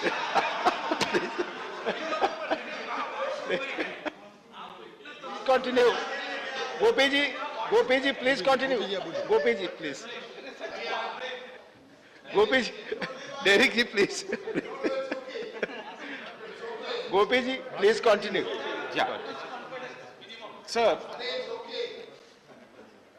I had pleaded for time, and I don't know how much time I'm getting to talk, but your time is 9 minutes, please. Okay, if I run out of time, I just want to make sure that I put my prayer first and then raise the issues that I have come across concerning the life of the tribals in Kerala. So my first prayer is, I urge through you, sir, to the Tribal Affairs Minister, Arjun Munda ji, to put pressure on the Tribal Affairs or the Tribal Commission, National Tribal Commission, to make an urgent visit to the main tribal hamlets in the state called Kerala, to have a yeah, all the states maybe, but Kerala needs a very different focus, sir. Because Mr. Shiva Prasad, my colleague from Kerala, belonging to the CPM, they have put forth some data. I don't have any indices, reports from data from indices, but I have some very factual evidences which I collected through my recent visit, just 4 days back, a 3-day visit to the tribal district called Wayanad in Kerala. Sir, I attended 27 meetings, clogging 4 to 5 colonies into one meeting, and in the effect, almost 130 to 40 colonies in Wayanad district. Sir, drinking water, housing, in all these areas. See, I was so astonished, annoyed to have reports reading from the speeches of Solanki ji, being a tribal, how happy he was about the dispersal of the central government in such states from where they come. Netam ji also presented reports which were so flowery and fragrant, and which is definitely not happening in Kerala, sir.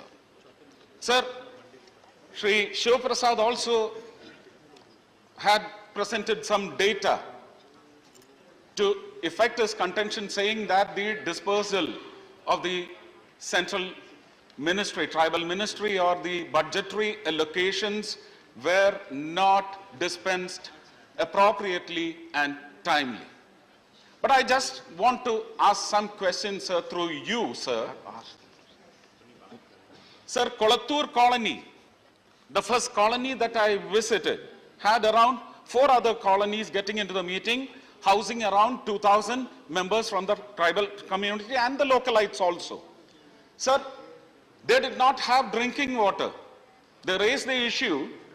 I did not have the money to spend from my MP lads funds. I had to spend it from my pocket, money which is meager. But I had to push in pumps, submersible pumps, pump the water onto a tank which was already there.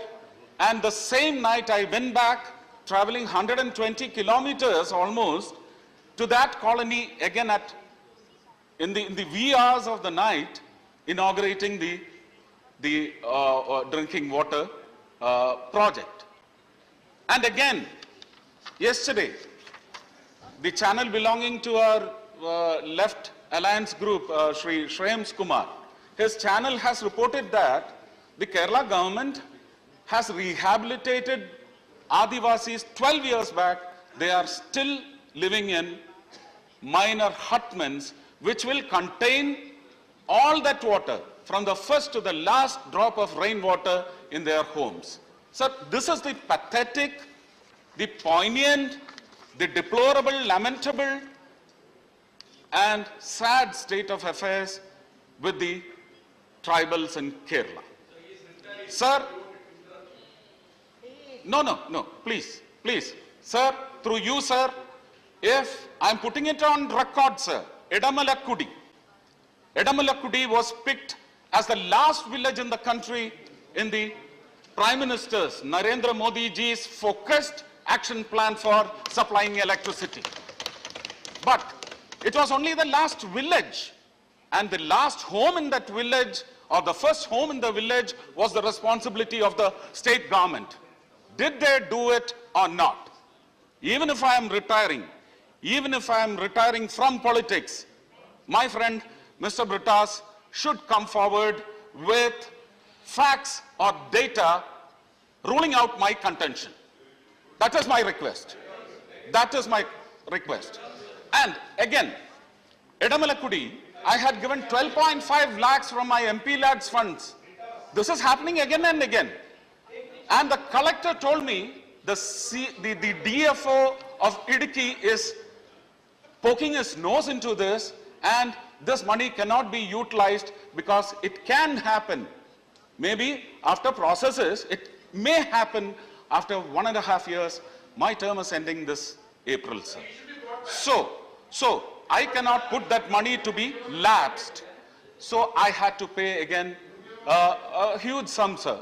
It's 5.7 lakhs from my pocket to have the drinking water drawn from an uphill spring to the Adivasi hamlet. Sir, this is the condition, sir. I have umpteen number of other reasons to prove that tribal life is not as flowery or budding even, and not at all fragrant as is being projected by.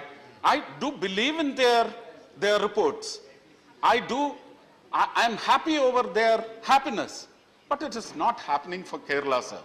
And again, when it comes to Wayanad district, the central government, the Nidhi Ayog, did get Wayanad district empaneled into the list of aspirational districts. The government in Kerala, 2018 December, did not want Wayanad to be enlisted. The chief secretary then, I don't want to name him, sir,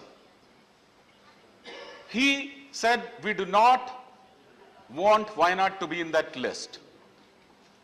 Me, along with our then alliance partner, Shri PC Thomas, we went on an agitative mood, and then the chief secretary was forced to recall his request and put in place a fresh request for getting Wayanad into the list of aspirational districts. But what after getting listed is a big question, sir.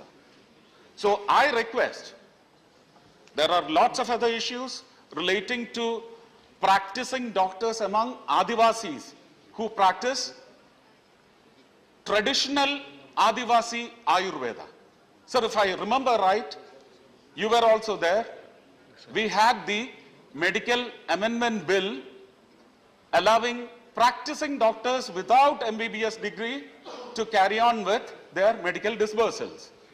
I wish that these practicing Adivasi doctors or Vaidyas be permitted or let to have a living. Otherwise, you will see them clogging with German patent institutions, taking them in bulk. So,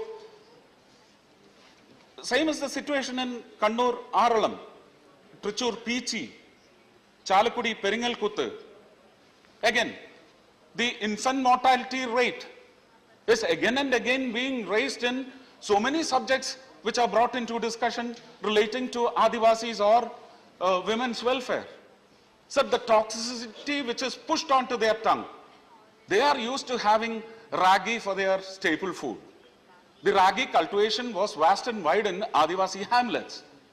The state governments have denied cultivation of ragi and pushed rationing into their guts, which has pushed in toxicity, which has spoiled their uterine system and all reproductive organs.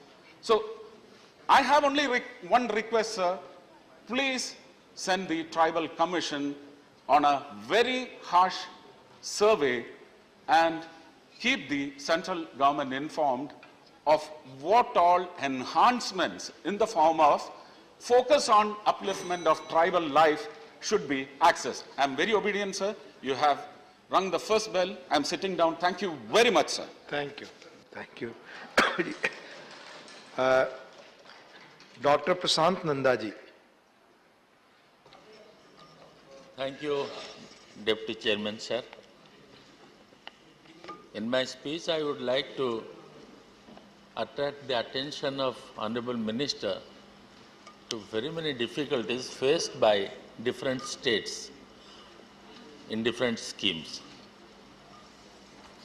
First scheme that I will be discussing is Special Central Assistance to Scheduled Caste Sub-Plan SCA to SCSP. Under this program, the Ministry of Social Justice and Empowerment has been providing funds for the SCA welfare schemes. After 2012 and 13, the Ministry has been providing less amount of funds in comparison to the funds proposed by the state government to the action plan. Besides, the Ministry releases funds mostly during the third and fourth quarter of the financial year. Hence, the expenditure of the grants get unusually delayed, which in every financial year. During the current financial year, the grants from the Ministry under SCA to SCSP is yet to be received. The next I will talk about grants for infrastructure development under SCA to SCSP. The Ministry released funds for infrastructure development in SC populated villages up to 2017-18 under SCA to SCSP. But from the financial year 2018-19, no funds has been released by the Ministry under SCA to SCSP for infrastructure development. Sir, Ministry is providing funds for infrastructure development in SC populated villages having more than 50% SC in a village which are selected under Pradhan Mantri Adarsh Gram Yojana PMAGY. But for those SC villages which are not included under PMAGY scheme also require necessary funding under SCA to SCSP. Accordingly, Ministry may release funds for infrastructure development under SCA to SCSP. Sir, under Special Central Assistance to Tribal Sub-Scheme SCA to TSS and Article 275(1). Under this scheme, Special Central Assistance to Tribal Sub-Scheme SCA to TSS and Article 275(1) of Constitution of India, 100% grants are being received from Ministry of Tribal Affairs, Government of India, for development and welfare of tribal people. It supplements the efforts of state governments for development and welfare of tribal people as an additive to the state tribal sub-plan TSP. Approval of projects and flow of funds under both SCA to TSS and Article 275(1) schemes have receded considerably in the last few financial years, which is a matter of great concern for the state government, since it is greatly affecting the tribal development initiatives in the state. Sir, Ministry of Tribal Affairs has recently changed the scheme from Special Central Assistance to Tribal Sub-Scheme, SCA to TSS, to Special Central Assistance for Tribal Development, SCA for TD. The SCA for TD scheme will aim towards integrated development of tribal-dominated villages as model village, Adarsh Gram. The revised scheme guidelines will impact different program activities already been initiated under SCA to TSS like Mission Jivika. Release of funds under SCA to TSS and Article 275(1) schemes by Ministry of Tribal Affairs is being linked to the submission of UC's Adigram status against both the schemes. However, provisioning of funds proportionate to the tribal population of the state under SCA to TSS and Article 275(1) is a constitutional entitlement of the tribal communities of the state. In case the funds are not released to the state as per the entitlement, state may not be able to make a prospective plan for holistic development and welfare of tribal people. Ministry of Tribal Affairs shall consider releasing the entire fund to the state as per the entitlement under both these schemes. Sir, I would like to ask, though the government of Odisha have recommended 169 cases for inclusion in the ST list of Odisha and have been submitting clarification and justification for inclusion of each community, why they have not so far been included in the ST list? May I ask to the Honorable Minister through you, sir, is it a fact that Task Force of Ministry of Tribal Affairs in 2014 have recommended for inclusion of 9 communities in the ST list of Odisha? If yes, why the recommended communities have not so far been included in the ST list? For your information, sir, the recommendation of Task Force is Ministry of Tribal Affairs, Government of India had constituted a task force under the chairmanship of Secretary by notification dated 3/2/2014 to examine proposals for inclusion of communities in the state. Sir, the task force examined the proposals for inclusion from various states, including 107 proposals from Odisha, and in its report notified by letter number 12026 dated 3/7/2014 has recommended the following 9 communities of Odisha for inclusion in the ST list of the state on priority basis. They are 1. Kandha Kumbhar as subset of Kandha at serial number 31 of ST list of Odisha. 2. Jodia, Jhodia, Jadia, Jhadia as a synonym of Jodia Paroja and a subsection of Paroja, Parja, Paraja tribe at serial number 55 of ST list of Odisha. 3rd is Chuktiya, Bhunjia. The 4th is Sahara as a synonym of Savara, Sahara, Savara tribes at serial number 59 of ST list of Odisha. Sir, in 5, Mankadias should be included as synonym of Mankadias. 6, to include Poroja as phonetic variation and Barang Jodia Poroja, Penga, Poroja, Pengu Poroja, Celia Poroja as sections or subsets of the Poroja, Parja and Parja, serial number 55 of ST list of Odisha. Then 7 is Banda Parja and Bonda Parja should be included in the minor phonetic variations Bando Paroja. 8, Durva, Durva and Dhurva should be included as phonetic variation synonyms of Dharwa and Dhurva at serial number 17 of ST list of Odisha. And the 9th, Paharia as a subset section of Gond tribes, serial number 22 of the ST list of Odisha with area restriction for Kalahandi, Balangir and Nuapada districts. Till date, no action has been taken for inclusion of these communities in the ST list. Sir, I request the Honorable Minister to definitely respond to all these things which I have placed before him, and that is what is my total speech. Thank you. Thank you, Prashant ji. माननीय श्री विनय विश्वम जी, माननीय विनय विश्वम जी, माननीय Shri GK. वाशन. Thank you, sir. So the government of India at the highest level has taken keen interest in ensuring the development and well-being of the scheduled tribes. Among various initiatives, sir, and welfare schemes from the government of India, inter alia being adding more tribals communities to the list of scheduled tribes. This is in a good intention with a view providing them the benefits of the constitutional guarantee for their socio-economic development, sir.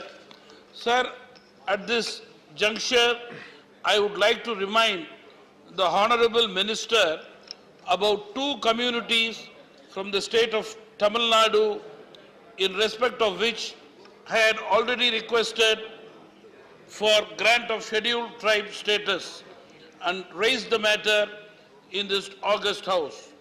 One of them, sir, is the Badaga community from Nilgiris district in the state of Tamil Nadu. The Badaga, sir, an indigenous community of the Nilgiri district, Tamil Nadu, have been demanding this for the past 70 years, sir, that they be included in the list of scheduled tribes from both central and the state government, sir. The Badaga community has evolved itself as a community with rich cultural traditions over a long period of time, sir. Sir, to be underlined, till 1931 census, the Badagas were classified as important primitive tribes.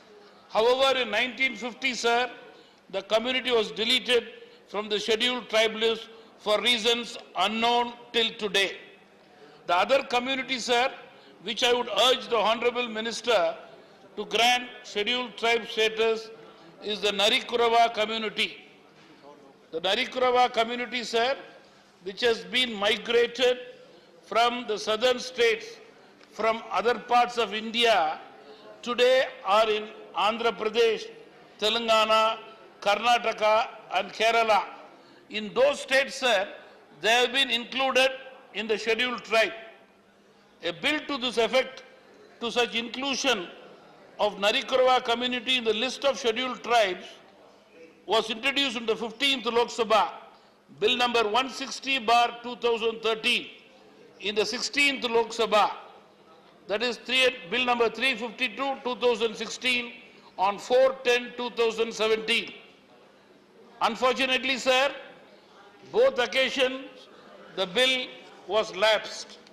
I would like to take this opportunity to once again appeal to the Honorable Minister to grant scheduled tribe status to these important communities so that they can get the benefit guaranteed under the Constitution, besides availing of benefits under various schemes operated by the government for the welfare of the scheduled tribe.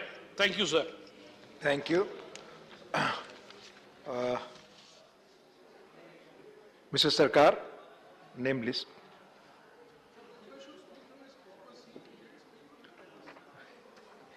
He is on his seat. माननीय श्री ब्रिजलाल जी. उपसभापति महोदय, जनजातीय मंत्रालय की वर्ष 2022-23 के लिए अनुदान मांगों पर मुझे बोलने का अवसर दिया गया, इसके लिए मैं आपका आभारी हूं। मैं अपनी पार्टी का भी बहुत बहुत आभारी हूं। महोदय, जल जीवन जमीन, जल जंगल जमीन आदिवासी जीवन की पहचान है। आदिवासी जीवन जल जमीन जंगल से ही सीधे जुड़ा हुआ है। पूरे देश में आदिवासी कहीं भी हों, वो अधिकतर जंगलों में ही रहे। मैं उत्तर प्रदेश से आता हूं। वहां उत्तर प्रदेश में आदिवासी बाहुल्य जिले हैं चंदौली, मिर्जापुर सोनभद्र। मध्य प्रदेश, छत्तीसगढ़, झारखंड, उड़ीसा, बिहार, उत्तराखंड, हिमाचल प्रदेश, जम्मू कश्मीर, पूर्वोत्तर भारत हो या दक्षिण के राज्य हों, सब जगह आदिवासियों का रहन सहन करीब करीब एक ही प्रकार है। महोदय, उत्तर प्रदेश के चंदौली, मिर्जापुर, सोनभद्र के अलावा बुंदेलखंड के चित्रकूट, बांदा और प्रयागराज के उत्तरी भाग में भी आदिवासी रहते हैं। आदिवासी खेती करते हैं और उनका जीवन फॉरेस्ट प्रोड्यूस पर भी निर्भर करता है। फॉरेस्ट प्रोड्यूस में तेंदूपत्ता, महुआ, चिरौंजी, जंगली आंवला, सतावरी, शंख पुष्पी, पुनरवा, नागरमोथा, चीड़ गोंद, खैर गोंद, अर्जुन छाल, गोरख आदि प्रमुख चीजें हैं जिसको आदिवासी जंगलों से कलेक्ट करते हैं और उसे स्थानीय स्तर पर बेचते हैं। महोदय, इन भोले भाले आदिवासियों को स्थानीय लोग ठग लेते हैं। वे अपने महंगे फॉरेस्ट प्रोड्यूस की कीमत भी नहीं जानते। महोदय, मैं जानता हूं ऐसे केसेस होते थे सोनभद्र में जहां चिरौंजी बहुत पैदा होता है और आज से 4-6 साल पहले आदिवासी 1 किलो चिरौंजी लाता था तो उसे 1 किलो चावल दे करके वापस भेज दिया जाता था। इसी तरह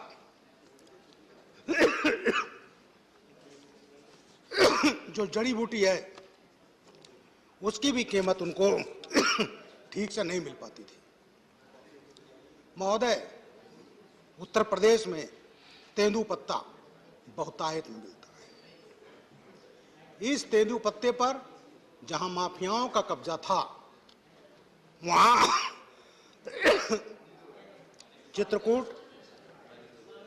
चित्रकूट और बांदा में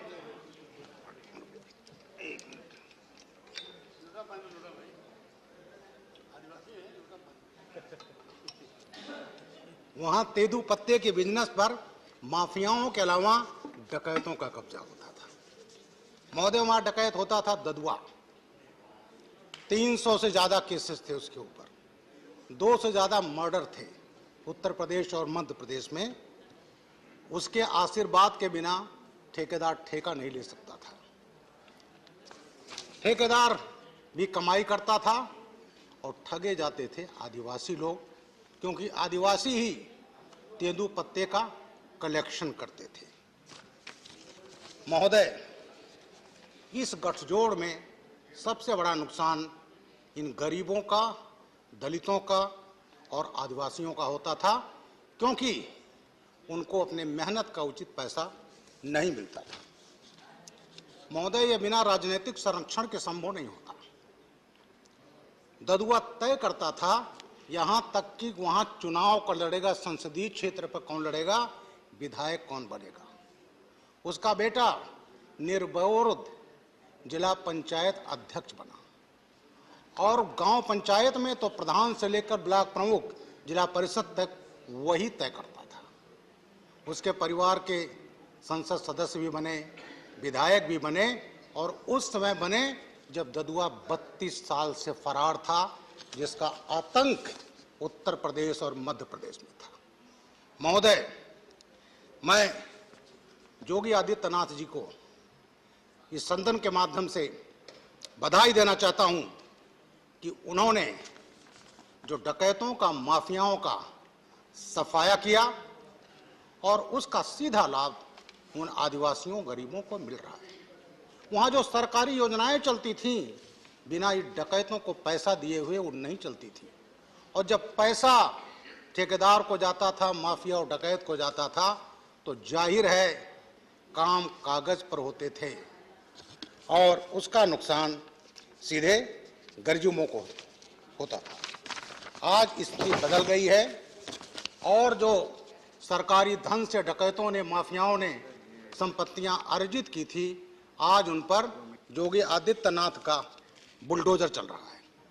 महोदय, सोनभद्र, मिर्जापुर, चित्रकूट में बिजली के संयंत्र बहुत हैं और उससे जहां शहर कस्बे रोशन होते थे, वहीं आदिवासियों की झोपड़ियां अंधेरी रहती थी। आज वो झोपड़ियां पक्के मकानों में बन गई हैं और उनके मकान भी सौभाग्य योजना के अंतर्गत रोशन हो रहे हैं। पक्के मकान है, नल से जल है, शौचालय है, मुफ्त अनाज है। और महोदय, अभी योगी आदित्यनाथ जी ने, मैं भी संकल्प पत्र जो बना था, घोषणा पत्र बना था, उसका मैं उपाध्यक्ष था। महोदय, हम लोगों ने किया कि 2 गैस के सिलेंडर हम होली और दीपावली पर मुफ्त देंगे। अभी होली का त्योहार है, 2 सिलेंडर लोगों को मुफ्त सिलेंडर दे दिए गए हैं। महोदय, इसके उत्तर प्रदेश सरकार और योगी आदित्यनाथ जी बधाई के पात्र हैं। महोदय, अब मैं उनकी जमीनों के बारे में कुछ बताना चाहता हूं।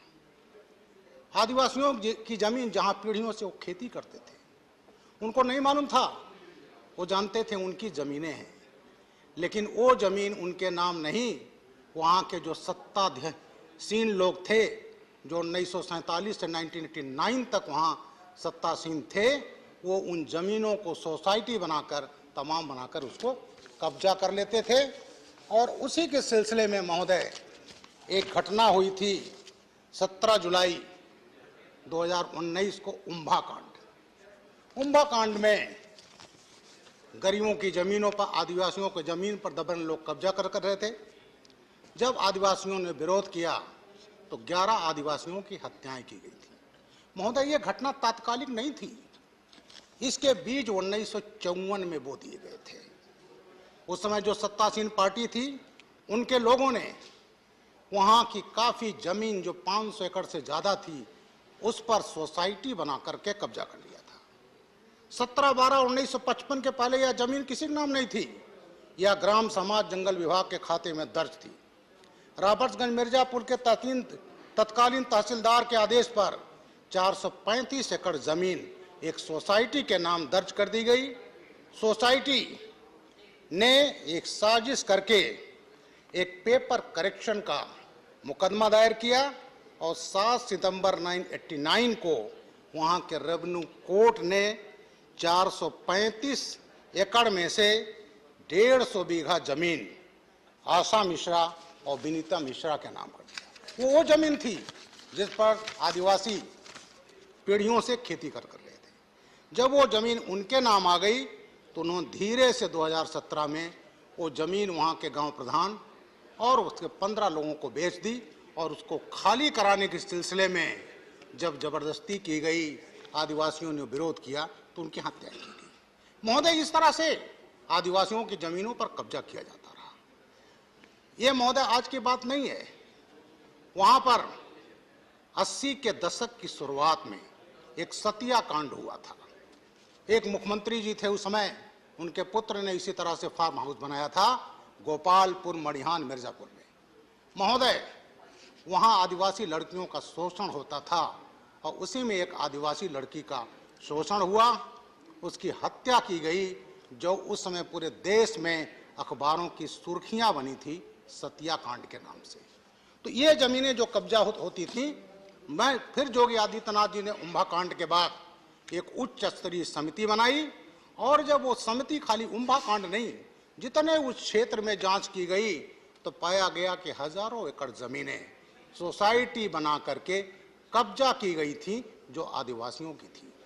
आज ये जो पुराने पाप थे उसको योगी आदित्यनाथ जी ने धो दिया है और आज वो जमीनें निकली हैं, वो आज आदिवासियों को दी जा रही हैं, जिससे मैं इस सदन के माध्यम से योगी आदित्यनाथ जी को धन्यवाद देना चाहता हूं। महोदय, एक इशू बड़ा महत्वपूर्ण है जिसको मैं आज सदन के संज्ञान में लाना चाहता हूं।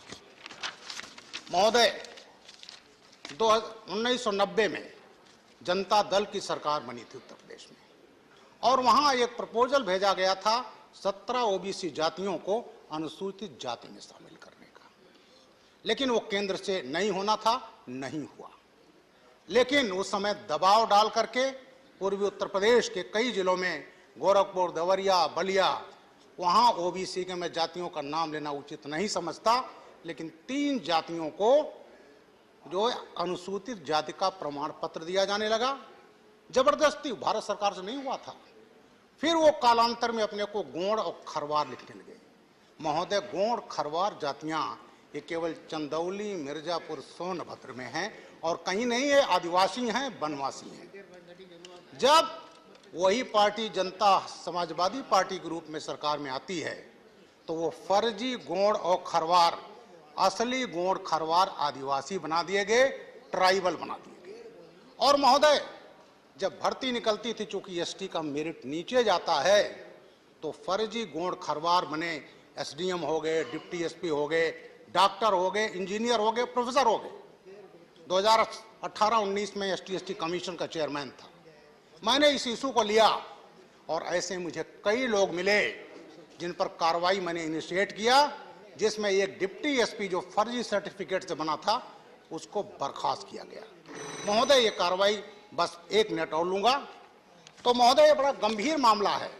एक सरकार की गलती के कारण, जानबूझ करके गलती के कारण, जो असली गोंड खरवार वहां के हैं वो अपने अधिकारों से वंचित कर दिए गए हैं। आज वो किसी कंपटीशन में आ नहीं पा रहे हैं, क्योंकि जो फर्जी ओबीसी जातियां आदिवासी बन गई, ट्राइबल बन गई, उनके सामने वो compete नहीं कर सकते थे। मैं आपके माध्यम से भारत सरकार के समाज कल्याण विभाग, अधिकारिता मंत्रालय और एसटी कमीशन करता हूं, इसकी एक बृहद जांच होनी चाहिए और जांच होकर के जो असली गोंड खरवार कोल परिकाएं हैं उनको न्याय मिलना चाहिए। अन्यथा महोदय, वो हमेशा हमेशा के लिए अपने अधिकार से वंचित कर दिए जाएंगे। बहुत बहुत धन्यवाद महोदय। धन्यवाद। माननीय Shri Amar Patnaik ji.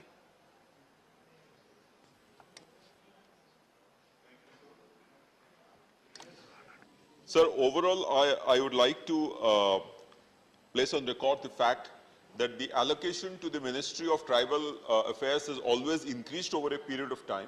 However, the absorption capacity, that is the capacity to spend, has not matched up to the allocations made. The revised estimates has invariably been less than the budget estimates. So the biggest problem in the strategy for tribal development by the Tribal Affairs Ministry, I think traditionally has been on 3 counts. I call it as the CIA. It's not the American intelligence agency. C for convergence, lack of convergence. I, lack of institutional championship. And number 3, lack of awareness. In fact, the convergence which is supposed to take place between various schemes of government is lacking in the tribal pockets, even though a number of schemes have been introduced, and even a number of schemes have been introduced in the current budget allocation. For example, very futuristic venture capital fund. I think these are very good initiatives, but they will not take place unless there is a convergence established. And this convergence can be established only if there is an institutional champion. There is lack of championship. If you leave it to government officials alone, this is not going to happen. You need to have community motivators or community champions. You have to groom them up, and they are the ones who will bring about convergence. The third aspect, which is awareness. In fact, sir, I was very disappointed to see the observation of the Standing Committee report of 2020, which says that even various MPs and MLAs were not aware about the schemes in place for STs in India. This is a very sad state of affairs. We need to make the people, the tribal people, aware so that they participate in the schemes that is meant for them. Unless that is achieved, the development will not take place. Lastly, sir, I would like to state that the Eklavya Model Residential School is a very good initiative. Unfortunately, even though more number of schools have been planned in the current budget allocation, the operationalization of these schools is lacking to the extent that we expected. For example, in the last 23 years, only 285 Eklavya model schools could be made functional. In Orissa, for example, only 19 out of 70 sanctioned Eklavya model schools are operational. I would request through the chair to the Honorable Minister that there is a need to make these Eklavya model schools functional, operational, and tech-savvy. I get a lot of requests from various people to give digital assets to these people so that the monitoring of these schools can be made properly to the principals, to the hostel matrons. I think that is not being done. Technology has to be brought in to manage these Eklavya model schools, and they are actually going to be the change agents in the tribal areas as far as education is concerned. So I would repeat to the Honorable Minister to take charge of the Eklavya model schools, to make them functional, make them tech savvy, and make them deliver by actually monitoring every component of making them operational. For example, when is the sanction to be given, when was land to be occupied, when the construction of building will take place, break it down, and I think that will deliver the results. Thank you so much, sir. Thank you, Amarji. Mani Vinay Vishwam ji. Mani Vinay Vishwam, please.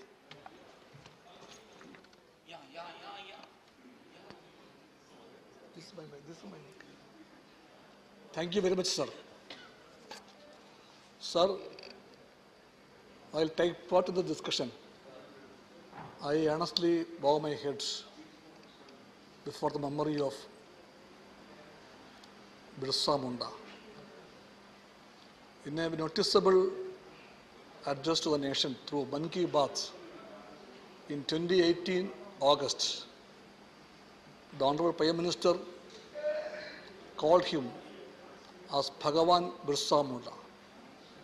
Then repeatedly they used to call him Bhagavan, Bhagavan, Bhagavan. My request to the BJP benches and the government is that please don't make him a Bhagavan without life. He's a fighter for the cause of the tribals, a great warrior, a great human being, a great man who laid his life against the Britishers in that fight. Instead of forgetting him, for that purpose you call him as Bhagavan is a very, very nonsense, and it's a... Please. Rule, under rule. Just wait. No, you are insulting the entire tribal community. Rakesh, please. You continue. Please continue. Please. We will examine the records, Rakesh ji. You will examine the records. Please, no. We'll go at the records. No. I can tell the House one thing. We'll examine the records. His opinion. Please don't try to interfere. It's about notice of amendment, please. I can tell my friends in the BJP that don't try to confuse the whole atmosphere here. There is a term called metaphor. Understand the meaning. You can believe in Bhagavan. I don't want to follow your footsteps. I speak here on my own convictions, on my own positions. In my belief, I plainly say that Birsa Munda was a fighter for the cause of the tribal rights against the British imperialists. He fought and he led the wars. I want to emphasize on that aspect of his life. But you want to emphasize on another aspect. No, I respect them. Let me say about that community. Yeah, of course. Please. Of course. Then my question to you, my friends. The Standing Committee on the Tribal Affairs. No, please. Tribal Affairs. In this 30 number report number 30, there's a quote. The committee are constrained to note that the projections of requisite funds made by the Ministry of Tribal Affairs are invariably reduced by the Ministry of Finance. And then continue. In the actual BE allocation, it's reduced. The allocation is further reduced in the revised estimate stage. In 2021, it was reduced from 7355.76 to 5472.50 crores. Your love for tribals, your life for Bhagavans. And then, listen to me, 21-22, you reduced it from 7484.07 to 26.46 crores. In 22-23, the projection is 13,208.52 crores. But the estimate in the budget, you say, it's 8,406.92 crores. Your government is like this. You speak only for the tribals by your tongue, the heart of heart. You are not for them. You are not for them. Do you know the meaning of Jal, Jameen, Jungle? Do you know about it? You are denying them, they are Jal. You deny them, they are Jungle. You deny them, they are Jameen. And you say, Bhagavan, Bhagavan, Bhagavan. In that way, I should tell you. I should tell you. Please. I should tell. I should tell. Please. You address the chair. You please address the chair. No, my friends. आप कृपया आपस में बात न करें. I request you most humbly. I request you most humbly. Vinay Viswam ji, you address the chair. I request Please. the government and the BJP benches and the fronts there. Vinay Viswam, you address the chair. Sir. Don't touch it, please. Please बैठकर आपस में बात न करें, please. Sir, please give them their share of the funds. They are not seeking the mercy from you. They demand their share from the national wealth, and that wealth should be given to them. But systematically, you reduce it year by year, and to compensate that, you speak this kind of meaningless words. I pray you with all earnestness, my friends, please stop this drama. Please stop this drama. This is a drama. What about your policies? Come to the mining policy of the government. Sir, come. No, hey, Rajesh, please stop. No, sir, this can't be allowed. This can't be allowed. आपकी बात record पे जा रही है. Please, you speak. This can't be allowed. Please. This cannot be allowed. No, Please. I will not yield like that. I can yield you once or you twice. address chair. You address chair. No, sir. Please. I can yield to any member once or twice. But my friend Rajesh has made it a habit to intervene at every half a second. I will not yield. So please don't repeat it. With all friendship with you, I must. Please आपस में बात ना करें. मैं सारे सदस्यों से ये अनुरोध करूंगा. Please, Vinay ji. To you and the chairman. Please. Sir, with their permission. Please, no. With their permission, I once again. Please, बैठकर बात ना करें. Please, आप बैठकर बात ना करें. Let him speak. आपको रिस्पॉन्ड करने का मौका आएगा, आप करिए. और जब एक दूसरे के बारे में आप कहते हैं तो धैर्य रखिए सुनने के लिए भी आप सब. Please, आपको जब मौका मिलेगा तो बोले. प्लीज बैठकर ना बोले. और आप सबसे भी अपेक्षा है कि बैठ करके आप लोग पीछे से हमेशा टिप्पणी करते हैं, ना करें. प्लीज मेरा सबसे निवेदन करता रहा हूं. प्लीज अब आप करने लगे. Please. Sir, with their permission and their consent, may I once again bow my head in the memory of Father Stan Swami. They may not like that name. That man is no more in the world today. Why? He was tortured to death in a prison cell. Why? He fought for the rights of the tribals. He raised the voice for their Jal, Jameen, Jungle. They don't like it. So they killed him. So at this moment, I proudly bow my head before his memory. And they don't like it. Sir, tribals are often given preachers by them. Sermons are given to them. But their actions are for whom? For the miners of the FDI. So the government's mining policy says that wherever they want to come and invest to open a new mine, that will be given to the miners of Indian origin and of the foreign origin. Which are those lands, sir? All those lands are tribal lands. All along, the whole list is here, sir. The whole list. Jharkhand, Orissa, it continues like that. Thousands of acres of land. All are given to the big mining lobby of the world. This is other government. They bow before the FDI of US, of Australia, of Germany, and they take away the tribal land. We want a change for that. Sir, they know that we people will raise that issues. When we raise that issues, they have no answers for that. So they made a strategy to see that our voice are blocked. These voices can't be blocked like that, because these voices are the people's voices. These are the voices of the tribals. So we cannot be defeated like that. You may kill us, you may silence us, but this struggle will continue. The struggle will continue. The struggle will continue. And we believe that this parliament also is a platform for that struggle. We came for that struggle. We came here for that struggle only. Not to say yes to you. Not to say yes to you.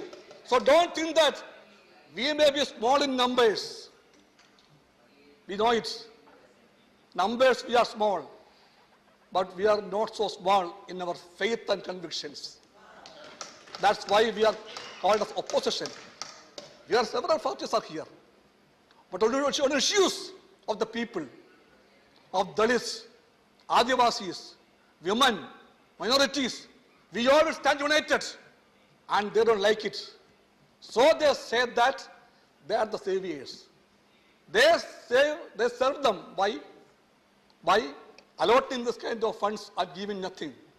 My request to the minister is that please pay heed to the recommendation of that committee, standing committee. Please see that the funds are given in proper time.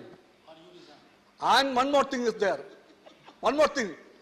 There is a big drive at the last days of the month, March end. Yes, March loot. It is there. So mainly it is happening in this kind of departments.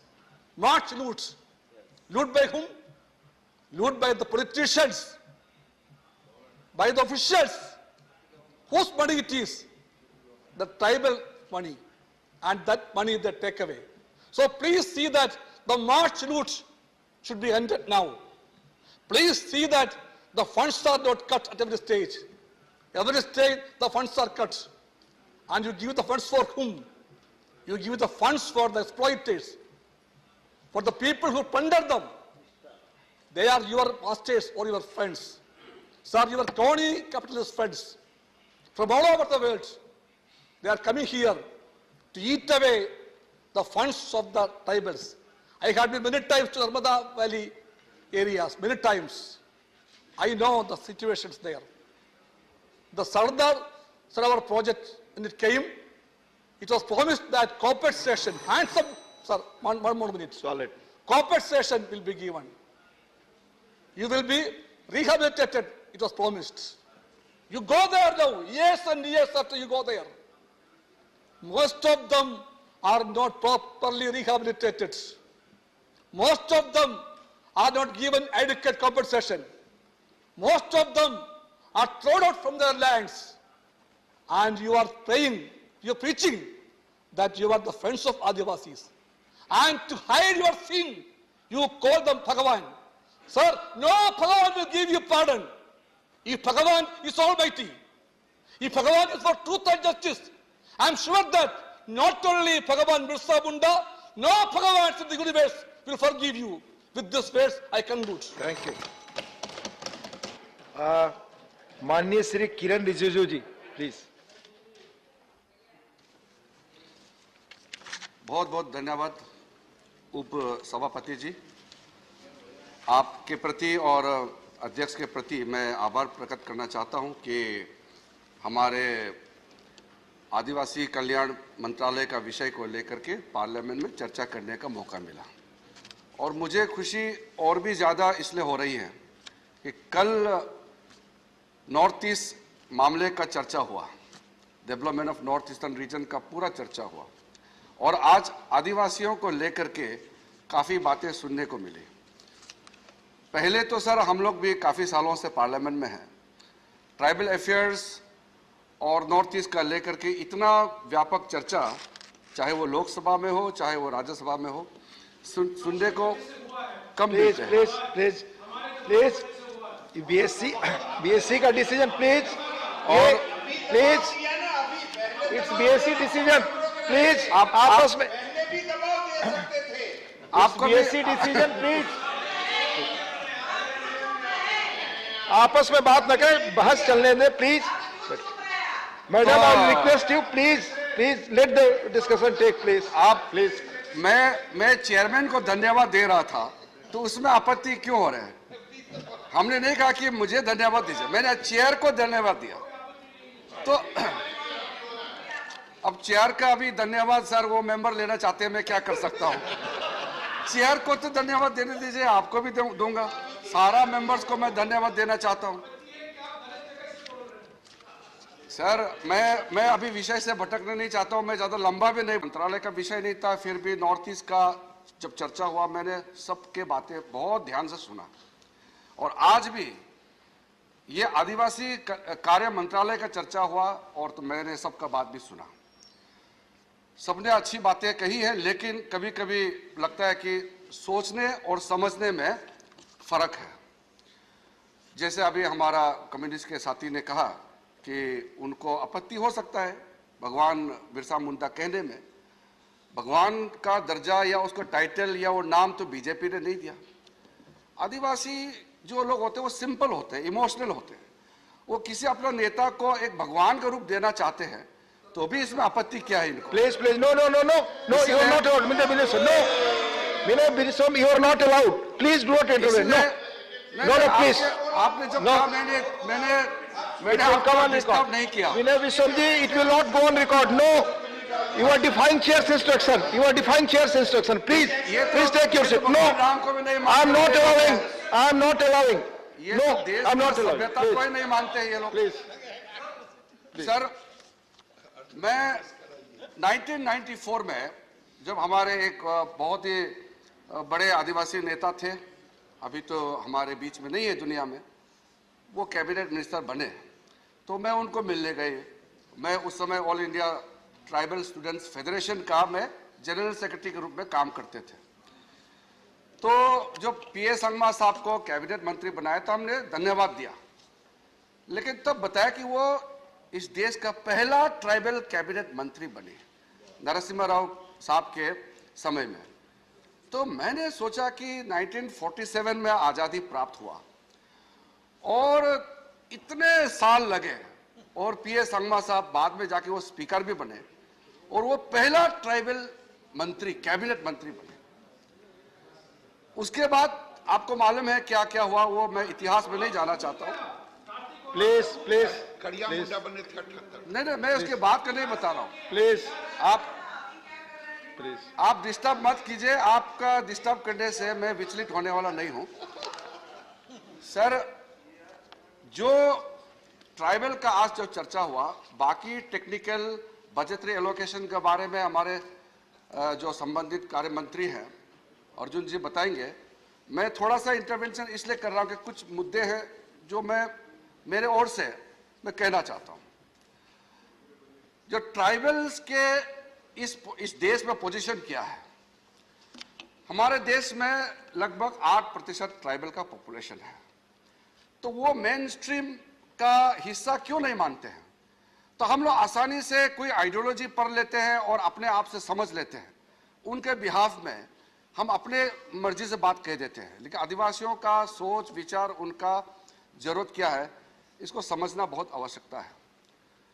जैसे मैं north east से आता हूं, मैं पिछले सरकार के समय में गृह राज्य मंत्री था, तब कई हमारे आदिवासी जो छोटे छोटे कम्युनिटी होते हैं, कोई ट्राइबल कम्युनिटी 500-600 भी होते हैं, कोई ऐसे कम्युनिटी होते हैं जो एक गांव है, एक भाषा है, वो अपना अलग उसका आइडेंटिटी, उसका स्टेटस होते हैं, और ये जो है यहाँ समझना मुश्किल है।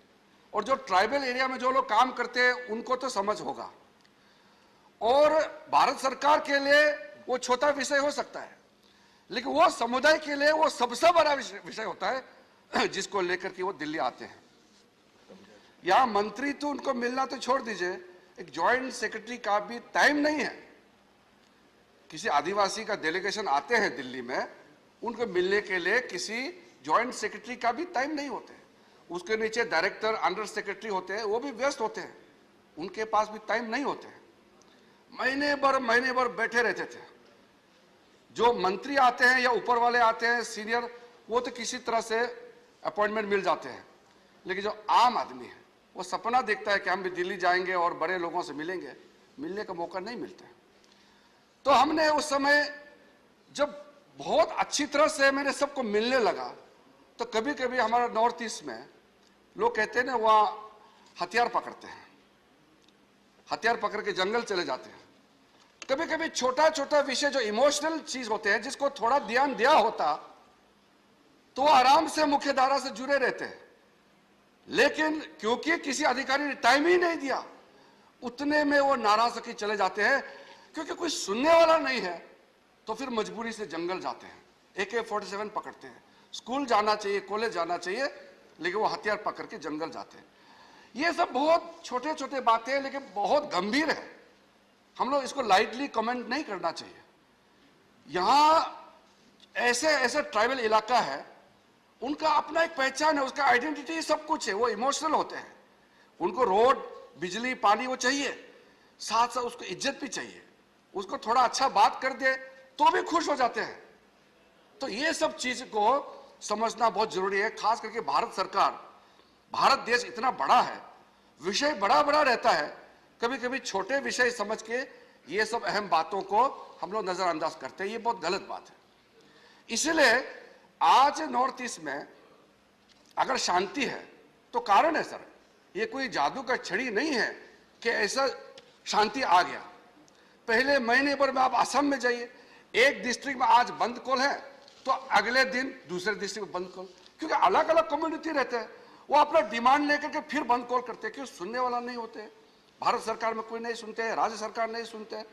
तो ऐसा करते करते पूरा नॉर्थ ईस्ट में छोटा छोटा कितना अंडरग्राउंड एलिमेंट्स निकल गए थे, आज एक एक करके सरेंडर करके मुख्य धारा में आ रहा है। और अभी मणिपुर का चुनाव बिना किसी घटना के, छुटपुट घटनाएं तो चुनाव में होते हैं वो अलग बात है, लेकिन बड़ा जो बंद कॉल होते हैं, बड़ा जो बम ब्लास्ट होते हैं या गोली बारूद होते हैं, ऐसा कुछ इंसिडेंट नहीं हुआ और शांतिपूर्वक विधानसभा का चुनाव अभी संपन्न हुआ मणिपुर में। तो इसी प्रकार से हमारे सेंट्रल इंडिया में, क्योंकि मैं ट्राइबल अफेयर्स के मामले में छात्र जीवन से मैंने बहुत संघर्ष किया है, इसलिए मुझे मालूम है। तो धीरे धीरे करके आज हम इस नतीजे पर पहुंचे हैं कि अटल जी ने पहले बार छोटा सा एक ट्राइबल सब डिवीजन था, ये छोटा सा एक सब प्लान, एक छोटा सा एलोकेशन बजट होते थे ट्राइबल अफेयर्स, और आज वो पूरा वृक्ष बन गया, पूरा सेपरेट मिनिस्ट्री बन करके हम लोग इस हाउस में चर्चा कर रहे हैं। तो अटल बिहारी वाजपेयी जी को हम याद करते हैं क्योंकि उन्होंने कहा कि development of north eastern region का भी एक मंत्रालय बनना चाहिए और ट्राइबल अफेयर्स का भी एक मंत्रालय अलग से बनना चाहिए। उसके बाद आप देखिए, कभी कभी हम लोग यहाँ पे मीडिया को थोड़ा सा अपने आप को उसको नाम आने के लिए ऐसे बातें बोल देते हैं। प्रधानमंत्री जी नागालैंड गए, नागालैंड के वहाँ अपने जो ट्राइबल्स लोग अपना जो पहनते हैं, हेड गियर होते हैं, ड्रेस होते हैं, और प्रधानमंत्री जी को पहनाया। और यहाँ एक वरिष्ठ नेता कांग्रेस के वो कह रहे हैं कि बहुत ही funny outlandish tribal headgear पहन के घूम रहे हैं, ट्राइबल का ड्रेस पहन के घूम रहे हैं प्रधानमंत्री। तो इस तरह का बातें करने से आप यहाँ में हंसी मजाक का रूप में तो बात कर लेते हैं, उसका प्रभाव क्या होते हैं जमीन पे। जिसके जगह में गए, जो लोग इतना प्यार से आपको खाना खिलाया, आपको कपड़ा पहनाया, आपको सर पे टोपी पहनवाया, उसका इमोशन को आप ध्यान दीजिए ऐसे बातें करने से पहले। तो इसलिए सर मैं सबसे पहले तो हमारे वर्तमान में प्रधानमंत्री नरेंद्र मोदी जी को धन्यवाद देना चाहता हूं, क्योंकि पहली बार 3 कैबिनेट मिनिस्टर हमारे सरकार में इस देश को सेवा करने का काम मिला। और मेरे जैसे एक छोटा कार्यकर्ता, मैं कभी सोचा नहीं है कि मैं कैबिनेट मिनिस्टर बनूंगा, फिर भी सर मेरे जैसे छोटा कार्यकर्ता को हमें अंबेडकर जी का रास्ते पे चलते चलते आज उनका काम को सीखने का मौका मिला और पहला ट्राइबल आदमी इस देश का कानून मंत्री बना। तो ये प्रधानमंत्री ने कुछ विश्वास किया कि ट्राइबल है मगर काम कर सकता है, विश्वास जताया और हमको देश का सेवा करने का मौका मिला। नहीं तो मैं तो सपना में भी नहीं सोचा कि इस देश का कानून मंत्री बनेगा एक दिन। और साथ साथ में सर अब इस वक्त हमारे मंत्रिमंडल में 8 मंत्री है, 3 कैबिनेट है, 5 राज्य मंत्री है। इसको ऑर्नामेंटल मत सोचिए, ये कोई आप पॉलिटिक्स में कह सकते हैं कि ऐसे ही दे दिया। इस देश का मंत्रिमंडल में पद मिलना और वो भी बड़ा जिम्मेदारी देना, ये अपने आप में बहुत बड़ा संदेश है। इसलिए इसको जब यहाँ हम लोग मंत्रिमंडल का जो एक प्रक्रिया होते हैं, एक कन्वेंशन है, इंट्रोड्यूस होते हैं, तो हमारे विपक्ष के साथियों ने इतना हंगामा किया कि प्राइम मिनिस्टर उस समय अपने मंत्रिमंडल के नए चेहरों को या इंट्रोड्यूस करने का मौका नहीं दिया। लेकिन तुरंत हम जन आशीर्वाद में निकल गए और जन आशीर्वाद में निकला तब हमको पता चला कि आदरणीय प्रधानमंत्री नरेंद्र मोदी जी का ये कदम कितना देश भर में स्वागत हुआ है, खास करके ट्राइबल्स में, शेड्यूल कास्ट में और बैकवर्ड क्लासेस में। तो ये सब चीजें होते हैं जिसको हमको एक्सेप्ट करने में कोई तकलीफ कठिनाई नहीं होना चाहिए। बाकी पॉलिटिक्स तो चलते रहेंगे। तो इसलिए सर आज मैं मेरे प्रदेश, क्योंकि मैं भी एक सांसद हूं, मेरे प्रदेश की ओर से मैं धन्यवाद देना चाहता हूं प्रधानमंत्री जी को और हमारा जनजाति आदिवासी कार्य मंत्री जी अर्जुन मुंडा जी को, कि हमारा प्रदेश में सब ट्राइब्स तो काफी है और सब ट्राइब्स भी बहुत है, लेकिन आधा से ज्यादा ट्राइब्स का नाम ही नहीं था संविधान की सूची में। एक 1950 का जो शेड्यूल ट्राइब्स ऑर्डर है उसमें एक सूची है, उसमें यह लिखा है कि 1-2 नाम लिखा और बोला कि ये सब बाकी ट्राइबल है, नाम तक नहीं था। तो दिक्कतें क्या थी कि हमारा वहां जो प्राइमरी स्कूल सेकेंडरी स्कूल से पढ़ते थे और जब अरुणाचल से बाहर जाते थे तो बाहर के लोग तो वो संविधान को सूची देखते हैं, बोलते हैं कि नहीं आपका तो सूची ही नहीं है, आपको यहाँ एडमिशन नहीं मिलेगा, ट्राइबल कोटा आप पे लागू नहीं होता है। कितने सालों तक ये प्रॉब्लम होते रहा और मैं मंत्री बनने के बाद भी, मैं सांसद बनने के बाद भी ये जो प्रॉब्लम आते रहा। तो मैंने प्रधानमंत्री जी को बताया कि कितने सालों से ये पेंडिंग है और हमारे राज्य में आधा से ज्यादा ट्राइबल्स का नाम ही नहीं है संविधान की सूची में। और उसके बाद एक मेजर अमेंडमेंट लाया और अमेंडमेंट ला करके पूरा कॉन्स्टिट्यूशन में अरुणाचल के सारा ट्राइबल के नाम को सूची में डाला और आज आराम से इस देश का नागरिक होकर के बहुत गर्व के साथ जय हिंद नारा लगा करके बैठे हुए हैं। नहीं तो ये सब चीजें आपने कैसे नजरअंदाज किया?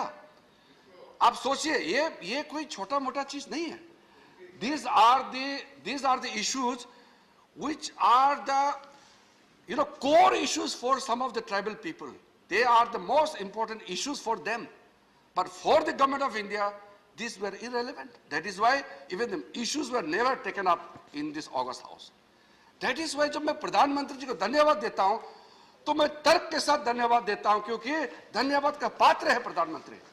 मैं ऐसा अपना नेता है इसलिए नाम लेके नहीं कह रहा हूं, ऐतिहासिक कदम उठाया है और इज्जत दिया है, नाम दिया है, तब जाकर के मैं प्रधानमंत्री जी को धन्यवाद दे रहा हूं इस सदन में।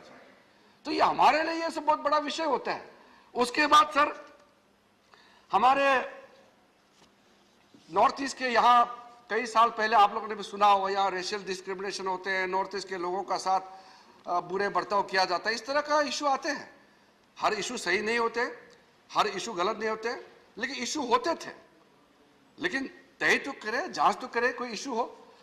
तो 2014 में सर मुझे प्रधानमंत्री जी ने गृह राज्य मंत्री बनाया और प्रधानमंत्री जी का निर्देशन में, उनके आशीर्वाद से दिल्ली पुलिस में, दिल्ली तो देश का राजधानी है, और दिल्ली पुलिस में लगभग 1000 नॉर्थ ईस्ट के बच्चों को जो क्वालिफाइड पुलिस में क्वालिफाइड हुए हैं, ऐसे लोगों को दिल्ली पुलिस में भर्ती कराया।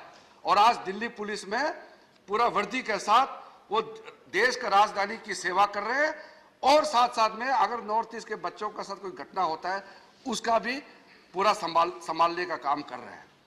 इसी प्रकार से उसी दिल्ली पुलिस में एक नया कमांडो टीम बनाया है, ओनली लेडीज, नॉर्थ ईस्ट के जो लड़कियां हैं काफी स्मार्ट होते हैं, और पूरा कमांडो 100% फीमेल। और आज दिल्ली में कुछ भी घटना होगा, वो स्मार्ट कमांडो टीम आज एक्शन के लिए रेडी बैठते हैं। तो ये सब सर सिंबॉलिक के लिए भी इंपॉर्टेंट है और जमीनी पर भी इसका महत्व होता है। इसलिए सर मैं फिर से आज प्रधानमंत्री जी को और एक विषय के लिए भी धन्यवाद देना चाहता हूं। अभी हमारे साथी ने थोड़ा सा इस विषय को नहीं समझने का प्रयास किया। जो ये साल आजादी का अमृत महोत्सव के रूप में भी मनाया जा रहा है, और मैं मानता हूं कि ये आजादी का 75 वर्ष ये हमारे लिए, देश के लिए बहुत बड़ा साल है।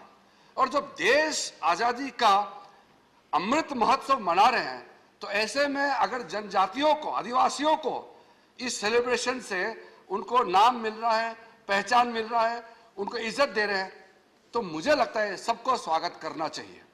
तो इसी साल 15 नवंबर जो सेलिब्रेशन शुरू हुए हैं, हम लोग ने धूमधाम से मनाया है, और बिरसा मुंडा जी का जन्म दिवस के दिन 15 नवंबर को जनजाति गौरव दिवस मनाने का घोषित किया प्रधानमंत्री जी ने, और इसका पूरा सिर्फ आदिवासियों में नहीं, देश भर में स्वागत हुआ है।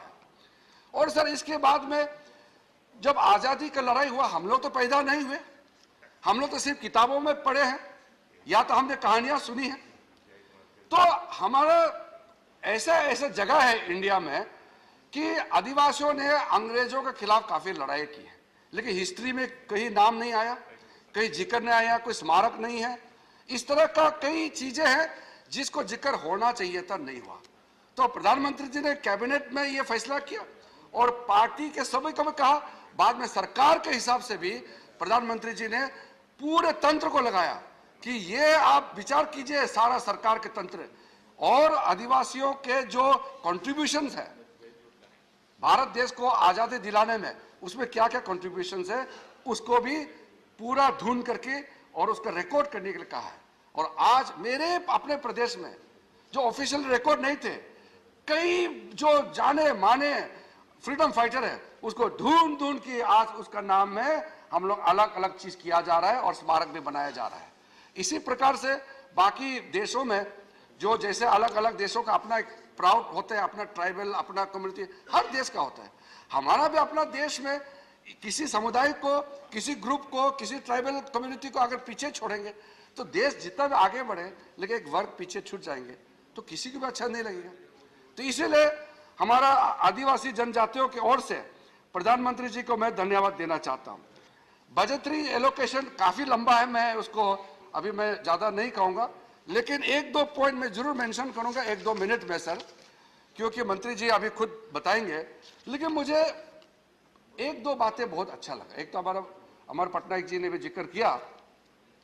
आप सोचिए, जो ट्राइबल्स लोगों के लिए ये जो logistics and marketing of tribal products in north east या venture capital fund for scheduled tribes, ये जो कदम उठाया है, ये एक नई पहलू है। नहीं तो सोचते कि ट्राइबल मतलब वो दे आर कंसर्न विद जल जंगल जमीन। अरे जल जंगल जमीन तो है, अपना अस्तित्व। अब इससे भी तो आगे निकलना है ना, हमको मार्केट की दुनिया में भी जाना पड़ेगा, हमको अर्बन दुनिया का क्या होता है उसमें भी तो जाना पड़ेगा। ये सिर्फ गांव में रखेंगे तो हमारा अस्तित्व है, उसको तो छेड़छाड़ नहीं कर सकते हैं। लेकिन इससे आगे निकलने का इस बजट में जो रिफ्लेक्शन हुआ है, और साथ साथ सर जो इस बार सबसे रिकॉर्ड पहली बार, मैं तो अभी भी बैठे बैठे मंत्री जी को मैं धन्यवाद दे रहे थे कि प्रधानमंत्री जी ने लंबा सोचे सर 28,920 करोड़ का एकलव्य मॉडल रेसिडेंशियल स्कूल, प्रधानमंत्री वन बंधु कल्याण योजना, ये सारा जो प्रोग्राम पूरा 1 साल के लिए नहीं, लंबा 5 साल का इन्होंने जो इसको खींचा है, और ये पूरा तय करके बजटरी आउटले हुआ है, और उसका एक्सपेंडिचर का अब रूपरेखा तो देना ही पड़ेगा। और जब इतना बजटरी एलोकेशन हुआ है, उसका रिजल्ट तो देखने को मिलेंगे ही। और प्रधानमंत्री जी हर एक स्कीम का, हर एक प्रोग्राम को निजी तौर पर कैबिनेट मीटिंग में भी और अन्य समय में भी वो उसको रिव्यू मीटिंग लेते रहते हैं। और इसको पूरा लॉजिकल एंड तक स्कीम को ले जाएगा। इसी प्रकार से सर इस बार का जो टोटल 12.32 जो बजटरी एलोकेशन जंप हुआ है, ये तो रिकॉर्ड है। आप देख लीजिए किसी मंत्रालय का एक ही साल में 12.32% जंप करना, ये अपने आप में रिकॉर्ड है सर। इसलिए मैं ये सब्जेक्ट ऐसा है जितना भी कहूं वो मुझे पूरा संतुष्ट नहीं होता है क्योंकि इतना विषय होता है। लेकिन मैं चाहता हूं कि क्योंकि मुझे इंटरवेंशन करने के लिए थोड़ा मौका दिया, मैं चाहता हूं कि विस्तार रूप से हमारा कलीग है अर्जुन मुंडा जी मुख्यमंत्री भी रहे हैं, एक आदिवासी बहुल प्रदेश का मुख्यमंत्री रहे हैं और आज हमारे आदिवासी कल्याण मंत्रालय को देख रहे हैं। तो प्रधानमंत्री जी का सोच विचार विजन को मंत्री जी आपके सामने में रखेंगे। मैं इसलिए इंटरवेंशन कर रहा हूं क्योंकि मैं आपको धन्यवाद देना चाह रहा था, चेयर को भी धन्यवाद देना चाह रहा था। जयराम रमेश जी ने थोड़ा ऑब्जेक्शन कर दिया, थोड़ा सा माहौल को खराब करने की कोशिश किया, लेकिन गुड फेथ गुड स्पिरिट कि हम लोग एक ही साथ रहेंगे और आदिवासी कल्याण के लिए सिर्फ सरकार ही नहीं, आप भी हमारे स्पिरिट हमारे भावना के साथ जुड़ के काम करेंगे। इसी उम्मीद के साथ मैं आपको बहुत बहुत धन्यवाद देना चाहता हूं। धन्यवाद किरण रिजिजू जी। श्रीमती बन्ना चौहान जी। So India is home to the world's largest population of tribals who are scattered in the length and breadth of our country. They are marginalized, they are vulnerable to varied kind of impacts. And therefore it is more than apt that the chair has decided, the House has decided to discuss the Ministry on Tribal Affairs and its the issues concerned with that. And therefore I share the feelings of Rijiju ji and I congratulate the House for having taken this up.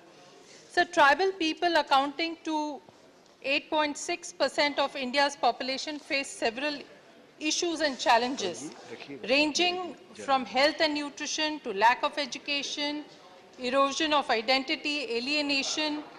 They face fear of displacement, rehabilitation, unemployment, exploitation, non-implementation of FESA, and the list can just go on endlessly. In my limited time, sir, I wish to flag only 2 pointers, the limited time on education and health. So education in case of tribals is not only for economic development, but more so for building their inner strength in meeting new challenges of life. Education forms the basis of development and empowerment. And therefore, all efforts need to be made to increase the percentage of the educated amongst the tribals. So I wish to point out a few steps that the government, that the ministry needs to take in this behalf. We see that the population, the adult population staying in the Adivasi areas, the tribal areas, are not educated. And therefore, obviously, they do not understand the importance of education. And even if we provide schools in the vicinity or we provide residential schools, we find that the parents are not keen on sending their children to school. Instead, they would send them for remunerative employment. And therefore, we will have to create massive awareness amongst the adult population in the tribal areas to make sure that they understand the potential of education and they send their children to school. Second point, sir, we see that of the more than 600 tribes that live in our country, there are various dialects and various languages that they speak. Unfortunately, when they go to schools, the curriculum, the course material is all in the local state language, maybe Hindi or other languages. However, the Adivasi children therefore wean away from schools because maybe they find difficulty in understanding the language. And therefore, course material needs to be prepared, teachers need to be trained so that the children can be taught in the local language in their particular dialect. The third point, sir, I would like to point out that a lot of teachers are seen to be remaining absent from these schools. And therefore, we need to see if we can train teachers, if we can select teachers from the area who stay in tribal areas so that they understand not only the culture, but of course know the language and therefore can connect better to the children who they are meant to be there for.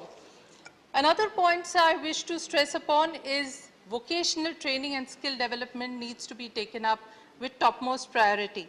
So traditional art and craft is very famous from all the Adivasi areas.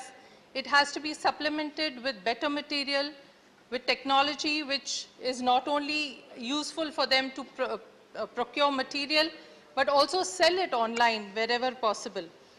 The inherent knowledge of the Adivasis of the forest goods, the forest produce, the natural or the medicinal value of the plants is there amongst the adult population. We have to make sure that this is translated to the younger generation also, and therefore special efforts in that behalf also needs to be taken up by the ministry.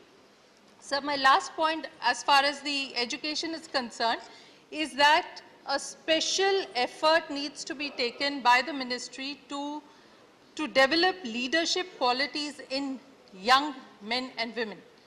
Because these are the young men and women who can lead their communities, who can promote educational and economic interests, who can protect the Adivasis or their tribals from social injustice and also all forms of exploitation. So coming to the health component, we all agree that tribal communities have poor health and the access to health care is very, very low. However, it is saddening to see that there is no reliable data which is available on the tribal health.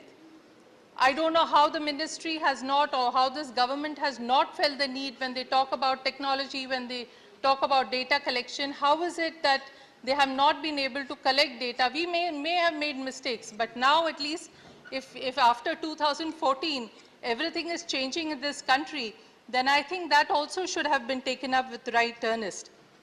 So the reliable data has to be have to be put on record. There are no comprehensive policies that meet the need, and therefore there is no application of mind in that behalf. My second point in this behalf is, sir, that tribal healthcare in our country usually falls within the ambit of rural healthcare. The assumption that the problems and needs of tribal people are same as rural population is absolutely incorrect. And I'm sure we all prescribe to the fact, we understand the fact that a village is a more organized section, whereas a tribal area is an area where they have absolutely no education and have to move around in jungles and forests, hills and mountains and such kind of terrain. And therefore, the kind of diseases that they contact is much different from the rural area. And therefore, we need to separate out the tribal needs of the health needs of the tribal people. So the next point I wish to point out to the minister is draw his attention to a report called the Tribal Health in India, Bridging the Gap and a Roadmap for the Future. A 12-member expert committee headed by Dr. Abhay Bang, a well-known public health pioneer working for 35 years in Gadchiroli, after 4.5 years of long study, presented a report on August 9, 2018. The committee made certain recommendations. It was the first such study of its kind in our country. The recommendations that were made, there were 10 or 11 of them, but I would like to read out 4 which I feel are important. The first recommendation that was made, that an annual budget equal to 2.5% GDP per capita basis must be allocated and spent on tribal health care. That means rupees 2,500 per tribal. Where is that money? Is there any such provision made for that? This has been, the report has been tabled way back in 2018. It has not seen the light of the day. The second recommendation it has made is that there should be a constitution of a tribal health council and directorate for tribal health at both the center and state. This is obviously because a lot of credence has been given to the need that we have to change the health systems of the Adivasi area or the tribal areas. But unfortunately, no such step has been taken to focus solely on tribal health, generation of data, reviewing finances, and monitoring programs. Third, sir, it further recommended that service delivery needs to be restructured so as to make 70% of its resources target primary health care, providing a wider basket of healthcare services at the lower level. Not done again. And lastly, one of the last points out of the 10 is match all the above with adequate human resources and infrastructure. Again, nothing has been done. We know that the doctors do not go into the tribal areas. They do not want to go and practice there. And therefore, we will have to find out some novel measures to see whether we can train youngsters in that area to become paramedicals. And this kind of initiative needs to be taken. Unfortunately, nothing has been seen. Both the ministries welcomed this. They promised action. Nothing has happened. And I understand that the Niti Aayog also has recommended that the Ministry of Health should initiate such action based on the report. I wish to draw the attention of the House and the Honorable Minister that in 2020, that is 2 years after the report was tabled, Dr. Bang wrote to the then Minister for Health, Shri Harshvardhan ji, and I quote, "During these 2 years, an estimated 1.5 million tribal people have died. While other problems like malaria, malnutrition, pneumonia, diarrhea, tuberculosis, and snake bites continue to take the lives of tribal people, the ongoing COVID-19 epidemic may create havoc, as the tribal people might be particularly vulnerable due to lack of health care." This was an important intervention from a person who had prepared a detailed report. The response was, and I quote, "Due action will be initiated." This was in 2020. We are in 2022. There has been a budget. We are talking about tribal affairs being topmost priority of this government. What has happened to this report? Has it seen the waste paper basket? That is what I wish to ask. Thank you, sir. Thank you, Vandana ji. Now, the next speaker, Shri Samir Oron.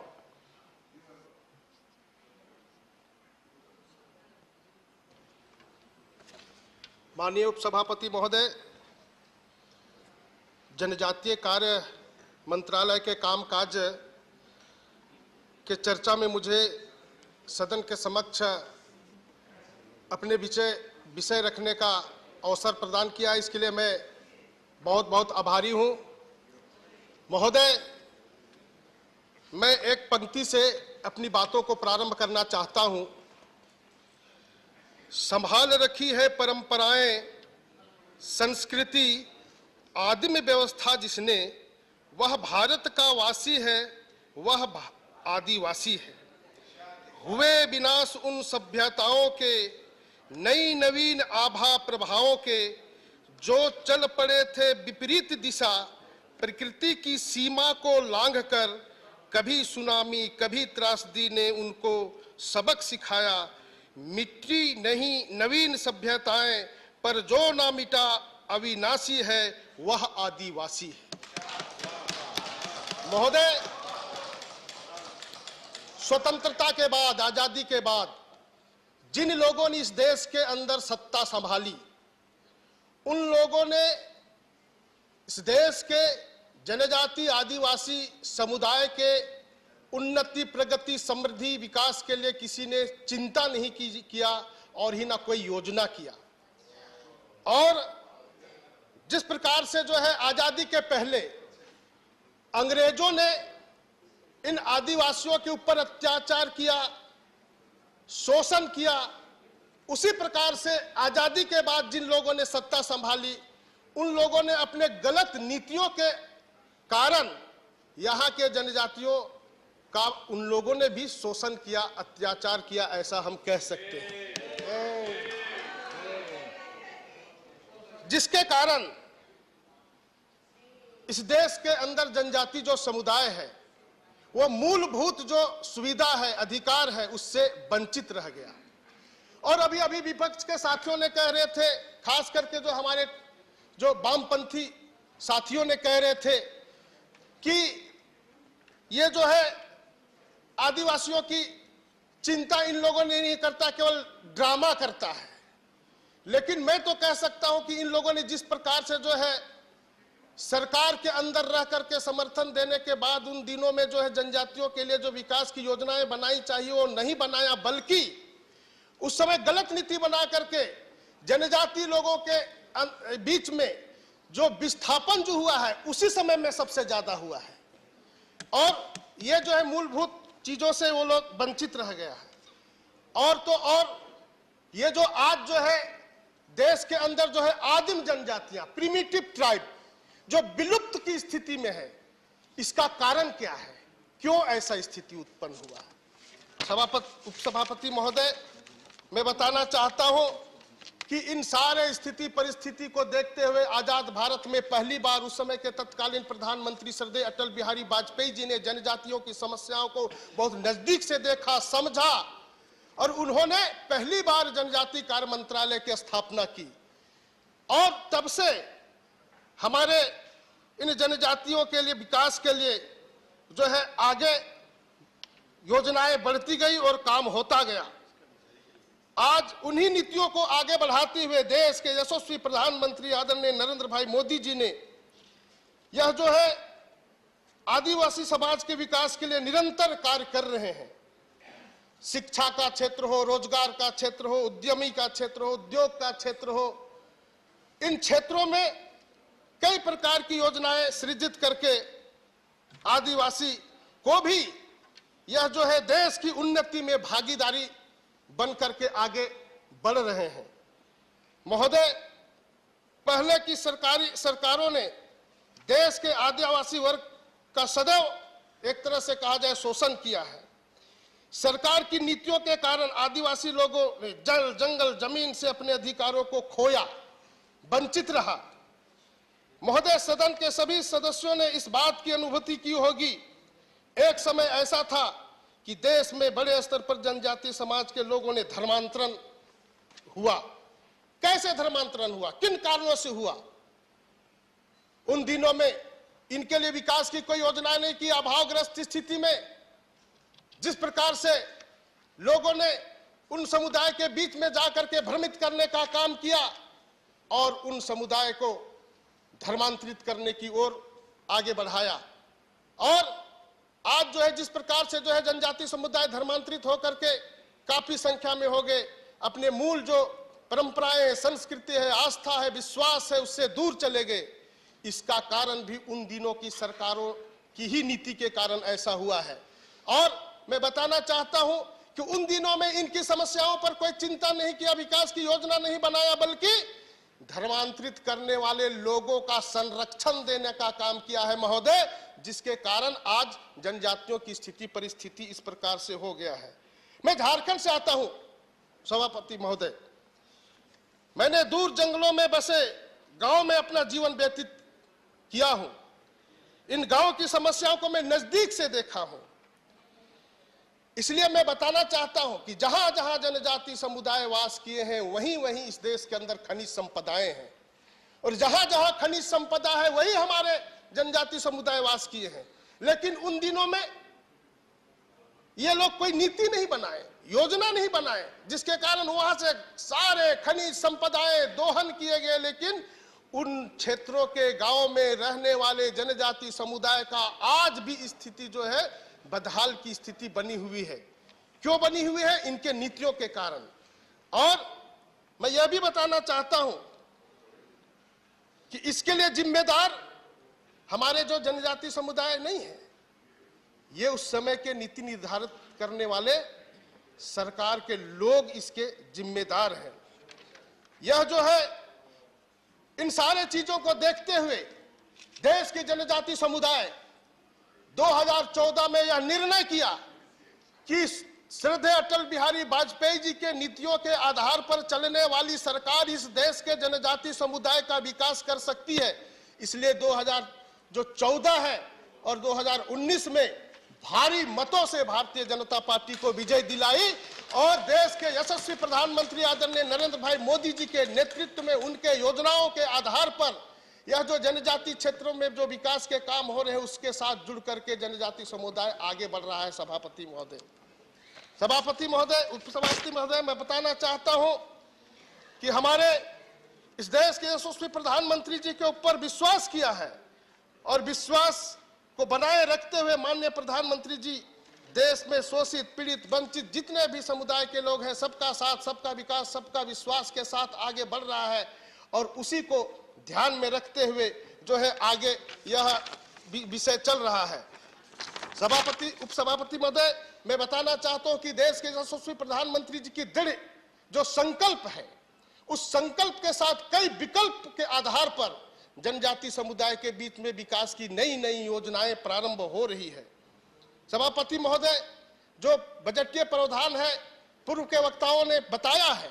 मैं बताना चाहता हूं कि जिस प्रकार से जो जनजाति मंत्रालय के अंदर में जो बजटीय प्रावधान हुए, उसमें के अंदर में जो 42 ऐसे मंत्रालय हैं, उस मंत्रालय के माध्यम से भी ये जो है कन्वर्जन ऑफ स्कीम्स के आधार पर दूसरे विभाग के साथ मिलकर के ये उन जनजाति क्षेत्रों में जनजातियों के बीच में विकास करने की योजनाएं जो है चलाने का, यह हमारे देश के यशस्वी प्रधानमंत्री के माध्यम से ये आगे बढ़ रहा है।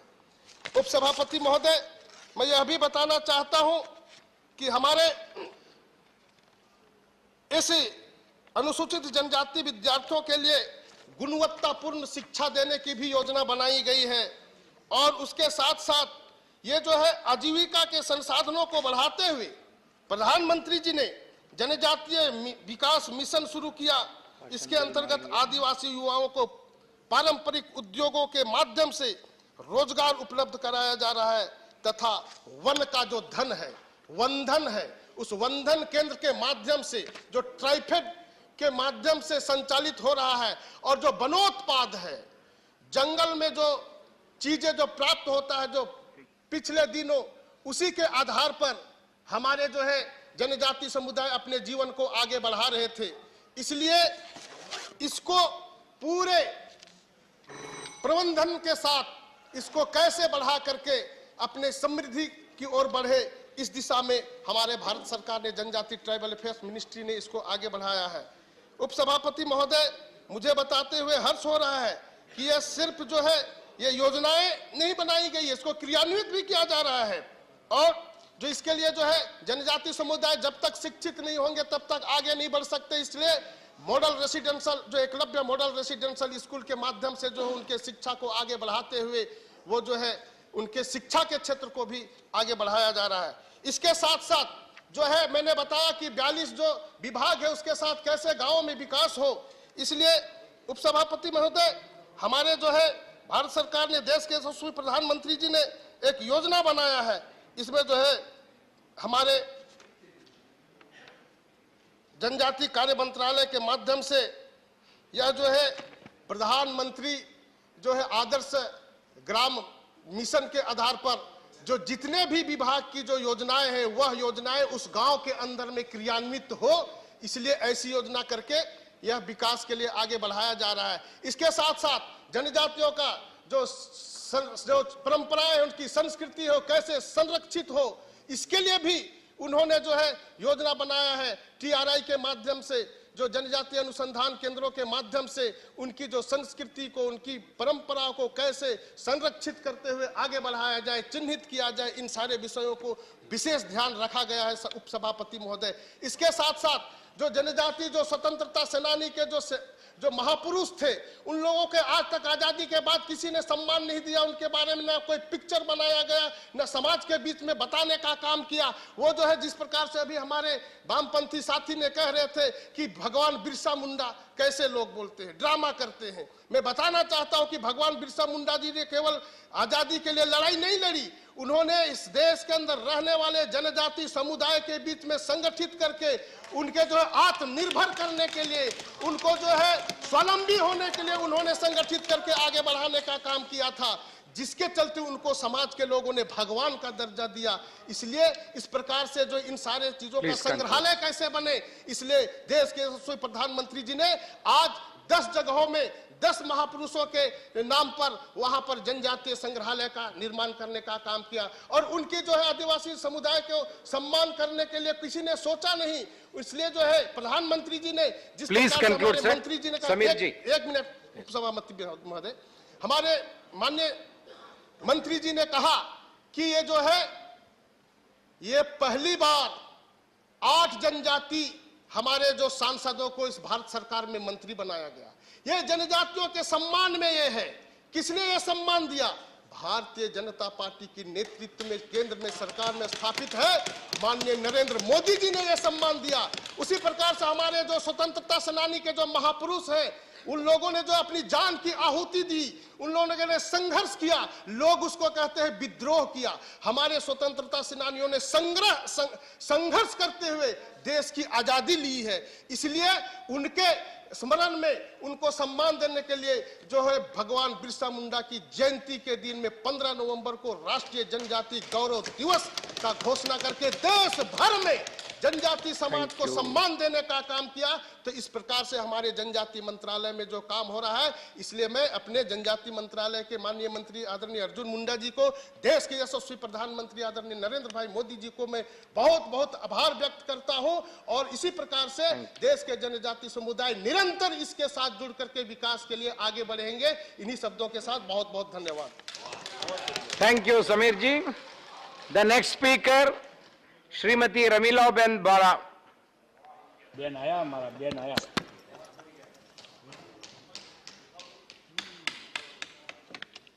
धन्यवाद अध्यक्ष श्री। હું ગુજરાતમાંથી આવું છું, પહેલી વાર બોલવાનો મોકો મળ્યો છે એટલે હું ગુજરાતીમાં બોલવા માંગુ છું। માન્ય અધ્યક્ષ શ્રી, જે સમુદાય વિશે મને બોલવાનો મોકો મળ્યો છે એ સમુદાયને અગાઉની સરકારો Madam, if you are speaking in Gujarati, earlier notice has to be given so that it can be translated. Otherwise, nobody will, you will not get the translation. Other members will not get the benefit of it.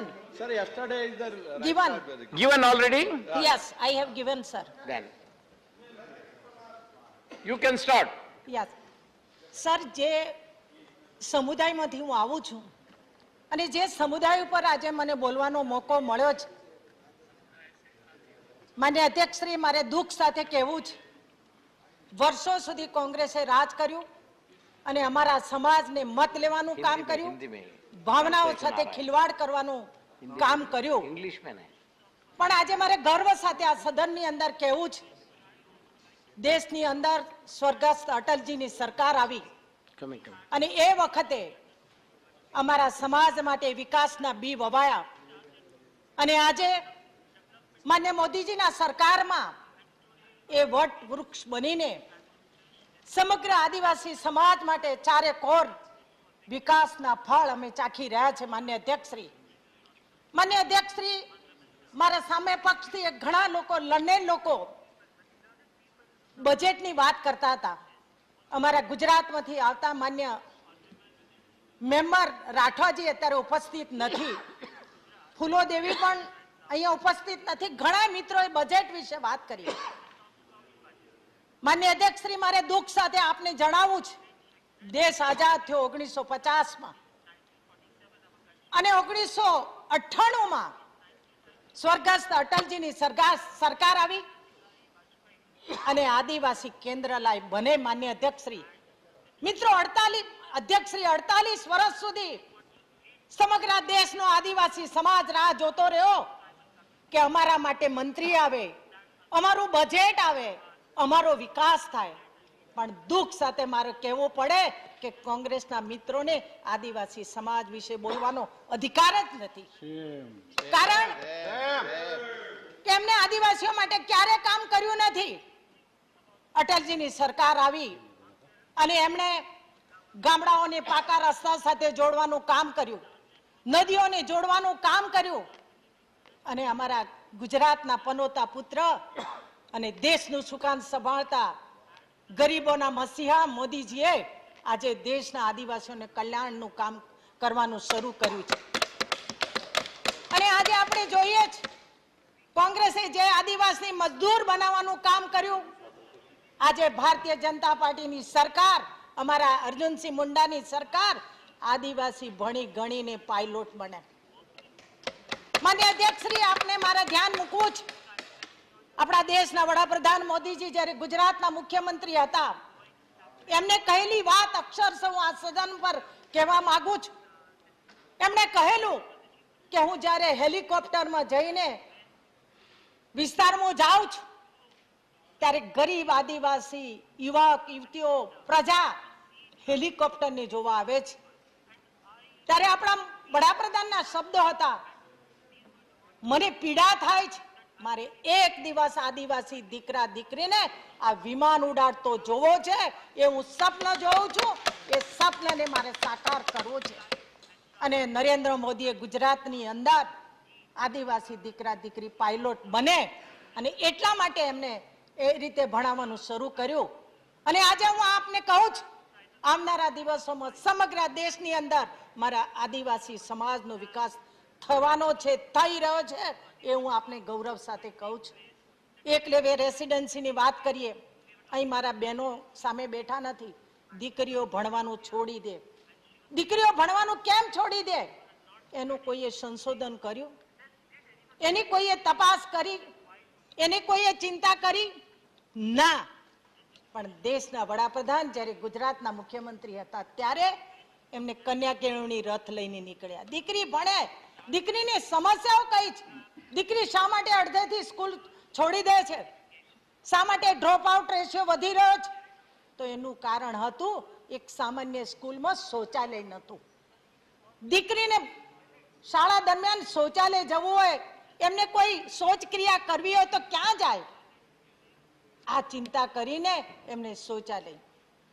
મિત્રો, માન્ય અધ્યક્ષશ્રી, છેવાડાનો માનવી એટલે કોણ? તો એનો જવાબ આવશે આદિવાસી. તો આદિવાસી માટે કોંગ્રેસના વખતમાં કઈ યોજનાઓ? એક પણ યોજનાઓ કોંગ્રેસના મિત્રો હોય તો બતાવે. એમની એક જ યોજના હતી, ઇન્દિરા આવાસ. અને ઇન્દિરા આવાસની કિંમત કેટલી? 9,000 થી સ્ટાર્ટ. આજે અમારા દેશના વડાપ્રધાન પ્રત્યેક ગરીબના ઘરમાં શૌચાલય બનાવે છે, અને એ પણ 12,000 રૂપિયાનું. ક્યાં આદિવાસી ગરીબની મજાક? ક્યાં આવાસની કિંમત 9,000 રૂપિયા અને ક્યાં શૌચાલયની 12,000 કિંમતની? આદિવાસીઓની મજાક કરવાનું, ગરીબોની મજાક કરવાનું કોંગ્રેસે ક્યારે છોડ્યું નથી. અને એટલા માટે કોંગ્રેસને ક્યારે આદિવાસી માફ કરવાનો નથી. આજે આપણે જોઈએ જ રોડ રસ્તા, આજે આપણે જોઈએ નરેન્દ્ર મોદી સાહેબની સરકાર, અર્જુનસિંહ મુંડા સાહેબની સરકાર દુર્ગમ વિસ્તારોની અંદર મુખ્ય પ્રવાહની સાથે જોડવા માટે રોપવે માટે વિચારી રહ્યા છે. રોપવે માટે આયોજન કર્યું છે. 8 રોપવે બનશે અમારી સરકારમાં, જે આદિવાસી લોકો દુર્ગમ વિસ્તારમાં રહે છે એમને મુખ્ય ધારા સાથે જોડવા છે. અને લગભગ 8 રોપવે 160 કિલોમીટરથી જોડવામાં આવશે. આ કોંગ્રેસના સરકારે ક્યારે એ વિચાર્યું નહોતું. સીમાવર્તી આદિવાસીઓ માટે, સીમાવર્તી લોકો માટે પણ અલગ આયોજન. ગરીબ બાળકો ભણે એના માટે વ્યવસ્થા. આજે મારે માન્ય મંત્રીશ્રીના માધ્યમથી વડાપ્રધાનને અભિનંદન આપવા છે. કોરોનાની મહાકાળ આવ્યો, ગરીબ બાળકોનું ભણવાનું છૂટી ગયું, શાળાઓ બંધ હતી. પૈસાદાર બાળક ઓનલાઈન ભણે, પણ ગરીબ બાળક ક્યાં જાય? અને એની ચિંતા પણ આ બજેટની અંદર અમારી સરકારે કરી છે, ભારતીય જનતા પાર્ટીની સરકારે કરી છે. 1 ટીવી 1 ચેનલ, અને એના માધ્યમથી જે 12 ટીવી હતા એ ટીવી વધારીને 200 ટીવી દરેક વર્ગની અંદર આપવાનો. એટલું જ નહીં, પણ પ્રત્યેક રાજ્યને પોતાની સ્થાનિક લેંગ્વેજમાં બાળકો ભણાવે એવું આયોજન પણ આ બજેટની અંદર કરવામાં આવ્યું. આ સરકાર અટકી નથી. મોદી સાહેબના શબ્દો મને યાદ આવે છે. મોદી સાહેબ કહેતા હોય છે કે આપણું શરીરનું એક અંગ જો નબળું હોય તો તંદુરસ્ત શરીર ના કહેવાય, પણ સમાજની અંદર જો કોઈ એક અંગ નબળું હોય તો એ સમાજ તંદુરસ્ત નથી કહેવાતો. તો દેશની અંદર પણ કોઈ એક ભાગ નબળો હોય તો એક દેશ કઈ મજબૂત દેશ, અરે એ સશક્ત દેશ ના ગણાય. અને એટલા માટે મોદી સાહેબે સર્વે કરાવ્યું કે સમગ્ર આપણા દેશની અંદર 1,17,000 આદિવાસી ગામો છે. 12 કરોડથી વધારે આદિવાસી વસ્તી છે. પણ એવા 119 જિલ્લાઓ, જે જિલ્લાઓનો વિકાસ થયો નહોતો, આજે પણ એ અવિકસિત છે. અને મોટા ભાગે અમારા આદિવાસી સમુદાયના સમાવિષ્ટ જિલ્લાઓ છે. એવા 119 જિલ્લાનો માન્ય મોદી સાહેબે સર્વે કરાવ્યો. અને સર્વે કરાવીને એમની અંદર ખૂટતી ભૌતિક સુવિધાઓ, રોડ, રસ્તા, પીવાનું પાણી, બીજા વિકસિત જિલ્લાને હરોળમાં લાવવા માટે અલગ બજેટ ફાળવીને કલેક્ટર શ્રીના હવાલે મૂકીને એ જિલ્લાઓ વિકાસ થાય એવું આ દીર્ઘદ્રષ્ટા સરકારે આપણે આયોજન કર્યું છે અને એટલા માટે હું અભિનંદન આપું છું. અને આ કાર્યક્રમને આકાંક્ષી જિલ્લા વિકાસ આયોજનનું નામ આપ્યું છે. યુએનડીબીએ પણ એનું નોંધ લીધી છે, યુએનએ પણ એની નોંધ લીધી છે, એને વખાણ્યું છે. અને એટલા માટે આપ સૌને કહું છું કે નરેન્દ્ર મોદી સાહેબની સરકાર જે રીતે આદિવાસીઓના કામ કરી રહી છે. માન્ય અધ્યક્ષશ્રી, હું ગામડામાંથી આવું છું, એક સામાન્ય ગામમાંથી આવું છું. નાનપણમાં મેં પણ માથે બેડા પાણી ભર્યા છે. બહેનો માટે પાણી કેટલું માયને લાગે છે, સમય કેટલો પસાર થાય છે, ઘર વાર સમાજ સંભાળતા અને પાણીની વ્યવસ્થા કરવાની ઘણું કઠિન હોય છે. આજે ભૂતકાળ હું યાદ કરું છું કે મારા માથે મેં 25 બેડા ભરેલા, પણ આજે ભારતીય જનતા પાર્ટીની સરકાર ગ્રામીણ ક્ષેત્રમાં આપણે નળ ટુ જલ, આજે આ 8.7 કરોડ પરિવારોને આ ભારતીય જનતા પાર્ટીની સરકાર ગ્રામીણ ક્ષેત્રમાં નળથી પાણી આપવાનું આયોજન કરી રહી છે.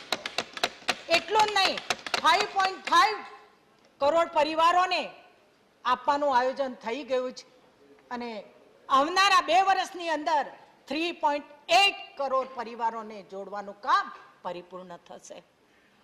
આ હકીકત લક્ષી આંકડાઓ સાથે અમે અમારી સરકાર કામ કરી રહી છે ત્યારે મજબૂતાઈથી હું વાત આપની સમક્ષ મૂકી રહી છું. આપણે બધા જ જાણીએ છીએ કે ઘર કેટલું માયને લગતું હોય છે. ઘર બનાવવાનું એ પિતાના માટે માન્ય હોય છે અને એટલા માટે ઘણા સભ્યોએ ઘર વિશે વાત કરી, પણ અમારા આદિવાસી પરિવાર માટે, ગરીબ પરિવાર માટે એ ઘર કેટલું માયને લાગતું હોય છે. ચોમાસાના સમયમાં પાણી ટપકતું હોય, ખાટલા આઘા પાછા કરવાની વાત આવતી હોય અને ત્યારે અમારી સરકારે 80 લાખ મકાનો કરવાનું આયોજન કર્યું છે અને એના માટે 60,000 કરોડ રૂપિયાની ફાળવણી કરી દીધી છે. આ હકીકત લક્ષી આંકડા જ્યારે અમે બોલતા હોઈએ ને ત્યારે અમે કહીએ છીએ કે આદિવાસી માટે જે ભારતીય જનતા પાર્ટીની સરકાર કરી રહી છે મિત્રો, એટલું જ નહીં. હમણાં બિરસા મુંડાની વાત કરી, કોઈ ગઈકાલે એકલવ્યની વાત કરીને મજાક ઉડાડતા હતા, પણ એકલવ્ય અમારા ભીલ સમાજનો અમારા માટે કેટલો માયને લાગે. બિરસા મુંડા, અમારી ગુજરાતની સરકારે બિરસા મુંડા આદિવાસી યુનિવર્સિટીનું નામ આપ્યું છે. એટલું જ નહીં, બિરસા મુંડા સંગ્રહાલય બનાવવાનું કામ પણ ભારતીય જનતા પાર્ટીની સરકારે શરૂ કરી દીધું છે. આ વર્ષે અમૃત મહોત્સવની ઉજવણી કરવામાં આવી. માન્ય અધ્યક્ષશ્રી, આપના માધ્યમથી મારા દેશના વડાપ્રધાનને અભિનંદન આપવા છે. 1922ની ઘટના અમારા ગુજરાતની અંદર સાબરકાંઠા જિલ્લા, હું જે વિસ્તારમાંથી આવું છું એ વિસ્તારના આદિવાસી સમુદાય 1200 થી 1500 આદિવાસીઓ મોતીલાલ તેજાવત જૈનના નેતૃત્વ, જે રાજસ્થાનના હતા, એના નેતૃત્વમાં અંગ્રેજોના કાયદાઓનો વિરોધ કરવા માટે શાંતિથી સભા કરીને બેઠા હતા. 7મી માર્ચ 1922માં અંગ્રેજો H.G. સટને અધાધૂંધી ગોળીબાર કરીને એ આદિવાસીઓને વીંધી નાખ્યા. એટલું જ નહીં, ક્રૂર હત્યા કરીને એ કુવાની અંદર જીવતા ને જીવતા દાટી દીધા હતા.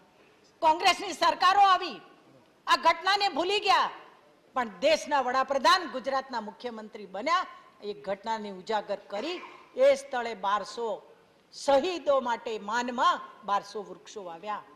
અને ગુજરાતની સરકારે, ભારતીય જનતા પાર્ટીની સરકારે વીરાંજલી વન નામ આપ્યું. અને આ વખતે એ ઘટનાની દેશ સમક્ષ મૂકવા માટે, દુનિયા સમક્ષ મૂકવા માટે દેશના વડાપ્રધાન નરેન્દ્ર મોદી એ ટેબ્લો 26મી જાન્યુઆરીએ અહીં આપણે રજૂ કરીને અમારા આદિવાસીઓનું ગૌરવ વધાર્યું છે.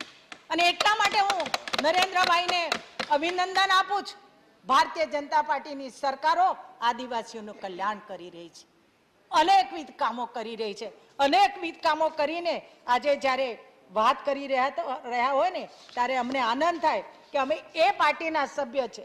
એટલું જ નહીં, હું આપને એ પણ કહેવા માંગુ છું માન્ય અધ્યક્ષશ્રી કે ગુજરાતની અંદર જે રીતે વનબંધુ કલ્યાણ યોજના આવી અને વનબંધુ કલ્યાણ યોજનાથી આજે અમારા અંબાજીથી ઉમરગામ સુધી 10 લાખથી 11 લાખ આદિવાસી લોકોનું કલ્યાણ કર્યું અને સમગ્ર દેશની અંદર જ્યારે મોદી સાહેબનું નેતૃત્વ હોય અને અમારા અર્જુનસિંહ મુંડા સાહેબ આદિવાસી મંત્રીશ્રી હોય તો આવનારા દિવસોમાં પણ આ વનબંધુ કલ્યાણ યોજના થકી સમગ્ર દેશની અંદર જે 12 કરોડ આદિવાસી લોકો છે 8.6 જેટલા આદિવાસી લોકો છે એનું કલ્યાણ અમે જોઈ રહ્યા છે થવાનું છે અને આવનારા દિવસોમાં અમે માનીએ છીએ કે જે કોંગ્રેસના સમયમાં આદિવાસીઓ માટે જે કામો નહોતા થયા રોડ રસ્તા પીવાનું પાણી સિંચાઈનું પાણી ઇન્ફ્રાસ્ટ્રક્ચર કોલેજ આજે ગુજરાતની અંદર એકલવ્ય રેસિડેન્સી સ્કૂલો આવી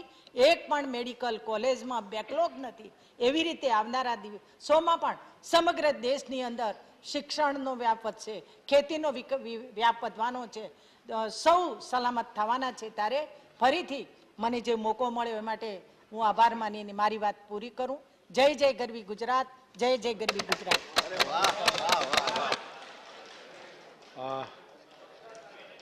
माननीय Jairam Ramesh deputy chairman sir हमारे साथी किरण रिजिजू नहीं हैं पर एक बार फिर मैं बता दूं कि विपक्ष की विशेष मांग थी कि डोनर मंत्रालय और मिनिस्ट्री ऑफ ट्राइबल अफेयर्स पर चर्चा हो तो ये कहना गलत है कि हम नहीं चाहते थे ये हमारी पिछले हफ्ते से मांग रही है और आपने भी इसको स्वीकारा सर मेरे मंत्री जी से सिर्फ 2 सवाल हैं सीधे सवाल हैं पहला सवाल यह है कि 2006 में वन अधिकार अधिनियम पारित हुआ और मंत्री जी अच्छी तरह से जानते हैं 3 बार मुख्यमंत्री रह चुके हैं वन अधिकार अधिनियम 2006 लागू होने के बाद पिछले 16-17 सालों में करीब 18 लाख व्यक्तिगत पट्टे दिए गए हैं तो व्यक्तिगत पट्टे के नज़रिए से ये कानून बहुत सफल रहा है बहुत प्रगतिशील कानून है पहले यूपीए की सरकार में शुरुआत हुई बाद में एनडीए की सरकार ने इसको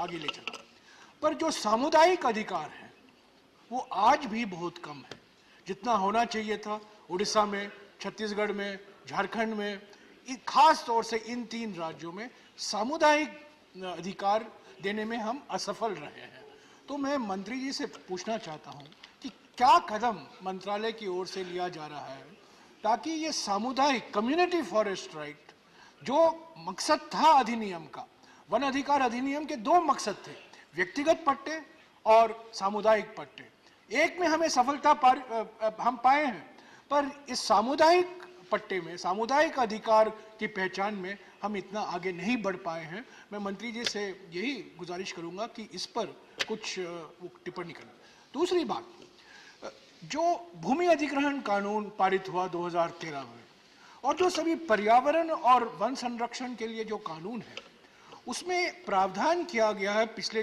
13-14 सालों से कि वन अधिकार अधिनियम के तहत जो राइट्स को सेटल करना चाहिए उसके सेटल करने के बिना पर्यावरण या फॉरेस्ट क्लियरेंस नहीं दिया जाएगा लैंड एक्विजिशन नहीं किया जाएगा और खास तौर से आदिवासी इलाकों में ग्राम सभा के अनुमति के बिना कोई भूमि अधिग्रहण नहीं होगा मैं मंत्री जी से ये सवाल पूछूंगा कि क्या ये कानून खास तौर से भूमि अधिग्रहण कानून 2013 के तहत जो ये प्रावधान किया गया था आदिवासी इलाकों में खास तौर से ग्राम सभा की जो भूमिका होनी चाहिए क्या वो लागू हो रहा है कि नहीं ये सिर्फ मेरे 2 सवाल हैं धन्यवाद माननीय अर्जुन मुंडा जी का जवाब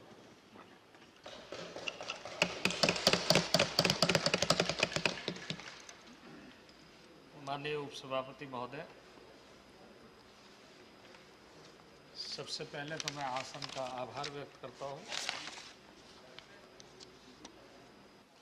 कि और आसन के साथ साथ मैं सदन के सभी माननीय सदस्यों का आभार व्यक्त करता हूं कि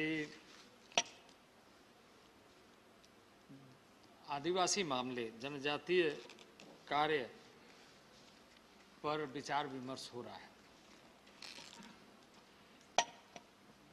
ये बात सही है कि काफी अरसे के बाद हो रही है और इस अवसर पर हमारे बहुत सारे माननीय सदन के वरिष्ठ सदस्यों ने अपने अपने सुझाव भी दिए हैं, आलोचना भी की है और कमियों को भी रेखांकित किया है।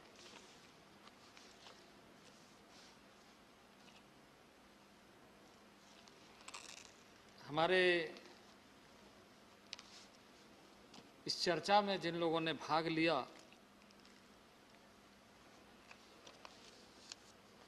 वो इस समय मैं देख रहा हूं कि अधिकतर लोग सदन में नहीं हैं, लेकिन इसके बावजूद जैसे सबसे पहले हमारे राठवा जी ने कुछ विषय को जनजातीय समुदाय के हितों के बारे में चर्चा की थी, इसी तरीके से अभिरंजन विश्वास जी, कानी मौजी जी, वेंकटरमणा राव जी, शिवासन जी, थम्बी दुरई जी, विशंबर प्रसाद निषाद जी, रामनाथ ठाकुर जी, सुमेर सिंह सोलंकी जी, फूलो देवी नेताम जी, संपतिया उइके जी, सुरेश गोपी जी, प्रसन्नानंदा जी, जी के वसान जी, ब्रिजलाल जी, हमारे अमर पटनायक जी, विनय विश्वाम जी, वंदना चौहान जी, समीर उरांव जी और अभी अंतिम में रमीला बहन जी ने इस चर्चा में भाग लिया और काफ़ी गंभीरता से सबने चर्चा की। सरकार के कार्यक्रमों के बारे में, बजट के बारे में, नीतियों के बारे में भी बहुत सारे विषय यहाँ पर आए हैं और अधिकांश लोगों ने इस बात को रेखांकित किया कि जनजातीय क्षेत्रों और जनजातीय विकास के लिए जो बजट है उसमें कटौती की जाए। मैं सबसे पहले तो ये बताना चाहता हूँ कि क्योंकि हम बजट के दौरान चर्चा कर रहे हैं, इसलिए स्वाभाविक रूप से इसकी स्पष्टता होनी चाहिए कि यदि आप देखें इन कई वर्षों में तो लगातार बजट में बढ़ोतरी हुई है।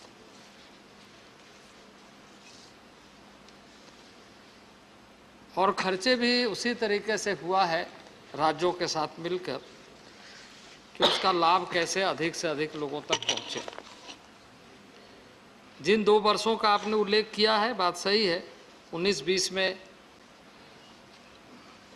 जहां 106% बजट आवंटन का खर्च हुआ है क्योंकि रिवाइज एस्टीमेट में उसको बढ़ाया गया, वहीं 20-21 और 21-22 आप सबको ध्यान में है कि कोविड के वजह से जो आवंटन राज्यों को उपलब्ध कराया गया था और राज्यों ने बहुत सारे कार्यों को इस अवधि में नहीं कर पाए और जिसके वजह से उनको आगे के आवंटन नहीं दी जा सकी और जिसके कारण थोड़ा खर्च कम हुआ।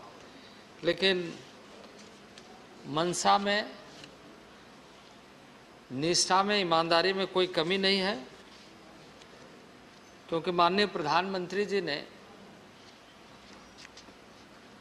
जनजातीय क्षेत्र, जनजातीय समुदाय और जनजातीय परिवारों के हितों की रक्षा के लिए एक मिशन मोड में कार्यक्रम बनाने का और उसे संचालित करने का निश्चय किया है। देश भर के लोगों के लिए जहां संकल्प है सबका साथ, सबका विकास, सबका विश्वास और सबका प्रयास, वहीं विशेष तौर से उसको जनजातीय समुदाय में कैसे दिखे, जनजातीय क्षेत्रों में कैसे दिखे। और वो बार बार हमारी चर्चा में आती है कि हम सब पिछले कई वर्षों से लगातार, मैं उस पक्ष पर थोड़ी देर में आऊँगा, क्योंकि कमियों को दर्शाना या पिछले सरकारों को कोसना ही हमारा काम नहीं है, इसमें हम ज़्यादा समय भी व्यर्थ नहीं करना चाहते। हमारा काम है आगे बेहतर कैसे हो, प्रभावी कैसे हो, और जिन समुदायों के बारे में, जिनके बारे में आपने इतनी चर्चा की है, उनके कमियों को बताया है कि उन क्षेत्रों में लोग नहीं पहुँचे, उन क्षेत्रों में काम नहीं हुआ है, वहाँ पर हमें काम करने का मौका जनता ने भी दिया है और आदिवासियों ने विश्वास भी व्यक्त किया है।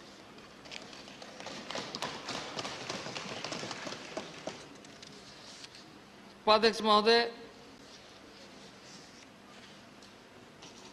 प्रधानमंत्री हमेशा इस बात की चर्चा करते हैं कि इस देश में साइलोज में काम हुए, सभी मंत्रालयों ने अपने अपने आधार पर काम करने का और अपने ही आधार पर मूल्यांकन करने का, जिसमें कोई कोऑर्डिनेशन का तारतम्यता नहीं था। और परिणाम यह हुआ कि बहुत सारे मंत्रालयों ने शायद काम किया, लेकिन वो गांव में, जहां बुनियादी तौर से सारी सुविधाएं गांव में पहुंचना चाहिए, वहां नहीं पहुंची। और इसलिए प्रधानमंत्री का जोर हमेशा यह है कि हम उस साइलो से बाहर आकर काम करें। कम्युनिटी है तो कम्युनिटी बेस्ड प्रोग्राम इस तरीके से बनना चाहिए ताकि सभी विभागों का काम उस गांव में संपूर्ण रूप से पहुंचे और सैचुरेटेड मोड में हम काम करें कि उस गांव की सारी समस्या का समाधान करने में हम सफल हो रहे हैं। और इसीलिए बहुत सारी योजनाओं को प्रारंभ किया गया है, न केवल हमारे मंत्रालय से बल्कि सभी मंत्रालयों के माध्यम से, और उसका बेहतर कोऑर्डिनेशन कैसे हो, इस पर ज़्यादा जोर दिया गया है। उपसभापति महोदय,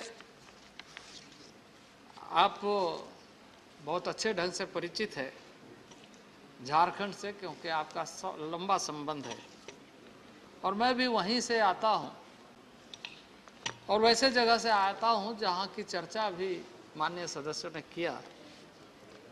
भगवान बिरसा मुंडा की धरती, वही मेरा कॉन्स्टिट्यूएंसी है। उसी क्षेत्र से चुन करके वहां के जनता ने मुझे यहाँ भेजा है। ये मेरा सौभाग्य है, और ये मेरा सौभाग्य है कि भगवान बिरसा मुंडा के धरती से चुन करके यहाँ आया हूँ और उन जनजाति भाइयों के बीच में काम करने का मौका मिला है, पूरे देश भर के जनजाति भाइयों, पूरे देश भर के आदिवासी भाइयों के बीच में। और मुझे यह एहसास हो रहा है कि जो आदिवासी है वो आदिवासी आज समुदाय के दृष्टि से आदिवासी के रूप में, लेकिन वर्गों के दृष्टि से उसके अंदर कई, नॉर्थ ईस्ट में आप चले जाएं, सेंट्रल इंडिया में, मध्य भारत में जाए, पूर्वी भारत में जाए, पश्चिम भारत में जाए, यानी कहने का ये मतलब है कि एक तरफ तो पहाड़ों से आच्छादित है तो एक तरफ सामुद्रिक तटे हैं।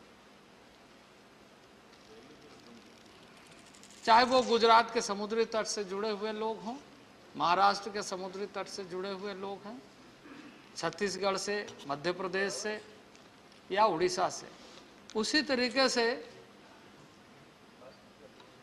चाहे वो लेह लद्दाख जम्मू कश्मीर हो या अरुणाचल हो, मिजोरम, त्रिपुरा, मणिपुर सहित आसाम जैसे राज्य हो, तो आप एक चीज देखेंगे, ये सारे लोग जो आदिवासी समुदाय हुआ एक तरीके से भौगोलिक दृष्टि से सीमावर्ती क्षेत्रों में पूरी तरीके से ईमानदारी के साथ अपने सांस्कृतिक विरासत के साथ आदिकाल से रहे हैं, और वो शांति प्रिय ढंग से आदिकाल तक रहना चाहते हैं, अनंत काल तक रहना चाहते हैं। मैं एक बात यहाँ पर निश्चित रूप से कहूँगा, क्योंकि बहुत सारी योजनाएं, जिन योजनाओं की चर्चा भी करूँगा, लेकिन मैं सबसे पहले कहूँगा कि इस देश में जो बुनियादी समस्या रही है आज़ादी के बाद से, वो यही है कि इस देश में लंबे अरसे तक आदिवासियों को समझाने की कोशिश हुई, आदिवासियों को समझने की कोशिश नहीं हुई। आदिवासी को यदि समझ जाते तो शायद ये समस्या नहीं होती जिन समस्याओं की चर्चा आज सत्ता में रहने के बाद, सत्ता से बाहर होने के बाद आप कर। लंबे अरसे तक आपने शासन किया और आप उन्हीं कमियों को हमारे सामने लेकर के आ रहे हैं जिन समस्याओं के लिए आप वर्षों तक जनता से मौका प्राप्त करते रहे, जनता आपको चुनती रही। लेकिन मैं उसके लंबे आलोचना के पक्ष में नहीं हूं। मैं यह निश्चित रूप से कहूंगा कि आजादी के बाद इस देश में आदिवासियों के साथ लंबे कालखंड तक न्याय के बारे में नहीं सोचा गया। उनके लिए बहुत सारी बातें की गई, ऐसा नहीं है कि बातें नहीं की गई। हम सब बाद में इस सदन में आए हैं, लेकिन हमारे पहले भी बहुत लोग सदन में रहे हैं, तो लोगों ने चर्चा की है, चर्चा की हो और अच्छी ही चर्चा की होगी। लेकिन उस अच्छी चर्चा का परिणाम को पहुंचाने के लिए, परिणाम तक पहुंचाने के लिए जो ईमानदारी और निष्ठा थी, वो सही ढंग से सामने नहीं आ सका। और परिणाम यह हुआ कि आज भी हम उस उलझनों के दौर से गुजरते हुए जो सत्ता में है उसको कोसते हैं, उसके बारे में आलोचना करने का सोचते हैं। सवाल ये नहीं है, सवाल ये है कि हम सब मिलकर के इसका समाधान कैसे ढूंढ रहे हैं। और मैं इस अवसर पर कहूँगा कि जैसे कल एक माननीय सदस्य ने कहा कि आप वन नेशन वर्ल्ड कल्चर और ट्राइबल को, जनजातीय समुदाय को आप एक तरीके से समाप्त करना चाहते हैं और एक तरीके से आप उन्हें, उनके सांस्कृतिक विरासत को नुकसान या सांस्कृतिक विरासत को मिटाना चाहते हैं। यह देश ऐसे पूर्वजों का देश है और जिसको हम सब लोग मानते हैं, और हमेशा इस बात को हम सामने रख करके सोचते हैं कि हमारी सोच सर्वधर्म समभाव है, सबके साथ मिलकर के चलना, सबके साथ काम करना और सबके साथ जीना, ये हमारी परंपरा रही। भारतीय संस्कृति में ये नहीं है कि किसी के ऊपर में किसी चीज़ थोप दिया जाए। भारतीय संस्कृति अपने आप में अनूठा है और दुनिया इस बात को सराह रही। तो उपसभापति महोदय, मैं आज माननीय प्रधानमंत्री जी को इस बात के लिए आभार व्यक्त करना चाहता हूं कि साइलोज से बाहर निकल करके कैसे काम किया जाए, इसके बारे में सबसे ज़्यादा ताकत दे रहे हैं। इसकी चर्चा, जब हम साइलोज की बात करते हैं, इसकी चर्चा एक बार योजना बनी थी इस देश में। जैसे हमारे मनोज जी ने जयपाल सिंह मुंडा का नाम लिया, कॉन्स्टिट्यूएंट असेंबली के मेंबर थे, प्रोविजंस हुए उस समय। जयपाल सिंह मुंडा ने कॉन्स्टिट्यूएंट असेंबली में अपनी बात कही, इसमें कोई दो मत नहीं। लेकिन उन बातों को लंबे कालखंड तक किस रूप में हमने लिया, किस तरीके से देखा, कालांतर में यह हम सबको यह एहसास हुआ कि हम गलत करते जा रहे हैं। और एक कमीशन बनी यूएन ढेबर की। यूएन ढेबर ने अपने रिकमेंडेशन दिया, उसके आधार पे एक नीतियां बनी। उस नीतियां का अनुपालन भी आपने कैसे किया, किस ढंग से किया?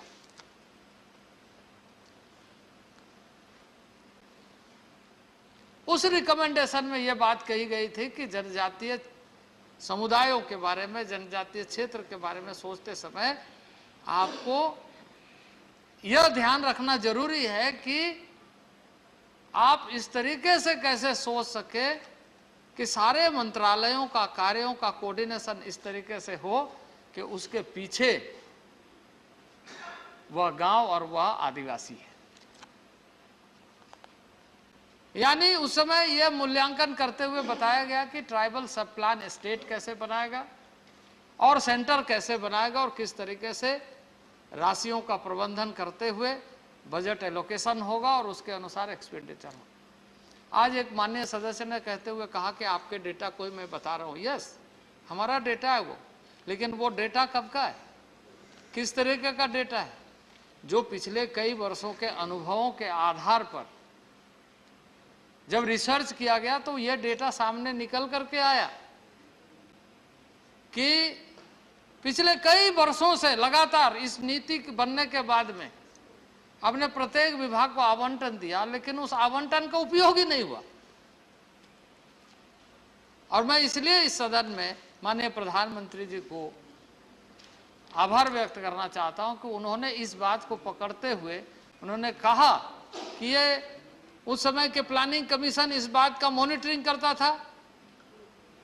माननीय प्रधानमंत्री जी ने कहा कि यह ट्राइबल अफेयर्स को मॉनिटरिंग करना चाहिए, जिससे कि यह पता चले कि किस विभाग के द्वारा किस तरीके से उस गांव को केंद्रित करते हुए कार्य हो रहा है। और यह सुनिश्चित करने का काम अब प्रारंभ हुआ है। हमने उन कमियों को दूर करने का माननीय प्रधानमंत्री जी के नेतृत्व में चीजों को आगे बढ़ाया और वो उसको गतिशील बनाने की कोशिश हुई। अब यदि पीछे की चीजों को और थोड़ा सा हम देखें तो जिसकी चर्चा किरण रिजिजू जी ने भी किया, कई सदस्यों ने भी किया, कि एक छोटा सा भाग के रूप में गृह मंत्रालय का, उसके बाद में सोशल जस्टिस का एक मंत्रालय जिसमें ट्राइबल के मामले को देखे जाएंगे। ट्राइबल के मामले को आपने इतने छोटे तरीके से देखने की कोशिश, जिसको मैं ये मानता हूं कि आप उन्हें समझने से ज्यादा समझाने की कोशिश की। मैं इसलिए कहता हूं इस बात, क्योंकि सवाल इस बात का था कि वो जो जनजातीय क्षेत्र है, वो जो जनजातीय लोग हैं, वो अपने विशेषताओं के बल पर है, अपनी पहचान के बल पर, अपनी संस्कृति के बल पर है, किसी धन संपदा के बल पर नहीं है, अपने चरित्र के बल पर है। उन्हें समझने की जरूरत थी।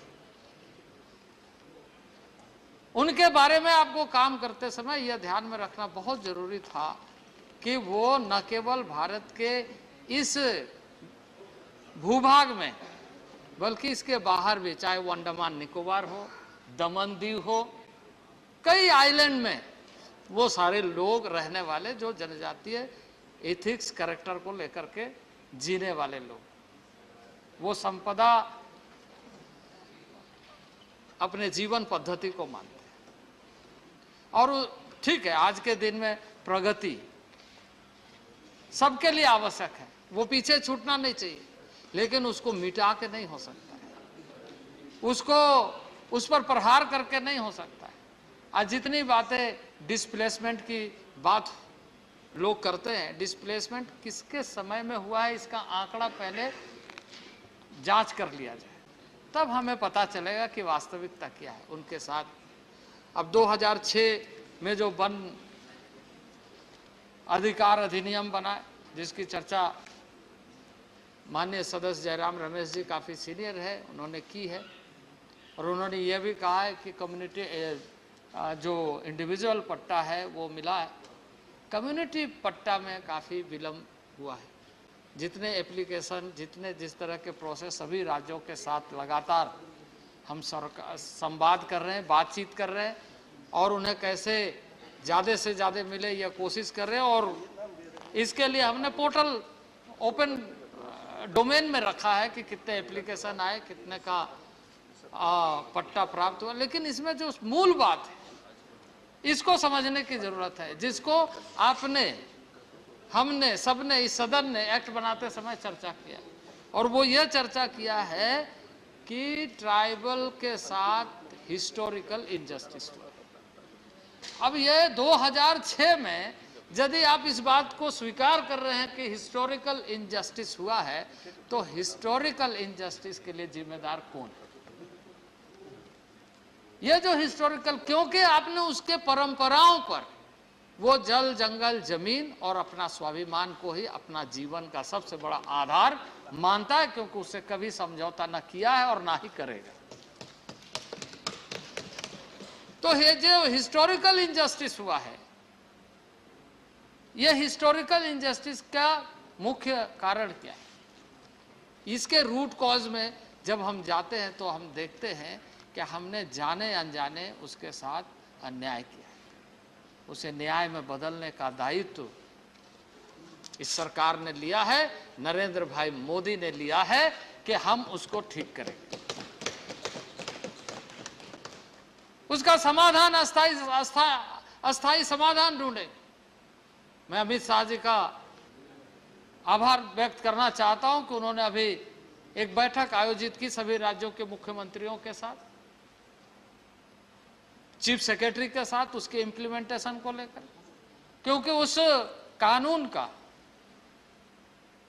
एक तरीके से ट्राइबल अफेयर्स कस्टोडियन है, देखता है कि ट्राइबल अफेयर्स इसका मॉनिटर करेगा, लेकिन इसकी सारी व्यवस्था कानून में राज्य स्तर पर की गई है कि राज्य सरकार इस सारे कानून को इम्प्लीमेंट करने के लिए अपनी भूमिका सुनिश्चित करेगा और वो कार्य को आगे बढ़ाने का काम लगातार भारत सरकार के माध्यम से हमारा यह मंत्रालय कर रहा है। अब दूसरी बात मैं कहना चाहता हूं कि यह जो एक भाग के रूप में लंबे अरसे तक, यानी 60 साल से ज़्यादा लगभग हम मान सकते, 50 साल से अधिक हम मान सकते कि उनके बारे में, जब बृहद भूभाग में रहने वाले समुदाय के बारे में हम एक छोटा सा भाग में, एक छोटा डिवीजन के रूप में हम उसको गवर्न करने की कोशिश की। इस अवसर पर निश्चित रूप से हम सभी लोग, माननीय सदस्य सभी लोग, उस महापुरुष को, महामानव को, स्वर्गीय अटल बिहारी वाजपेयी जी को श्रद्धा सुमन अर्पित करते हुए स्मरण करेंगे कि उन्होंने पहली बार ये महसूस किया कि ट्राइबल अफेयर्स मंत्रालय बनना चाहिए और ये जनजातीय मंत्रालय बना।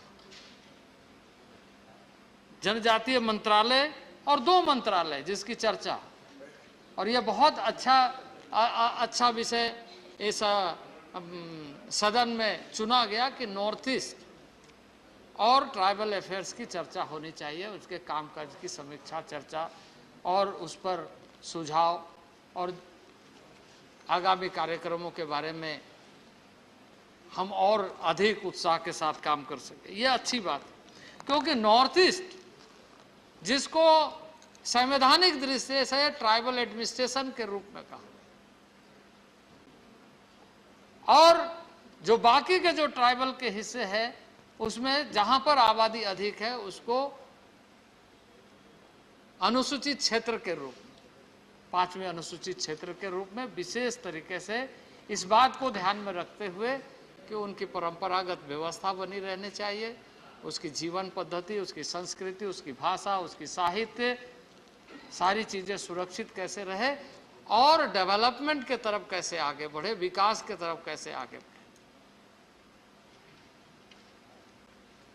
और इसी कार्य को आगे बढ़ाने के लिए इस 2 मंत्रालय का गठन स्वर्गीय अटल बिहारी वाजपेयी जी के समय में हुआ और यह दोनों मंत्रालय की चर्चा हम सब ने की है।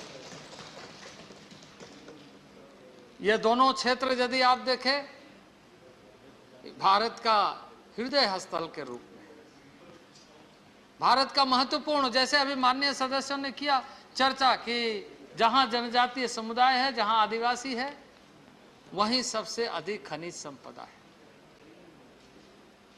लेकिन इस सदन ने चर्चा किया कि वहीं सबसे ज्यादा गरीबी भी, बेरोजगारी भी और अशिक्षा भी, स्वास्थ्य की भी सुविधा नहीं है। तो 75वां वर्षगांठ हम मना रहे हैं, आज हम इस बात को एहसास कर रहे हैं ना कि 75वां वर्षगांठ में यानी अमृत महोत्सव में जब हम चर्चा कर रहे हैं तो पीछे के कई वर्षों का इतिहास तो सामने आएगा कि पीछे के कई वर्षों के इतिहास में जो गलतियां हुई हैं उसको सुधार करके हमें आगे बढ़ने, और इसलिए माननीय प्रधानमंत्री जी ने संकल्प लिया है कि पूरे देश के जनजातीय क्षेत्र और सामान्य क्षेत्र सभी क्षेत्रों का संपूर्ण विकास होना चाहिए, भारत का संपूर्ण क्षमता विकास होना चाहिए, भारत अपने आप में समृद्ध भारत के रूप में, सक्षम भारत के रूप में उभर करके सामने आए, और यह तभी आएगा जब ट्राइबल और ट्राइबल एरिया पूर्ण रूप से डेवलपमेंट के साथ जुड़ेगा, विकास के साथ जुड़ेगा। यह संकल्प माननीय प्रधानमंत्री जी ने लिया है, और मैं आपको बताना चाहता हूं कि इसी कड़ी में यदि आप देखें तो पिछले कई वर्षों के तुलना में जनजातीय विकास के लिए जो निधियों का आवंटन हुआ है उसमें लगातार वृद्धि हुआ है। 2014-15 में जो पिछले सरकार में 19,661 करोड़ था वो 52,000 करोड़ में तब्दील हुआ।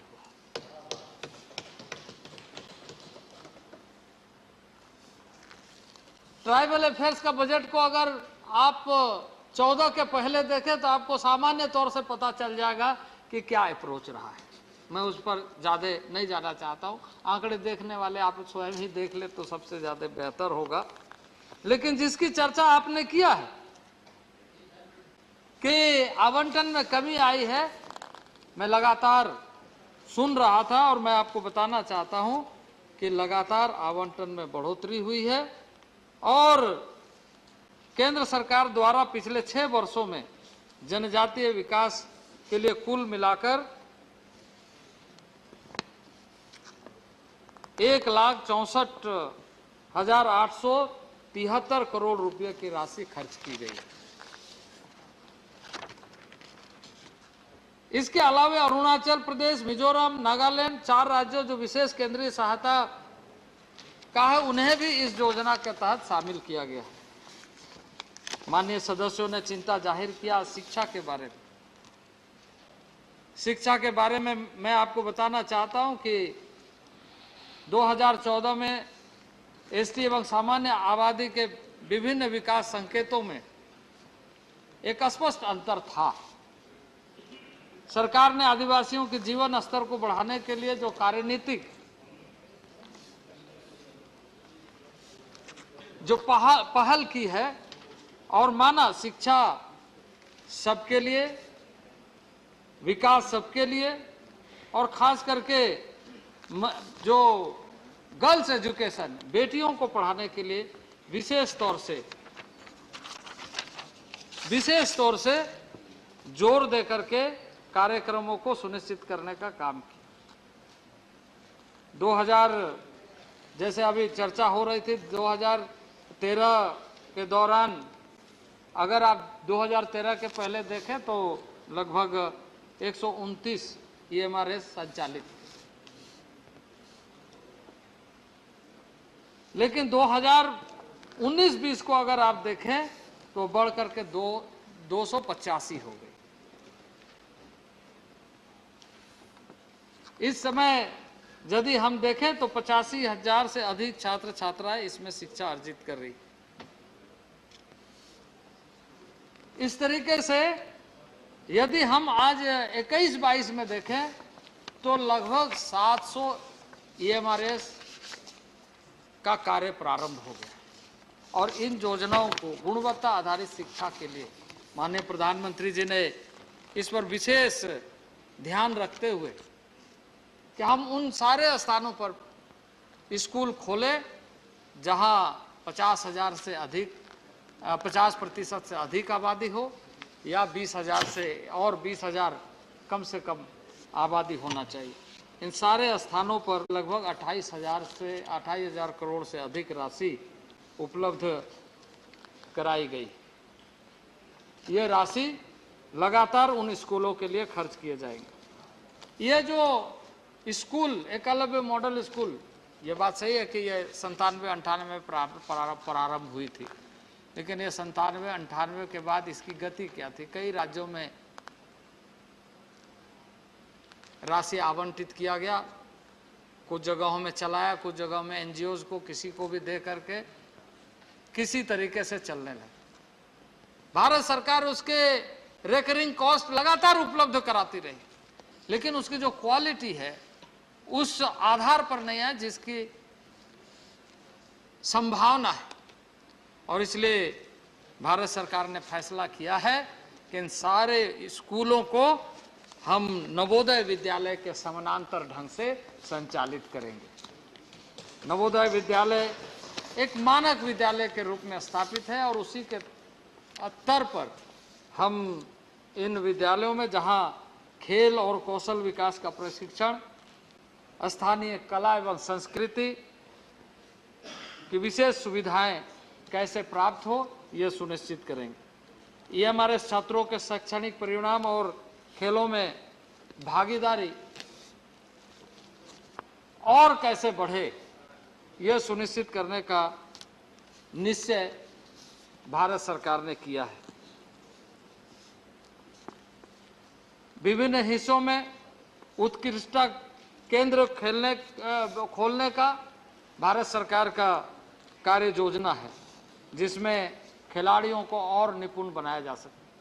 आप उपसभापति महोदय, आपने देखा होगा पिछले दिनों में ओलंपिक के गेम में किस तरीके से देश के खिलाड़ियों ने हमारा नाम ऊंचा किया। माननीय प्रधानमंत्री जी ने व्यक्तिगत रूप से सभी खिलाड़ियों के साथ मिल करके और यही लक्ष्य निर्धारित करते हुए कि जनजाति क्षेत्र, आदिवासी क्षेत्र, उन सुदूरवर्ती क्षेत्र में मेधावी, चाहे वो शिक्षा में हो, खेल में हो या ऐसे स्किल में हो, जिस क्षेत्र में भी हो, उसको कैसे निकाल करके उसके मेधा को दुनिया के सामने परोसा जा सके, प्रस्तुत किया जा सके, यह सुनिश्चित करने के लिए हमारा मंत्रालय लगातार कोऑर्डिनेटेड वे में काम कर रहा है।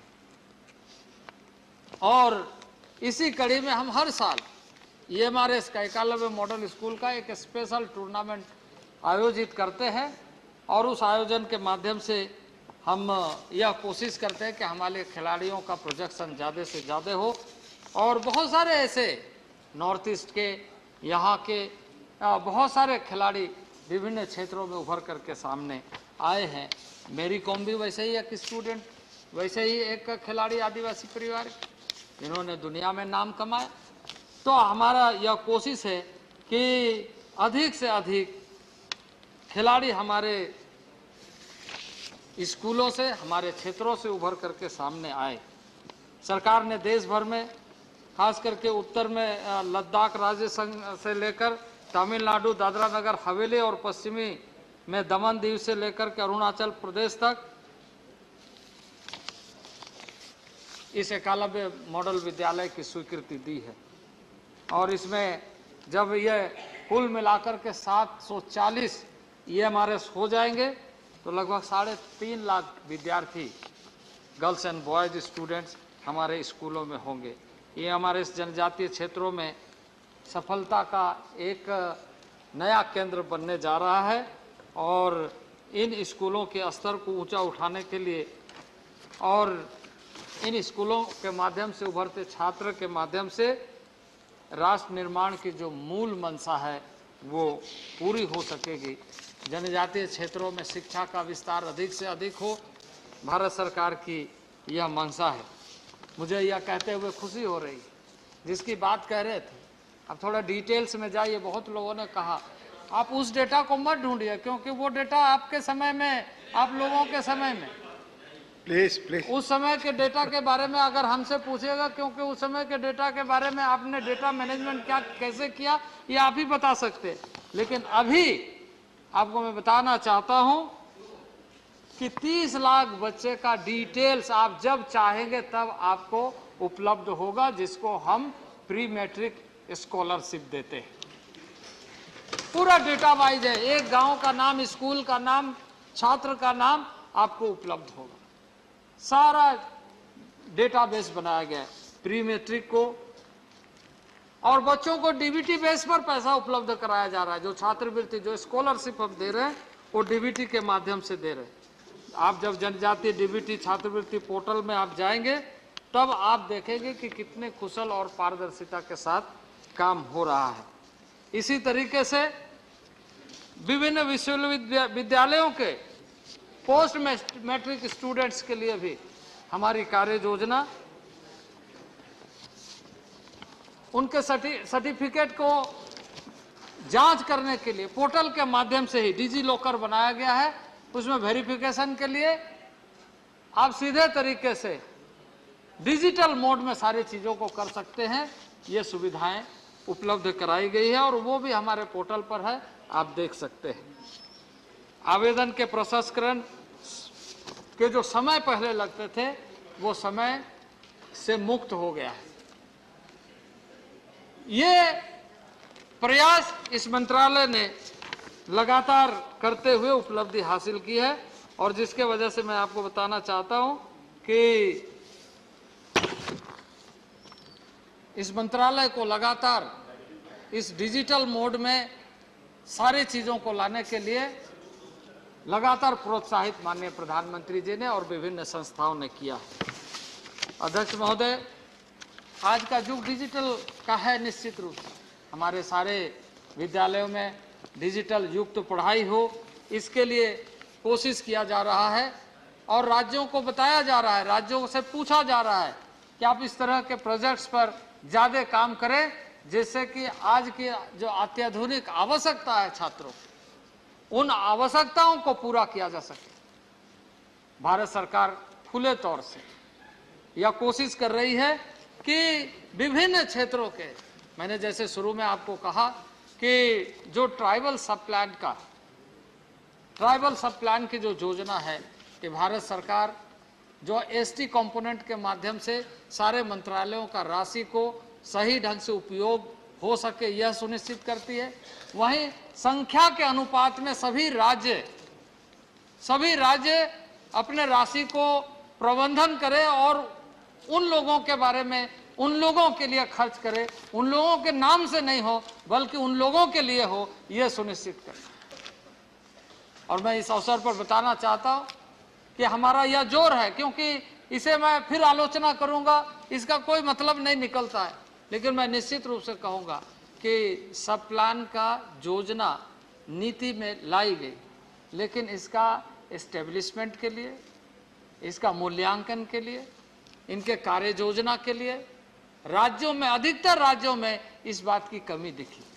अधिकतर राज्यों में ट्राइबल सब प्लान एक्सपेंडिचर मैकेनिज्म काफी वीक भी दिखे और इसलिए जो हमने कहा है, राज्य सरकार को सुझाव दिया है कि जो ट्राइबल रिसर्च इंस्टीट्यूट है, ट्राइबल रिसर्च इंस्टीट्यूट लगभग राज्यों में है, उन ट्राइबल रिसर्च इंस्टीट्यूट में आप शोध के लिए, आदिवासी को शोध का विषय मत बनाइए, आदिवासियों के लिए शोध करिए।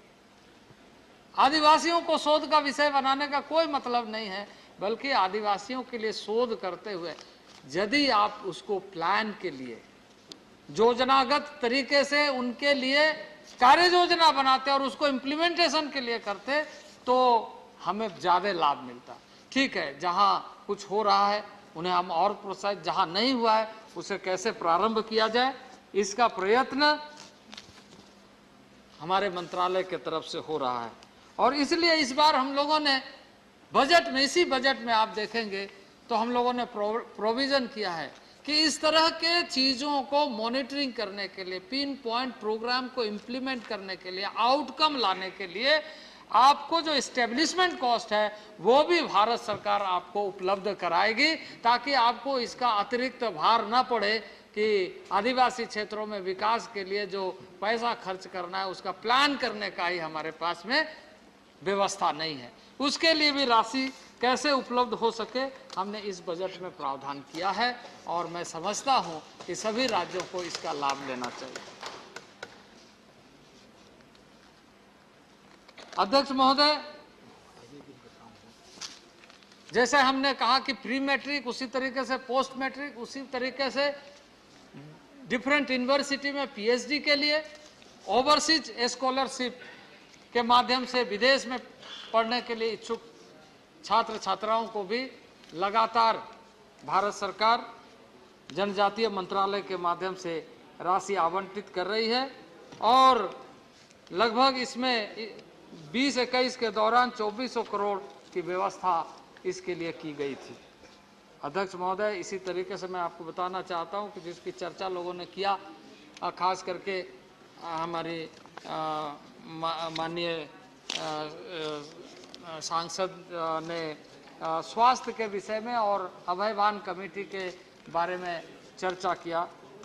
मैं आपको बताना चाहता हूं कि देश भर में स्वास्थ्य संबंधी बुनियादी ढांचे को मजबूत करने के लिए सरकार ने, जहां माननीय प्रधानमंत्री के द्वारा घोषणा किया गया है और उसको कार्यान्वित किया जा रहा है, आयुष्मान भारत, ताकि वह स्वास्थ्य सेवा नीचे स्तर तक लोगों तक पहुंच सके और उसका लाभ अधिक से अधिक लोगों को मिले।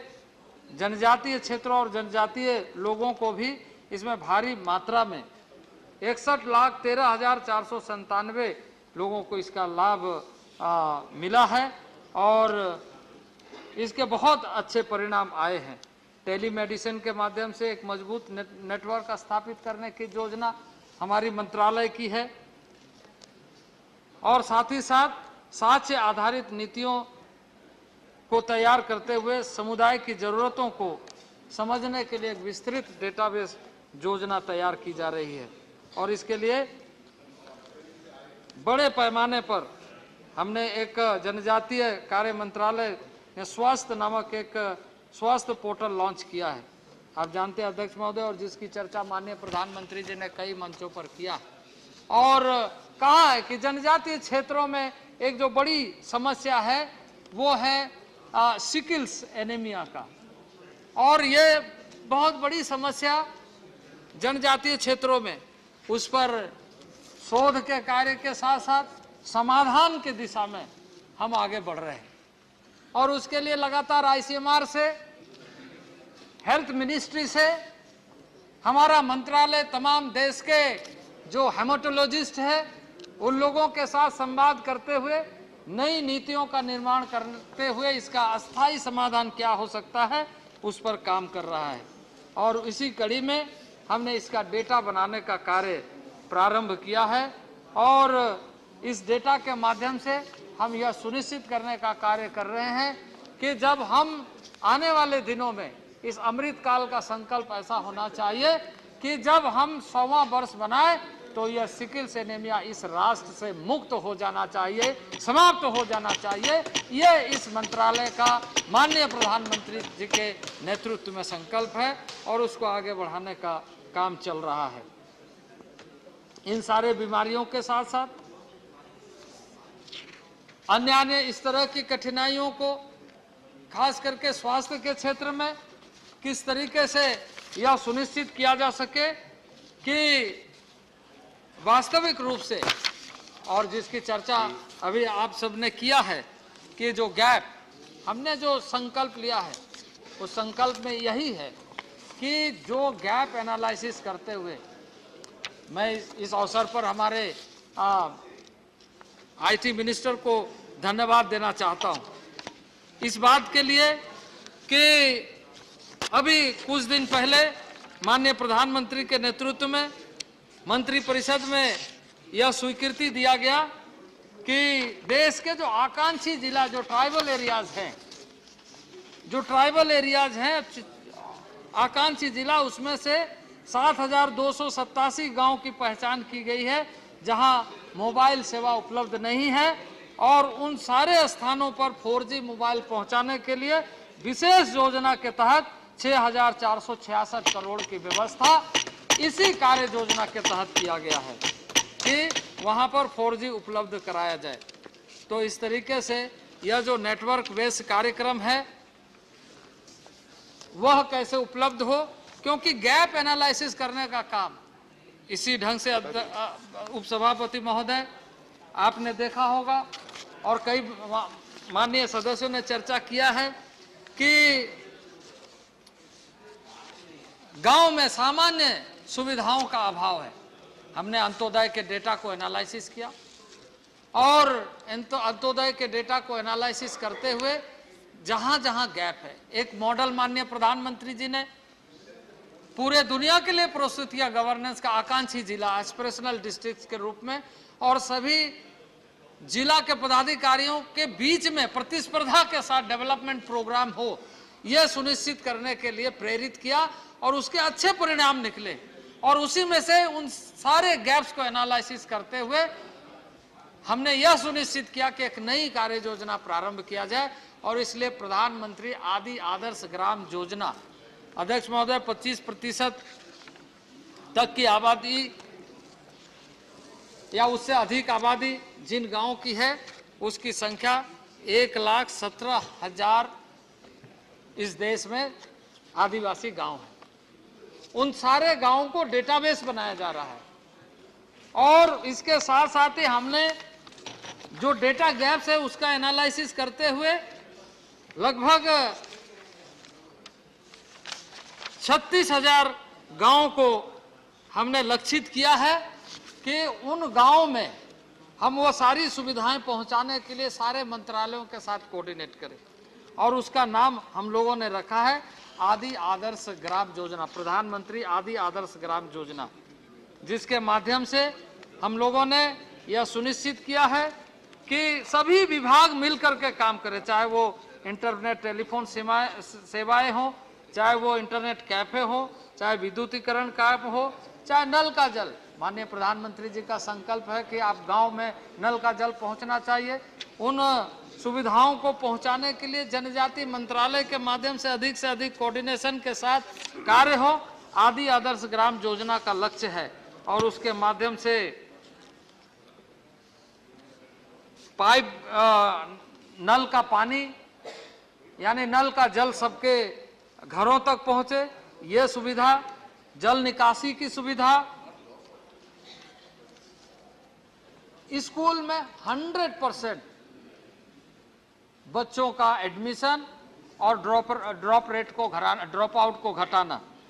इसके साथ साथ ही यह सुनिश्चित किया गया है कि जहां सुविधाएं, पोस्ट ऑफिस की दूरी, बैंक की दूरी, चिकित्सा केंद्र की दूरी, इन सारे चीजों को गांव तक सुविधा के रूप में कैसे स्थापित किया जाए, यह सुनिश्चित करने का, और इसमें लगभग विशेष तौर से 12 मंत्रालयों का कार्य सुनिश्चित किया गया है कि मिल करके हम सब एक गांव को आदर्श गांव बनाने का योजना करेंगे।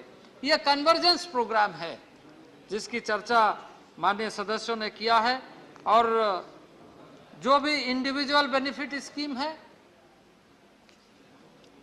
या इस तरह की योजना जो गरीब कल्याण योजना माननीय प्रधानमंत्री जी के नेतृत्व में चल रहा है, वो सैचुरेट मोड में कैसे है। यदि प्रधानमंत्री आवास बन रहा है तो पूरे गांव में जितने भी एलिजिबल लोग हैं सबके लिए बन जाए, नल का जल सारे घरों को मिल जाए, ऐसी सारी सुविधाएं उन गांवों तक पहुंचे, यह सुनिश्चित करने का लक्ष्य आदि आदर्श ग्राम योजना के माध्यम से हुआ है।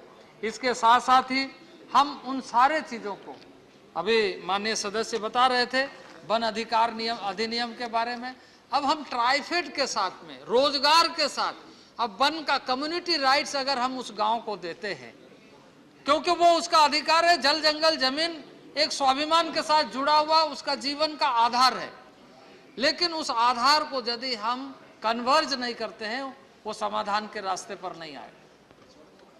और इसलिए हमने योजना बनाया है कि उन गांवों में जहां जंगल है उस जंगल के उपज को ट्राइफेड के माध्यम से एक तरफ जो ऐसी, जिसको हम आयुर्वेद की निधि, भारत में आयुर्वेद की एक बड़ी निधि है, जो आयुर्वेद की निधि है उसका संवर्धन, संरक्षण और उत्पादन उन गांवों के माध्यम से कैसे हो।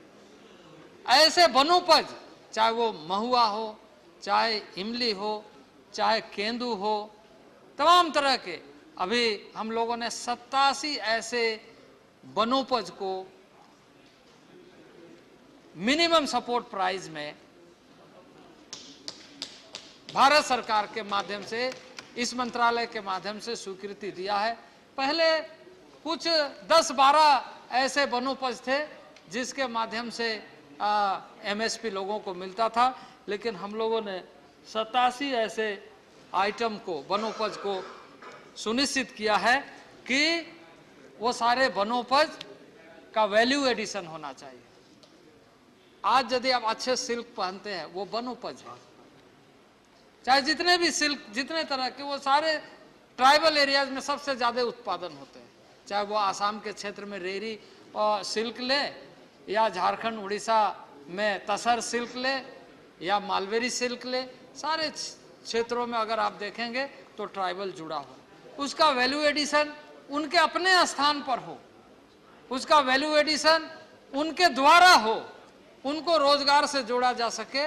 इस तरह के कार्य योजना को सफल करने का एक बृहद कार्य योजना चल रहा है। इसके अलावे वनोपज के और बहुत सारी ऐसी चीजें हैं जिसको औने पौने दाम पर मिडिल मैन के माध्यम से, इस तरह के व्यापारियों के तंग करने के माध्यम से लोग ज्यादा से ज्यादा उलझ जाते हैं। उसका समाधान करने का रास्ता ट्राइफेड के माध्यम से हो रहा है। ट्राइफेड एक ऐसा फेडरेशन है जिस फेडरेशन के माध्यम से हम यह सुनिश्चित कर रहे हैं कि देश के अधिकांश ऐसे क्षेत्रों में रहने वाले जो आज भी पूरी तरीके से वन आच्छादित, वन आश्रित या वन के अंदर, जंगल के अंदर रहने वाले हैं, उनको हम इसके साथ जोड़ सके, उनको हम इसके साथ रोजगार के साथ जोड़ सके। उसका स्किल डेवलपमेंट कैसे हो, उनको बेहतर तरीके से रोजगार के और साधन कैसे उपलब्ध हो, यह सुनिश्चित करने का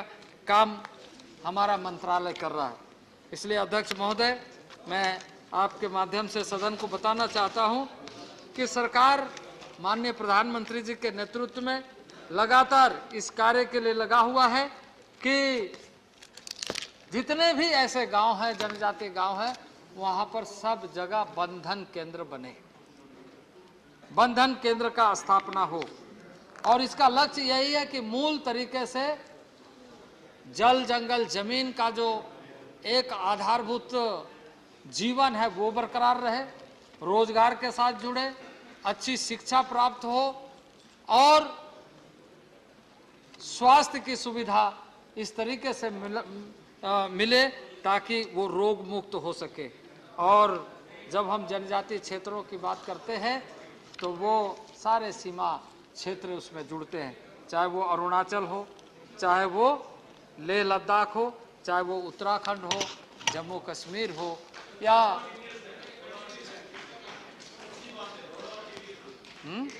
आप सुनने को तैयार हैं तो सुनाएं। Please please please. बहुत वर्षों बाद ट्राइबल अफेयर्स पे चर्चा हो रही है, होने दीजिए प्लीज प्लीज। देखिए ट्राइबल अफेयर्स पर आप चर्चा कर रहे हैं, ट्राइबल के कार्य पर चर्चा कर रहे हैं, तो इस बात की चर्चा करना बहुत जरूरी है कि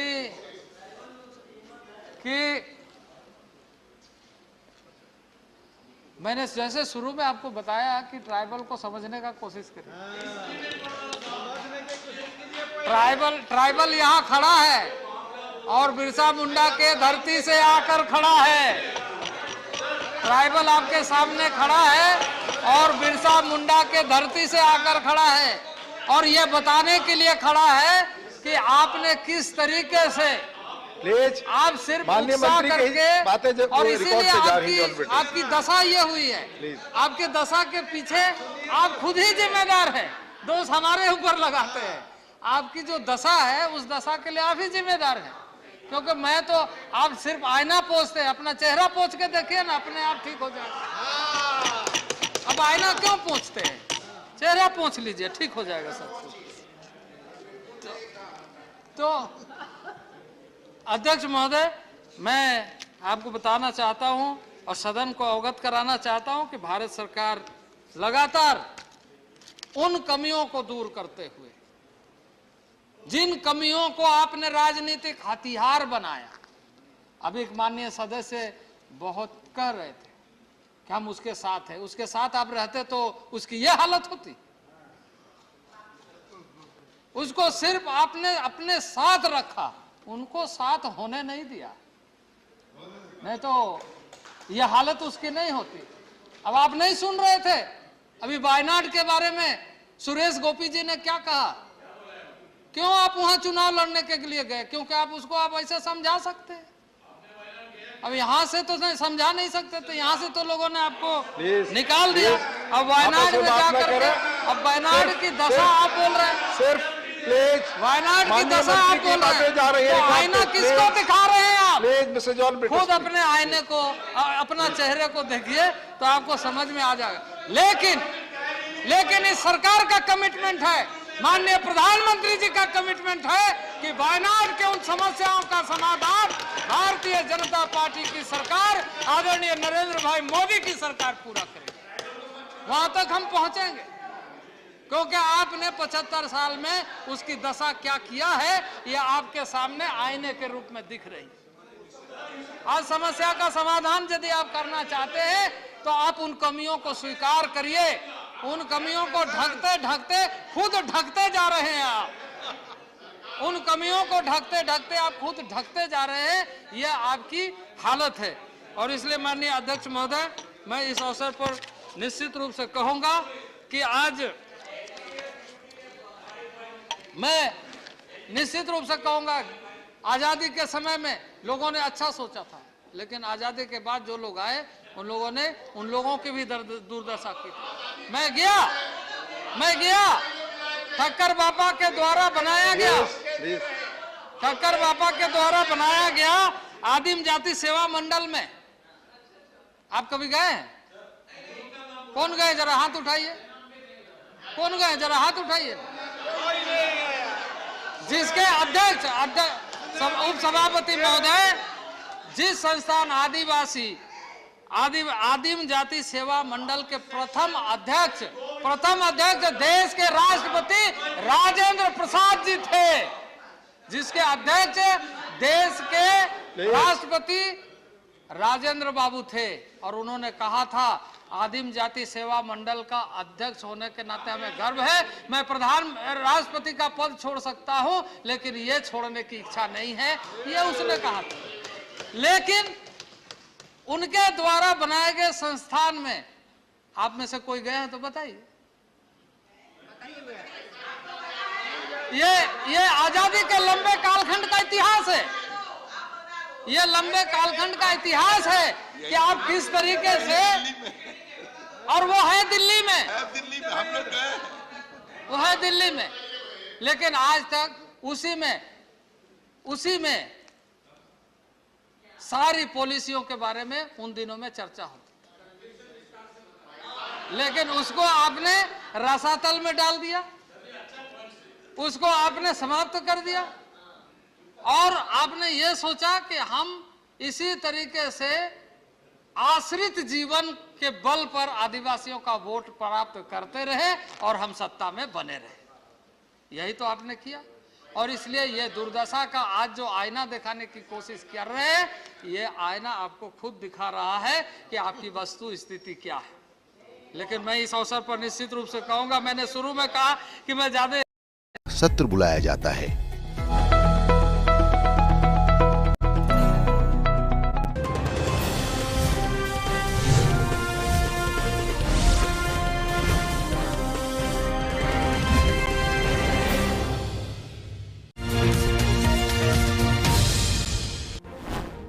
लोकसभा अध्यक्ष ने भारत दौरे पर आए ऑस्ट्रिया संसदीय प्रतिनिधि मंडल का किया स्वागत।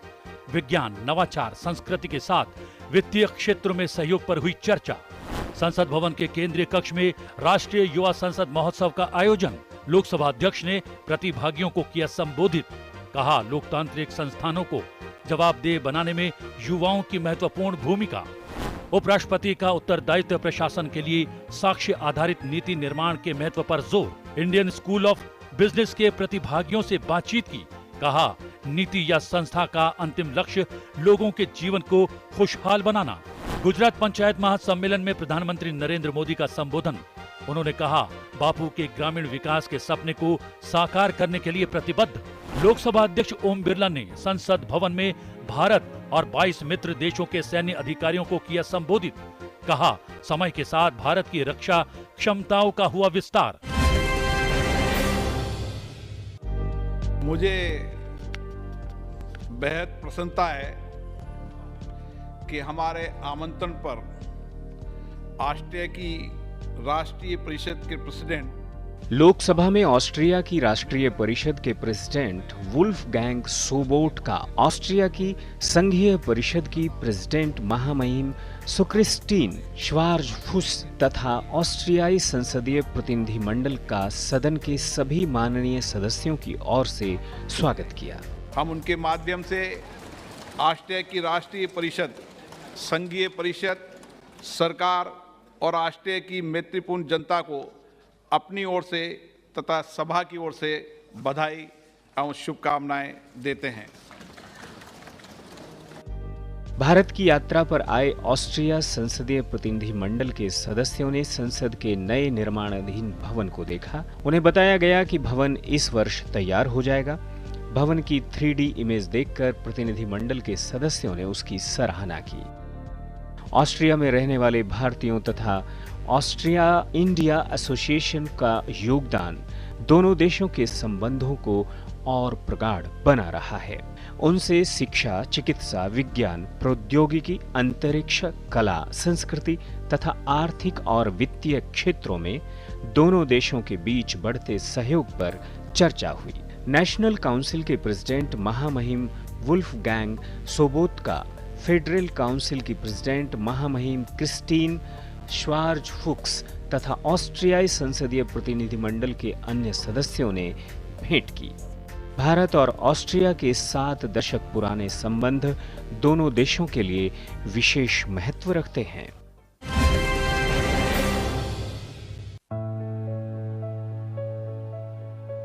देश की स्वतंत्रता की घोषणा से लेकर संविधान निर्माण के साथ कई ऐतिहासिक आयोजनों का साक्षी रहा है संसद भवन का केंद्रीय कक्ष। संसद भवन के केंद्रीय कक्ष में 10 और 11 मार्च को तीसरे राष्ट्रीय युवा संसद महोत्सव का आयोजन हुआ। राष्ट्रीय युवा संसद महोत्सव का उद्देश्य 18 से 25 वर्ष के बीच के युवाओं की आवाज को सुनना है। राष्ट्रीय युवा संसद महोत्सव 31 दिसंबर 2017 को प्रधानमंत्री द्वारा मन की बात में दिए गए विचार पर आधारित है। केंद्रीय कक्ष में आयोजित राष्ट्रीय युवा संसद महोत्सव में जिला स्तर और राज्य स्तर से चयनित हुए प्रतिभागी युवा छात्रों ने हिस्सा लिया। इस कार्यक्रम का उद्घाटन केंद्रीय युवा मामले और खेल मंत्री अनुराग ठाकुर ने किया। इस मौके पर युवा मामले और खेल राज्य मंत्री निशित प्रामाणिक भी उपस्थित रहे। युवाओं के जोश और भागीदारी से ही देश के विकास की नींव रखी जाती है। युवा देश और समाज को नए शिखर पर ले जाते हैं। युवा देश का वर्तमान है तो भूतकाल और भविष्य के सेतु भी हैं। हमारे देश के युवाओं में अपार संभावनाएं हैं। आज के युवाओं को मेरा सुझाव है कि उन्हें स्वामी विवेकानंद जी से प्रेरणा लेनी चाहिए और उनके दिखाए मार्ग पर चलना चाहिए। राष्ट्रीय युवा संसद महोत्सव में देश के अलग अलग राज्यों से आए 87 विजेता प्रतिभागियों ने हिस्सा लिया। इन 87 प्रतिभागियों में 62 महिला और 25 पुरुष शामिल थे, जिसमें से 29 प्रतिभागियों को ऐतिहासिक सेंट्रल हॉल में बोलने का मौका मिला। मैं आज बड़े गर्व के साथ कहना चाहूंगा कि आज से सैकड़ों वर्ष पूर्व प्रभु श्री राम ने कहा था, जननी जन्म भूमिश्च स्वर्गादपि गरीयसी, अर्थात राष्ट्र और राष्ट्र भक्ति ही सर्वोपरि है। महोदय, देशभक्ति और राष्ट्र निर्माण चंद शब्द नहीं है, अपितु असीम प्रेम और आत्मसमर्पण की भावना है। निष्पक्षता से, निडरता से अपने कर्तव्यों का पालन करना ही देशभक्ति है। देश की एकता, अखंडता और प्रभुता के लिए अपना सर्वस्व न्यौछावर करने की तत्परता को मैं देशभक्ति मानती हूँ। राष्ट्रीय युवा संसद महोत्सव के समापन कार्यक्रम को लोकसभा अध्यक्ष ओम बिरला ने संबोधित किया। इस अवसर पर युवा कार्यक्रम और खेल मंत्री अनुराग ठाकुर और युवा और खेल राज्य मंत्री निशित प्रामाणिक भी मौजूद रहे। इस दौरान राष्ट्रीय युवा संसद महोत्सव के तीनों राष्ट्रीय विजेताओं ने भी अपने विचार रखे। इस अवसर पर लोकसभा महासचिव उत्पल कुमार सिंह और राज्यसभा महासचिव पीसी मोदी ने भी अपने विचार व्यक्त किए। समापन समारोह को केंद्रीय मंत्री अनुराग ठाकुर ने संबोधित किया। मुझे इसमें कोई अतिशयोक्ति नहीं है कि आप लोग आगे क्या करने वाले हैं। मेरा इतना ही निवेदन रहेगा, be a good orator, be a good debater, but be a good citizen. एक अच्छे नागरिक भी बने और अपने माँ बाप के एक अच्छे बालक बालिका भी बने और माँ भारती के भी अच्छे सपूत भी बनने का आप काम करें। लोकसभा अध्यक्ष ओम बिरला ने तीसरे राष्ट्रीय युवा संसद महोत्सव के विजेताओं को पुरस्कार प्रदान किए और सभी प्रतिभागियों को अपनी शुभकामनाएं भी दी। राष्ट्रीय युवा संसद महोत्सव के समापन कार्यक्रम को संबोधित करते हुए लोकसभा अध्यक्ष ओम बिरला ने कहा कि राष्ट्रीय युवा संसद युवाओं को संसदीय और लोकतांत्रिक प्रक्रियाओं की समझ से परिचित कराने के लिए एक अभिनव कार्यक्रम है। देश भर में युवा संसद का आयोजन किया गया क्योंकि दुनिया के अंदर लोकतंत्री शासन चलाने की सर्वश्रेष्ठ पद्धति है और भारत ने आजादी के बाद लोकतंत्र के माध्यम से ही हमने शासन चलाया। हमारे संविधान के अंदर हमने जनता को बीच में रखा, इसलिए हमारा शासन जनता का, जनता के लिए, जनता के द्वारा, ये हमारे संविधान के मूल में है।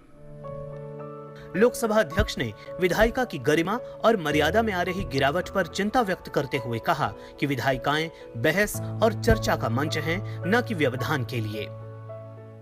हमें चुने हुए जनप्रतिनिधियों को, जो चाहे संसद में आए, चाहे विधानसभा में आए, चाहे नगर पालिका में आए, पंचायत में आए, जितने भी संविधान में नीति लोकतांत्रिक संस्थाएं हैं, जहां जनता से चुनकर लोग भेजते हैं, उन सदनों के अंदर व्यापक चर्चा होनी चाहिए, संवाद होनी चाहिए। मुझे आज बहुत दुख के साथ कहना पड़ रहा है, मैंने अभी मध्य प्रदेश की विधानसभा में कहा कि जिस तरीके से राष्ट्रपति जी के अभिभाषण पे, माननीय राज्यपाल के अभिभाषणों के अंदर जिस तरीके से गतिरोध हो रहा है, व्यवधान हो रहा है, यह हमारे संविधानों के लिए उचित नहीं है। राष्ट्रीय युवा संसद महोत्सव का उद्देश्य 18 से 25 वर्ष के बीच के युवाओं के विचारों को सुनना है, जिनके पास मताधिकार है, क्योंकि यही युवा आने वाले वर्षों में विभिन्न सेवाओं में शामिल होंगे, जिनमें सार्वजनिक सेवाएं भी शामिल हैं।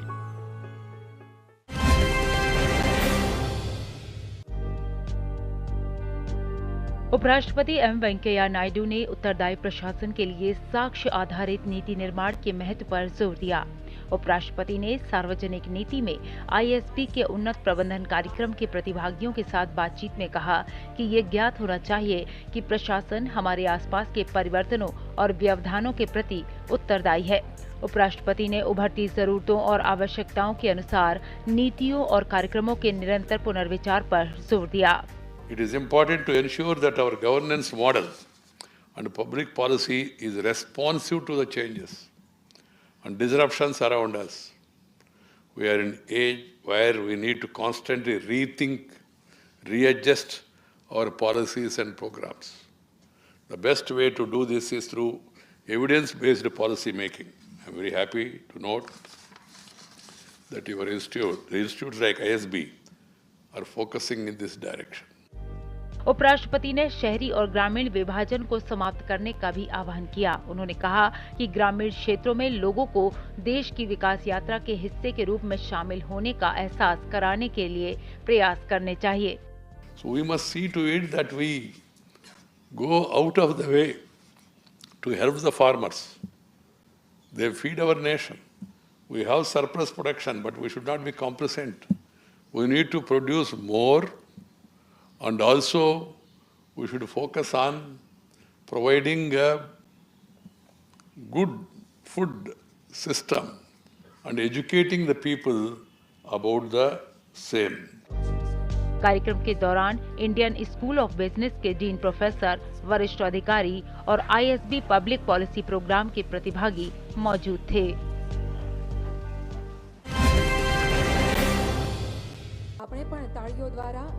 प्रधानमंत्री नरेंद्र मोदी ने अहमदाबाद में गुजरात पंचायत महासम्मेलन को संबोधित किया।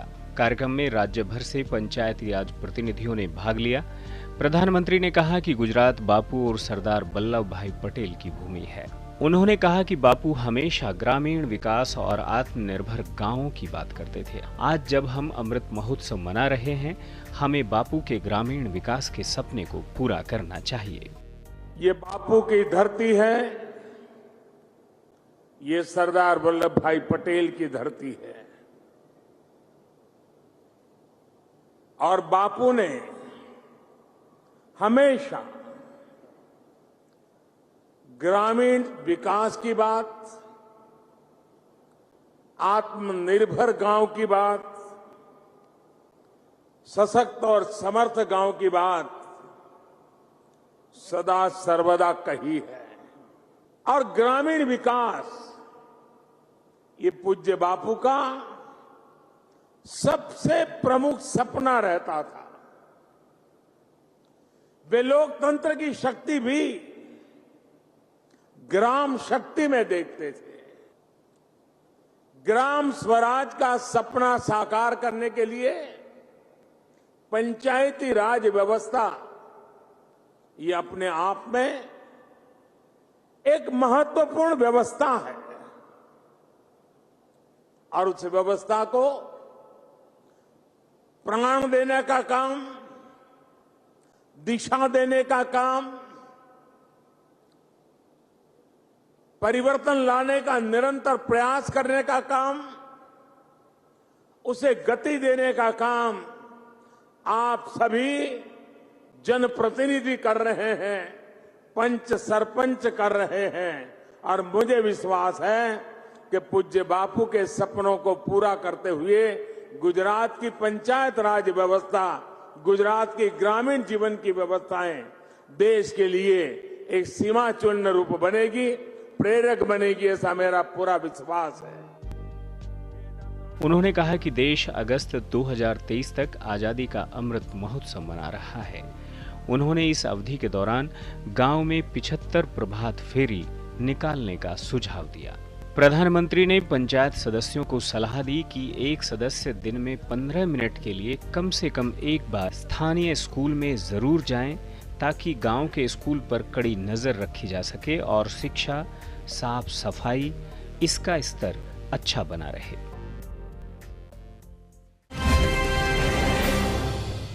आपके सांसद इस कड़ी में हम आपको मिलवाने जा रहे हैं मुंबई नॉर्थ ईस्ट संसदीय क्षेत्र के सांसद मनोज कोटक से।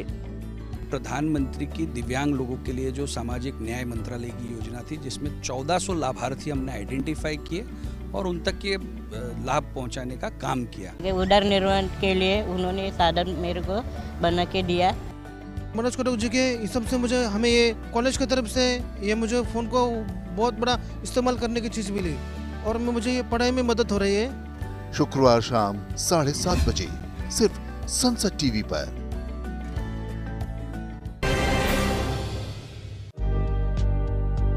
लोकसभा अध्यक्ष ओम बिरला ने राष्ट्रीय रक्षा महाविद्यालय में प्रशिक्षण प्राप्त कर रहे भारत और 22 मित्र देशों के सैन्य अधिकारियों के प्रतिनिधि मंडल को संबोधित किया। इस अवसर पर लोकसभा अध्यक्ष ने कहा कि पिछले कुछ समय में भारत ने अपनी रक्षा क्षमताओं का अत्यधिक विस्तार किया है। लोकसभा अध्यक्ष ने कहा कि विश्व शांति और विकास के लिए सभी देश मिलकर काम करें।